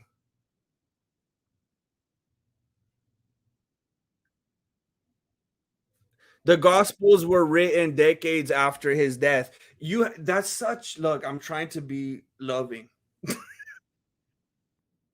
Again, you have to respect cultures, you have to respect time periods. They didn't have the dudes with the little conductor's caps on the corner saying extra, extra in the time of Christ. We didn't have bloodyelbow.com in the time of Christ. We didn't have New York Times in the time of Christ. In that time, this is why I'm saying you guys have to be objective, you have to be fair, you have to be honest. This is disingenuous right here. That's not the way that information and news worked back then. Everything was oratory. That's what the culture was. That's what the lifestyle was. You can't act now. You can't act like it was back then the way it is now just because you're here now. That's very self-centered. That's very selfish. Things were passed on by word of mouth. And when you actually I can't remember who it was, you'll easily find it. There were people at that time. Oh, who was it? Some kind of leader or emperor. I don't remember who it was. And I'm embarrassed that I don't because I've spent enough time on this. There was a guy around that time who was writing down the things that were happening that later were reflected in the gospel. So my point is, you're talking about the fact that oh well they were written. Wait, wait, wait. First of all, we didn't have websites and articles back then where dudes were breaking news at 6 in the morning. That's not how they did stuff. They did it by word of mouth. On top of that, there were people who were considered more um, I don't know if intelligent is the best word, but they were people who were dignitaries and things like that, where they did write more. And people like the apostles, you're talking about fishermen and carpenters. These were not people that were known for writing. These were not people who really had the resources to those types of things either. So, but there were people at that time who were writing things down that were predated way before the Gospels were written. Same thing with the Apostles' Creed. Those things predated the Gospels. So this whole argument about they were written decades, that's a weak, that's like a Richard Dawkins lazy kind of argument.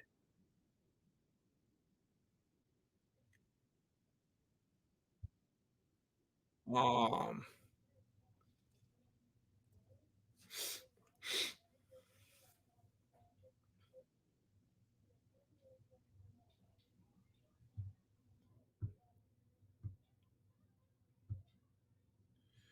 um,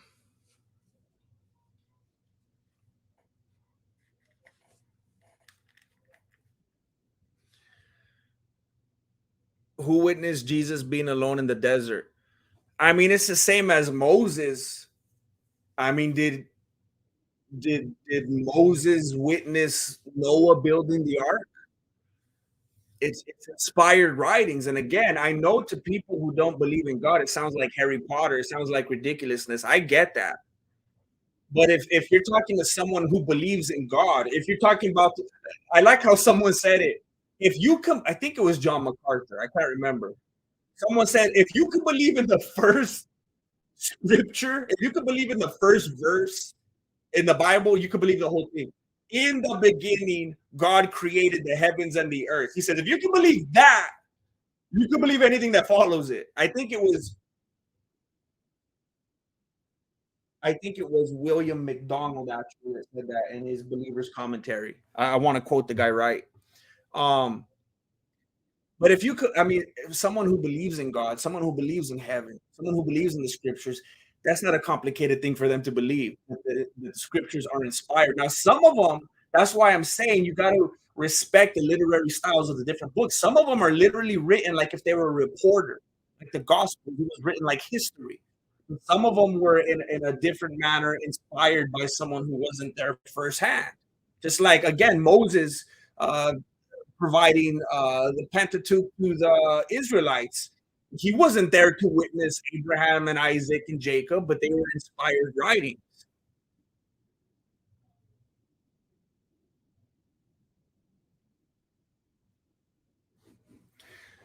McLaren fan, I don't know exactly what it is that you believe in, but I'll just say, I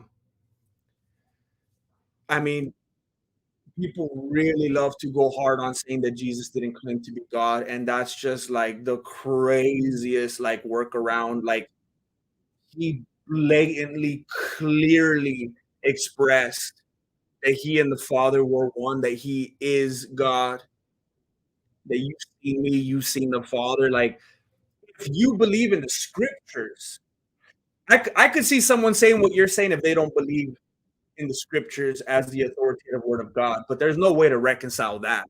That would be considered heretical. Um,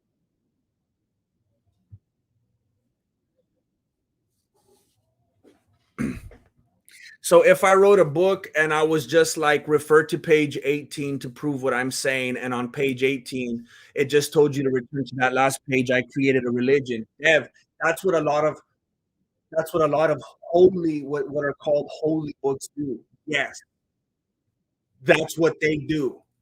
The Bible is distinct the in the way that it is compiled. The Bible is the only holy book that is not like that.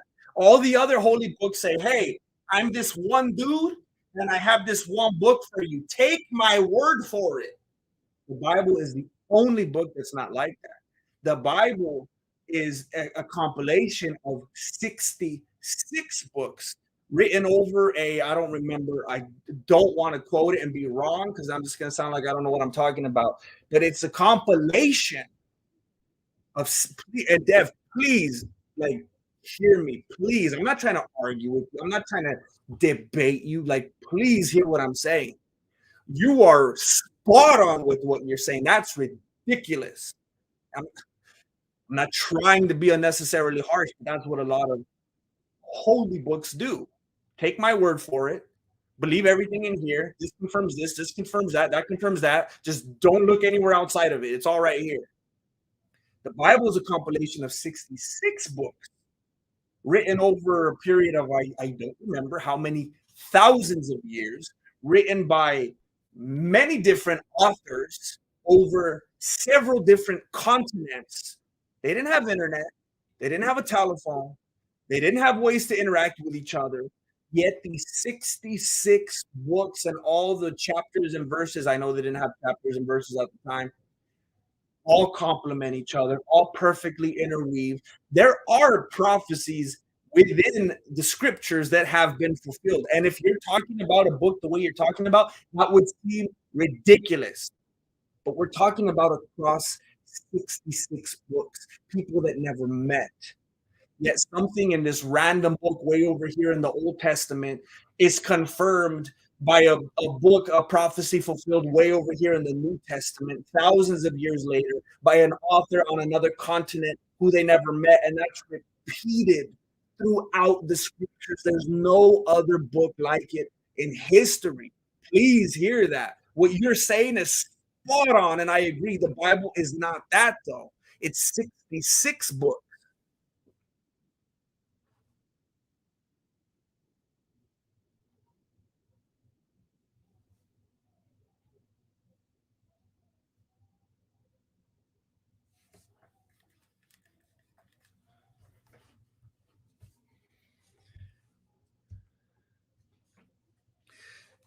Some say that God died for our sins. Others say he gave up his weekend. He came back to life after 3 days.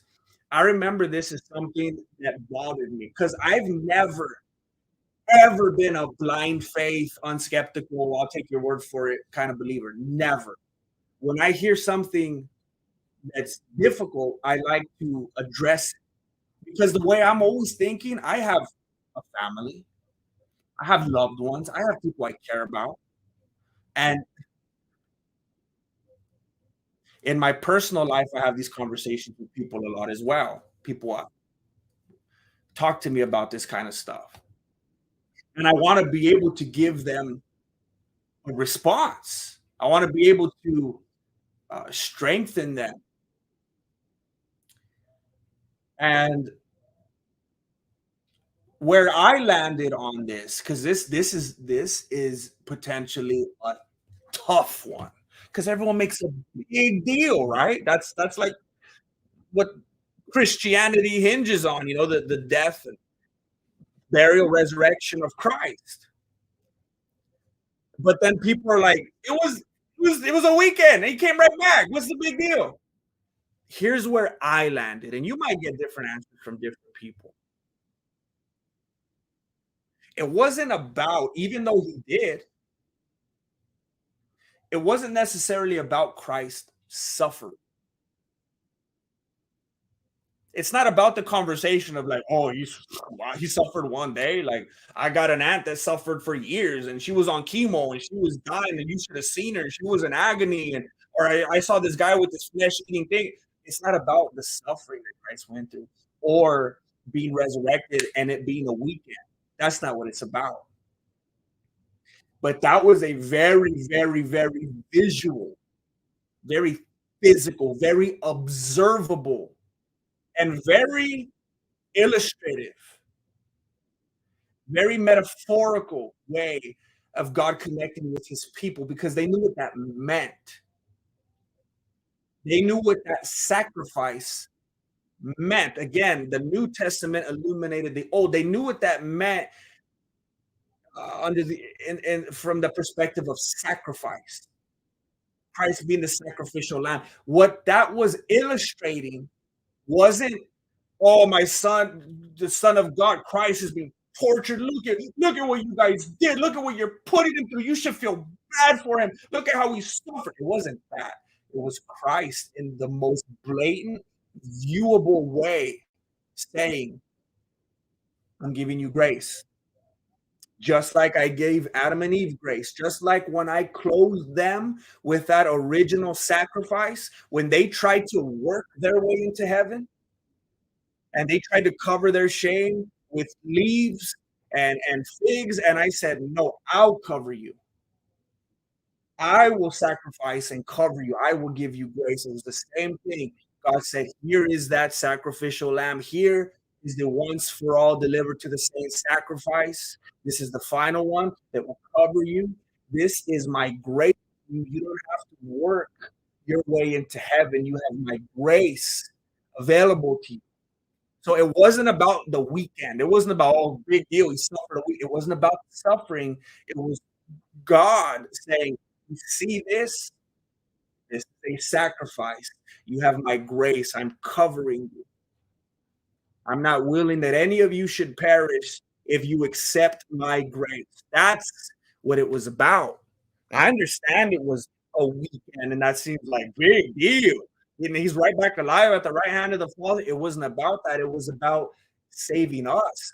It wasn't about Christ suffering and dying, even though we should acknowledge that. It was about us being free and having access to grace and eternity.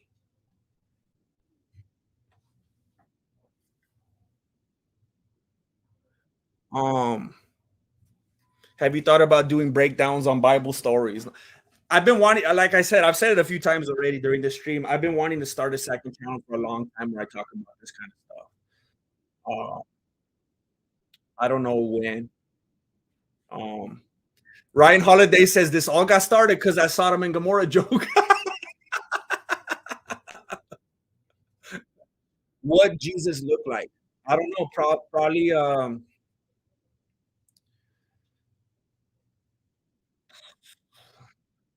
I don't know because I mean, my default, and this might be ignorant. I don't know. I'm not putting a whole lot of weight into this. My default gut answer would be probably look like a darker Middle Eastern looking man. Um, but even people today, they only ended up looking the way they look, having the pigmentation that they have and the characteristics that they have because they've been where they're at for so long. And there's that micro evolution, just like with dogs, and they kind of adapt over time. So I don't know. I don't know. It's easy to make that assumption because of him uh, growing up where he did and everything, but I don't know.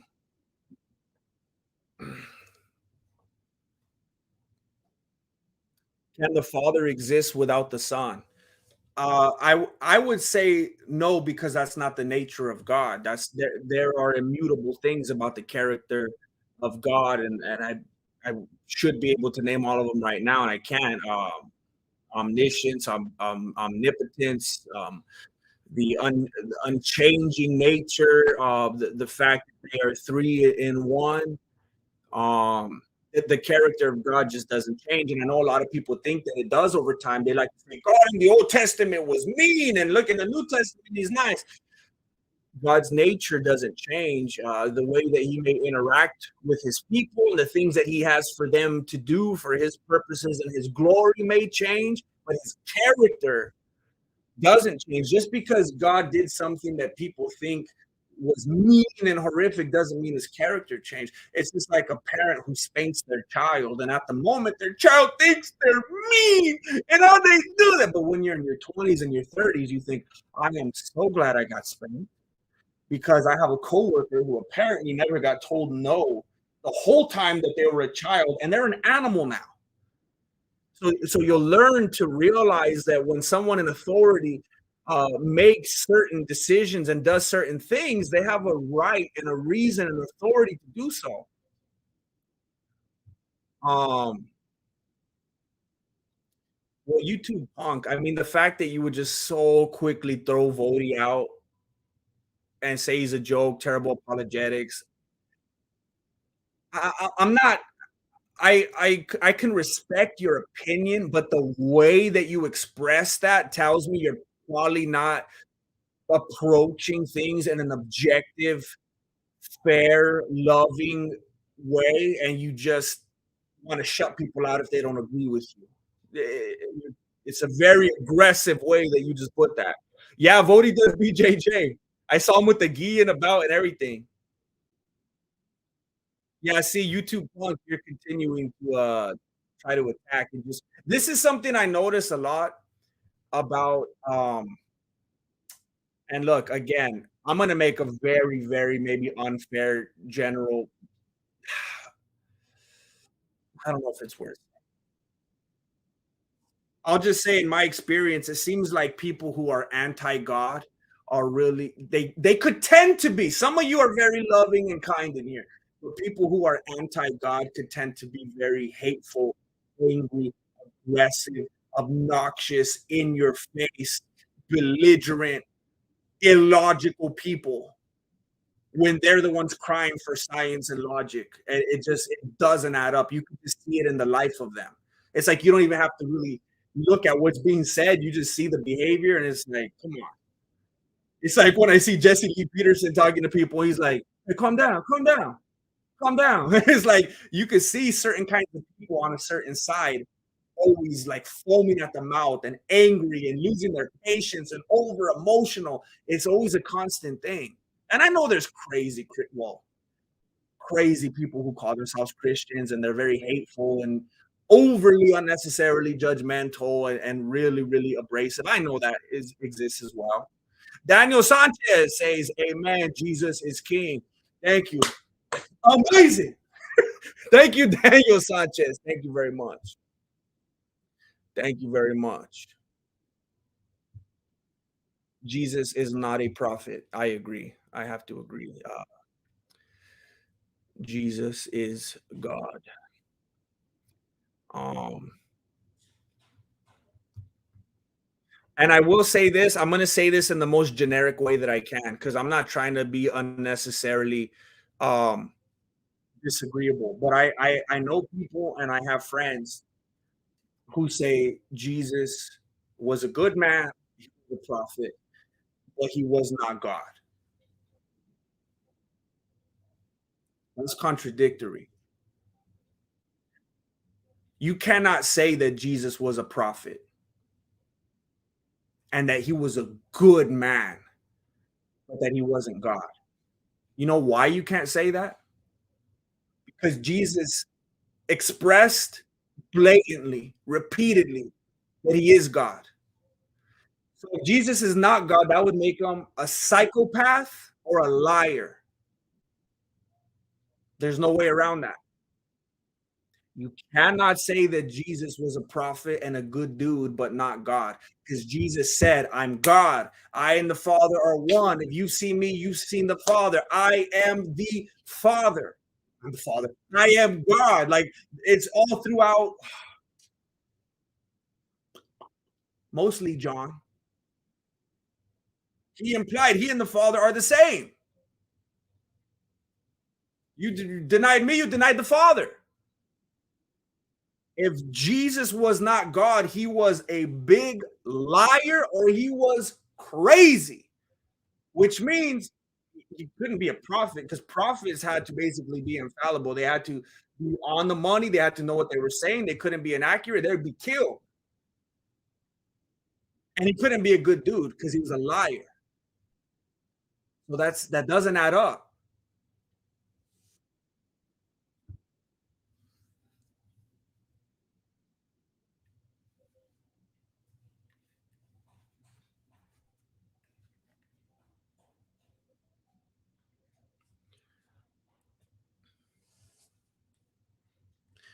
There was a grasshopper mouse. There was a lot of things that Jesus never explicitly said.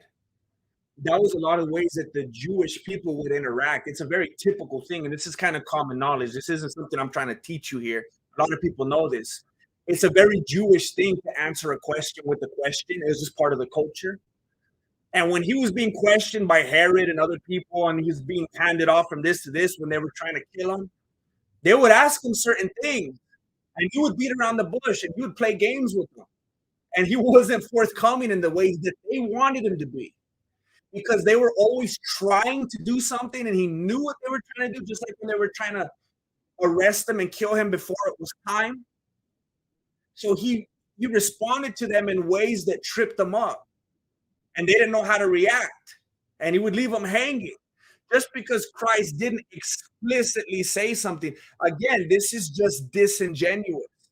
This is just disingenuous because there is so much that he said in the Gospels, clearly expressing that he was claiming to be God, that to say that he didn't is just flat out dishonest. It's flat out dishonest.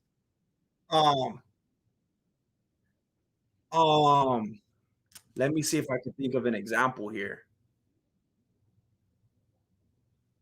Um, that will be like, you know how dishonest what you just said sounds? And again, I'm not trying to start a fight with you. I'm not trying to be mad at you. I respect the fact that you're entitled to an opinion, but I'm just saying, I want it's like if you're my friend and you're driving with the gasoline hose still in your car. I'm gonna tell you, well, hold on, let me tell you what you need to hear. That's how I feel. I feel like what you just said is like if you ask me, hey, do you have a piano in your room? And I was like, no. And you can see you're like, you don't got a piano? And I'm like, nope. And the truth in my being, I'm like, I got two pianos. That's how disingenuous it seemed like what you just said. He didn't have to explicitly say something. Everything that needed to be expressed was expressed. It was abundantly clear. And you could see in the interactions that Christ had with others that he didn't necessarily express himself that way. Even when he was doing the Sermon on the Mount and stuff, he was known to speak in parables because there were certain people that he flat out didn't want knowing what he was saying.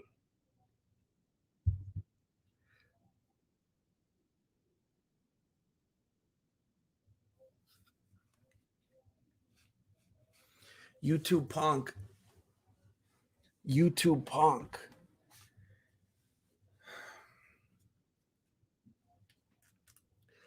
YouTube punk. You just okay. If you guys don't see it, YouTube punk just posted a verse. It says, "And Jesus said unto him, Why callest thou me good? There is none good but one, that is God." And he thinks that this is a gotcha moment. And YouTube punk, I mean it when I say this. You posting stuff like this makes me think that there's actually hope for you because you're posting the most shallow arguments that there are against Christ and Christianity. This is what people call proof texting. When they take a little pinch out of the scriptures and they think it's going to do something. Jesus saying that, Jesus saying that was an effort for the person to come to the realization and or acknowledgement of who Christ was. Christ was trying to reveal to that person what why you just like when God said in the garden, "Where are you?"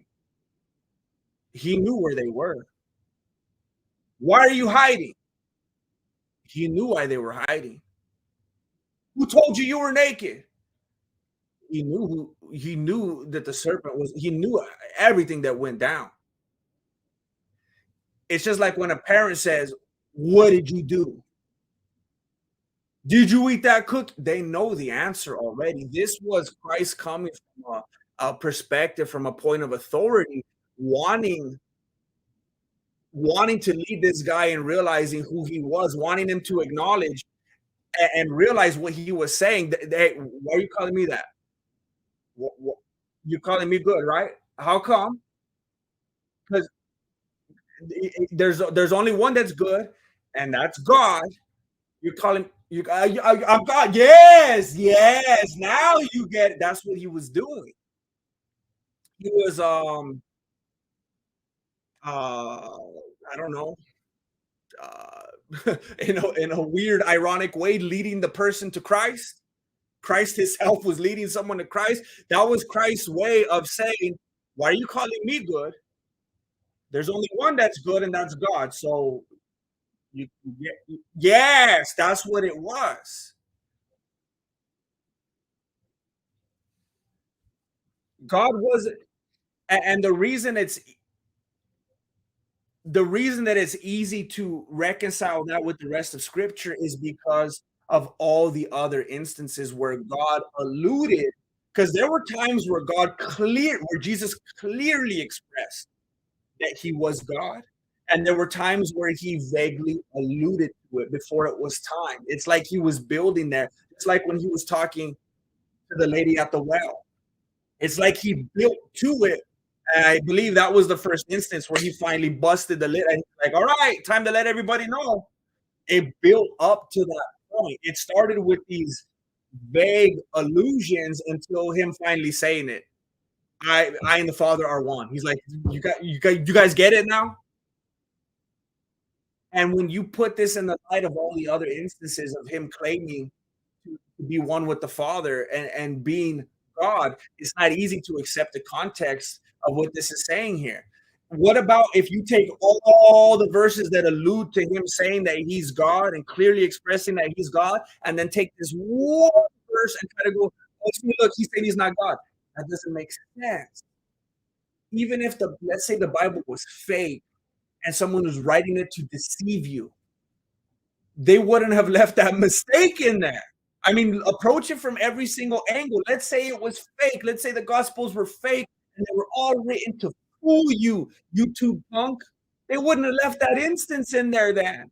Or they would have all said that he wasn't God. You wouldn't have all these instances alluding to the fact that he's God and then one saying, no, I'm not God. That doesn't make any sense.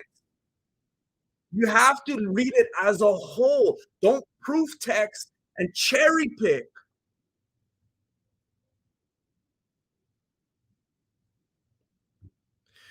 Him saying I and the Father are one is referring to their three in one nature, the Father, the Son, and the Holy Spirit.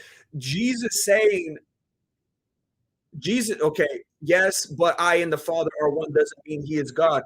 Jesus isn't the Father, and the Father isn't Jesus, but Jesus is saying that he and the Father are one, as in the nature of God. Jesus isn't the Father isn't Jesus, Jesus isn't the Holy Spirit is, but they're God.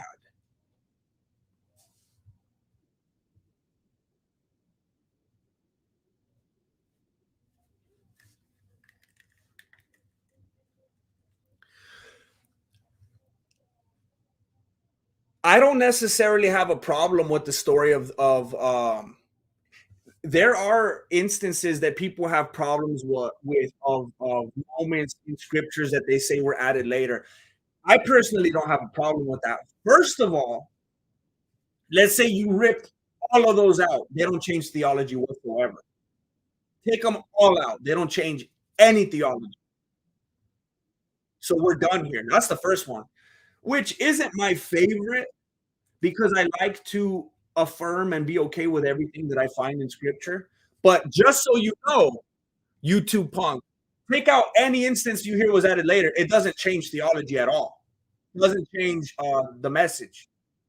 But I have no problem with things being added later because we already discovered that the scripture, the gospels were written later.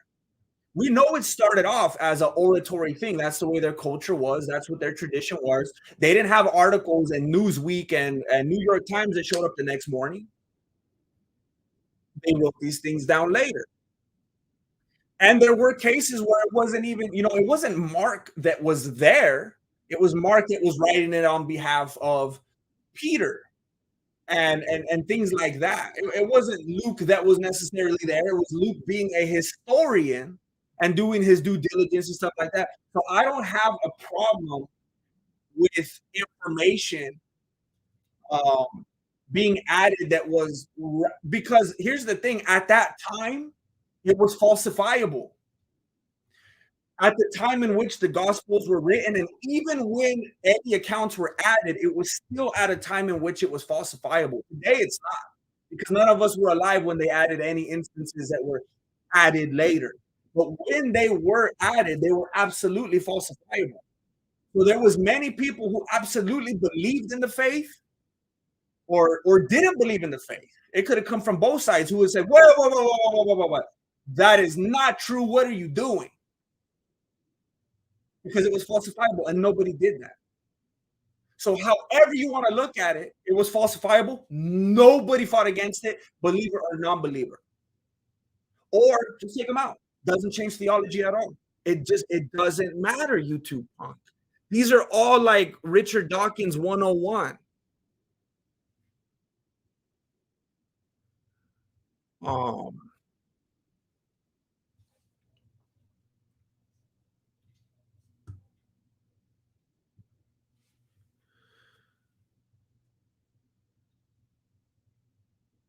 uh,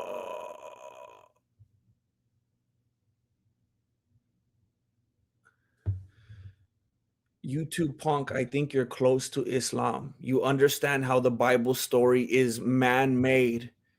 Just open the Quran. It will make sense to you as the final chapter.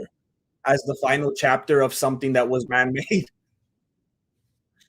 You just disrespected the scriptures and then is like, hey, and the Quran's the next part of that.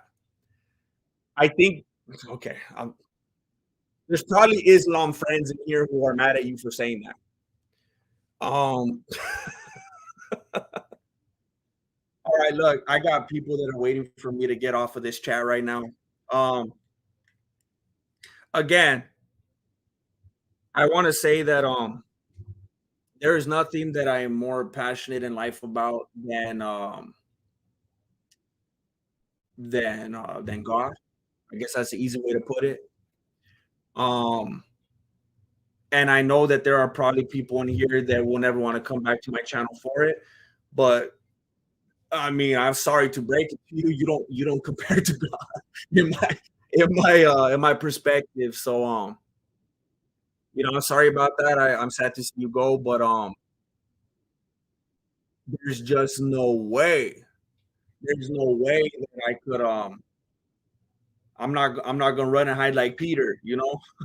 There's no way that I'm gonna shy away from what I think I need to say just because I don't want to lose some subscribers, you know? But at the same time, I really, really, really hope that you guys never, ever, ever, ever think I'm coming at you from a preachy, I'm better than you, self-righteous thing. Even you, YouTube punk, if I'm stopping and I'm trying to talk to you, it's only because I care. If I didn't care about you, I would say, good luck, and I would just keep scrolling. I only say something because I care. I care about your life, about your soul. So I hope nobody thinks that I'm trying to be a jerk or I'm trying to hate you or judge you. It's nothing like that. I know some people will think that no matter what, but that's just not the truth. Um, so I hope everyone knows that even if I said something against what you believe in or felt like I was debating with you, arguing with you, I'm not mad at you. I don't hate you. It's nothing like that. Um,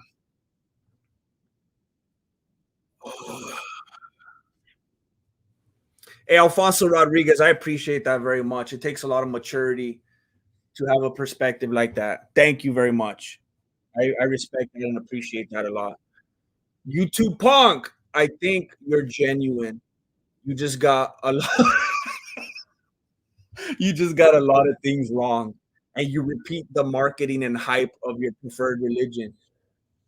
Look, YouTube punk, you say this.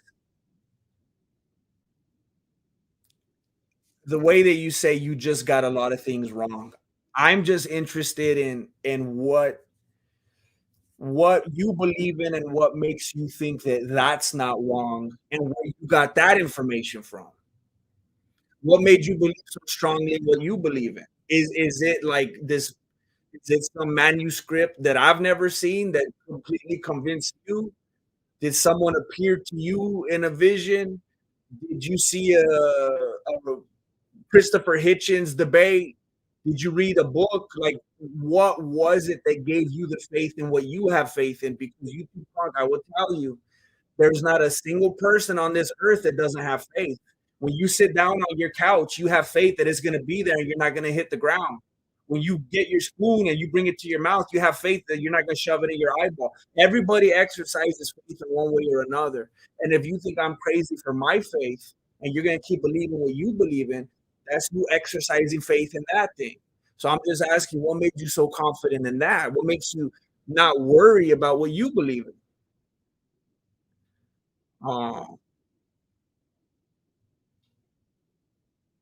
uh,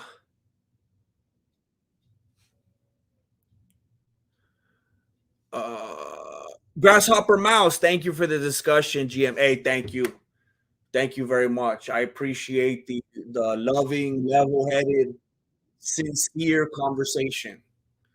I'm never looking at it, and I love the way you put it. I'll never look at it as debate or argument or anything. It's a discussion. It's a conversation. I appreciate it. And one more thing, YouTube punk, you said the marketing and hype of your preferred religion. Trust me, the things I was saying today is not the marketing and hype of my religion. The marketing and hype, unfortunately, of my religion, and I don't like to use the word religion.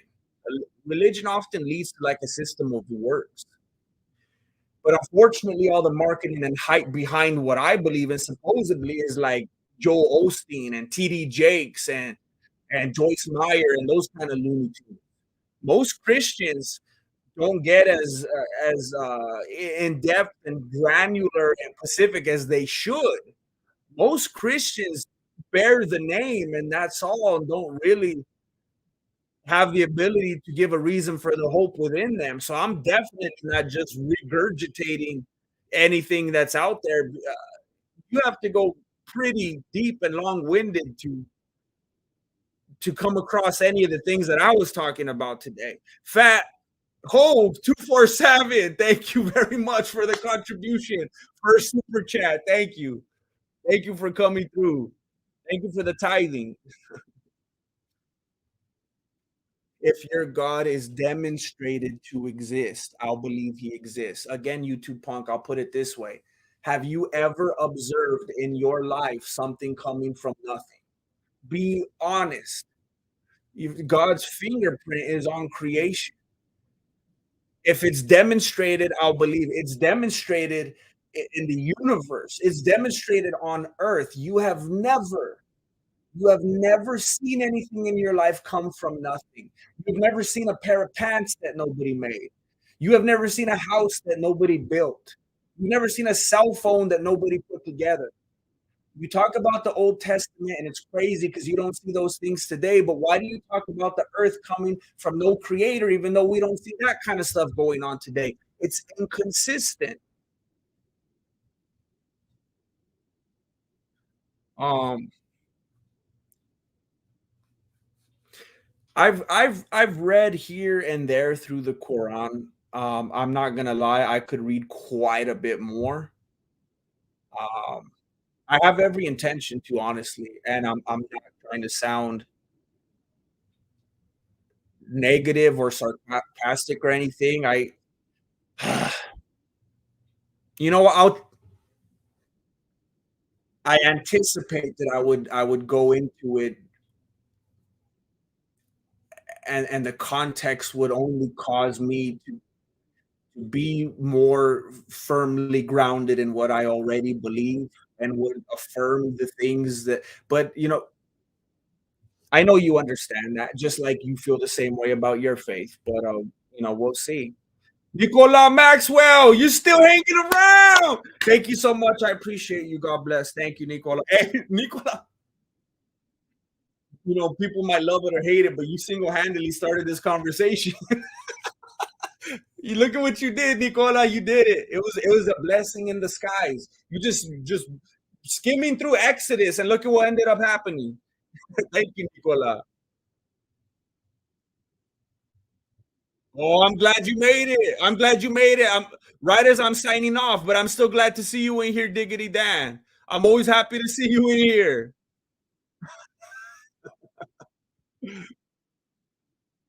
I hope you had a good time at work.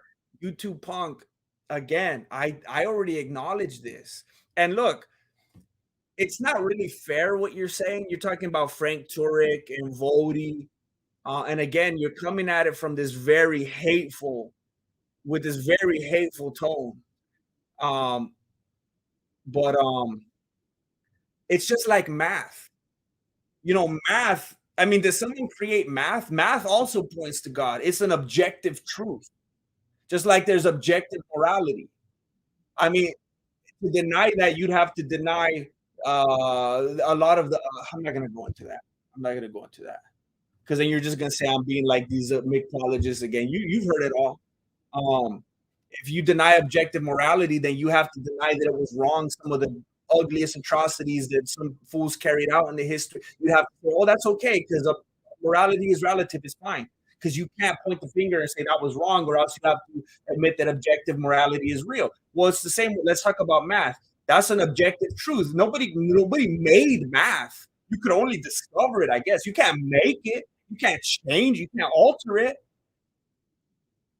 But that saying that I'm just regurgitating what people like Frank Turek and Vody are saying, that's like saying, okay, here's math, and I'm talking about math, and you're like, well, you're only saying what those professors are saying. Hey, homie, the math doesn't change though. The math don't change. It doesn't matter who's teaching. The math is still intact. It doesn't change. You have to address that. And again, I told you everybody has faith in something. So you could say I'm having faith in what Frank Turek and Rody and them are saying. You're having faith in Richard Dawkins and Bill Nye and whoever else, whatever. It's the same thing. You're having faith in what these dudes are saying. Um,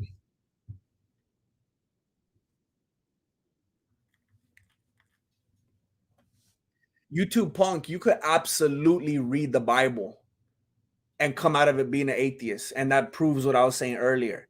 It's a heart thing. It's not about truth. It's not about science. It's not about logic. It's a heart thing. Devin, thank you. First super chat. We got a lot of first super chats tonight. We're breaking records. Thank you, Devin. Thank you. Um, Something coming from nothing is a straw man. How? What are you talking about? How is that in any way a straw man? Uh, um, Nobody says the earth was created from nothing. Every evolutionist that denies a divine creator claims that it came from nothing. If there was no creator, it came from nothing. Whatever the first thing was, you could talk about a pond or algae or little tadpoles. It had to start with something.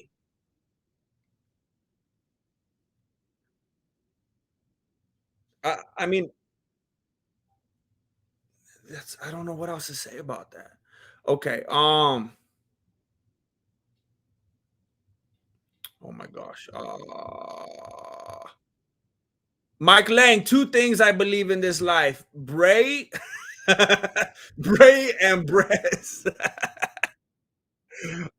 Thank you, Jesse. May God bless you and yours. Good night. Hey, I hope you have a good Bray.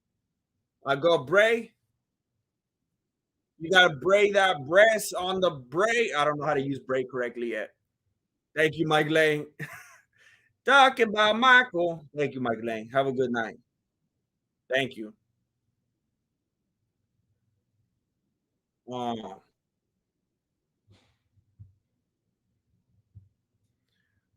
uh, Look, Stephen Wright. That's one of the most complicated things about apologetics, about Christianity. He says, "But God came from." Well, it's beyond us, so it doesn't have to be explained, right? I think it's important for people to be able to say, "Hey, I struggle with this thing," and like to be able to say, "I don't know every single answer." And it's dangerous to pretend like you know every single answer because then you're gonna force yourself to say something that might not be accurate. The way I look at it, you're either gonna say, "In the beginning, God," or you're gonna say, "In the beginning, nothing." And either one, there's no way around this. Either one is a stance of faith. If you weren't there, it's a stance of faith.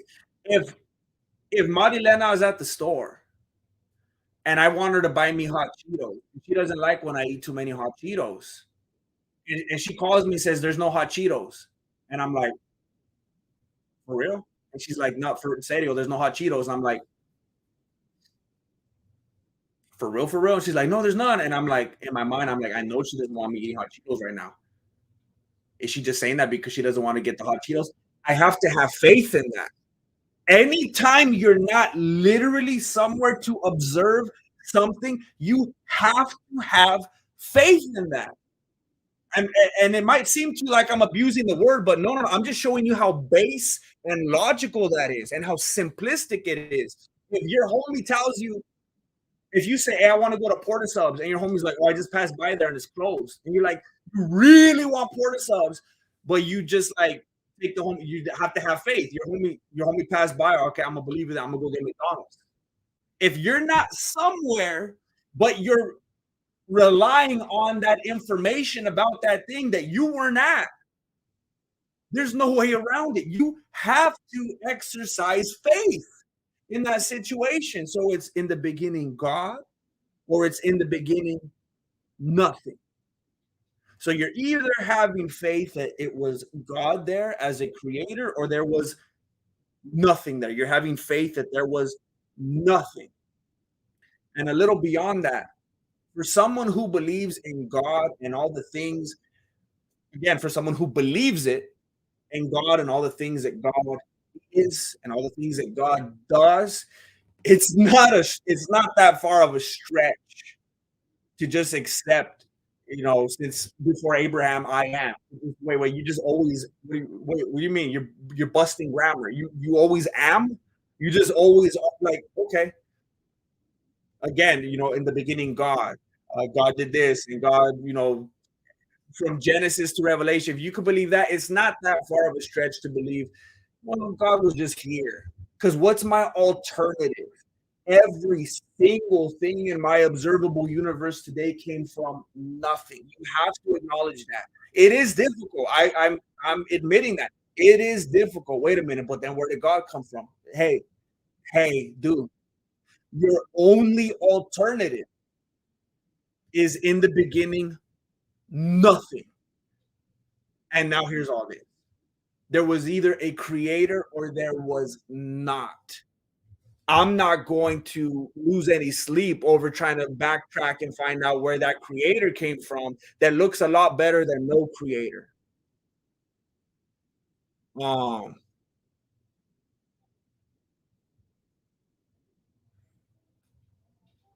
Religion isn't math. There are no, but God is. There are 1,000 sects of Christianity. Yeah, but that's not God. That doesn't have anything to do with God. Don't let all these different branches and sects and irrational, illogical people that just want to create their own theology and follow their lust and bend the truth and live outside of Scripture. Don't let that distort the realness of God. Um,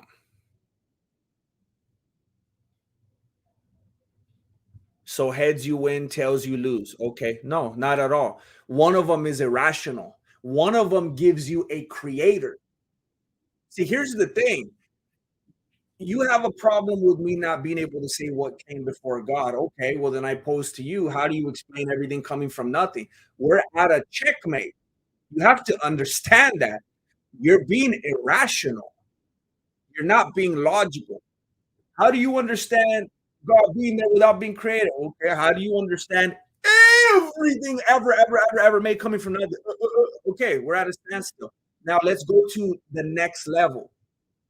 You have everything that has ever existed, period. It either came from something or from nothing. Those are your only options. It's not flipping, it's not in the sense of flipping a coin.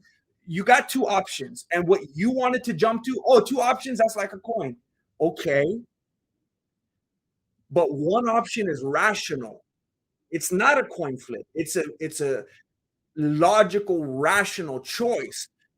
You have a bunch of creation or a bunch of, let's just call it, things that either came out of absolutely nothing with no help from nowhere, or it was created, just like everything observable that you see today that you've ever seen. One of them is rational and one of them is not. Nicola Maxwell, please clip this if you can. Appreciate it. Yeah, I started talking about this like 2 hours ago. I'll have to go back and see where this all started. Um, okay, okay.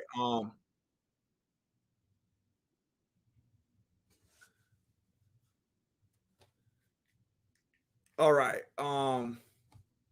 No, I'm not cyberpunk. I'm not appealing to a mystery to solve a mystery. I said let's go to the next level. There's a checkmate. Let's go to the next level. What's rational? A bunch of stuff coming from nothing or from something. And not all scientists say everything came from nothing. You're true. There's a whole bunch of logical scientists. There's a whole bunch of creationist Christian scientists. That's true. But there definitely are people who say that everything came from nothing. And if that's not you, then good for you. You're further along than I thought.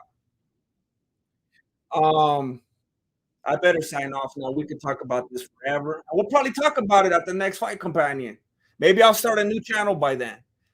Anyway, I hope you're all good. I hope you're all safe out there. I hope you have a good time. And simply is the most likely. Um,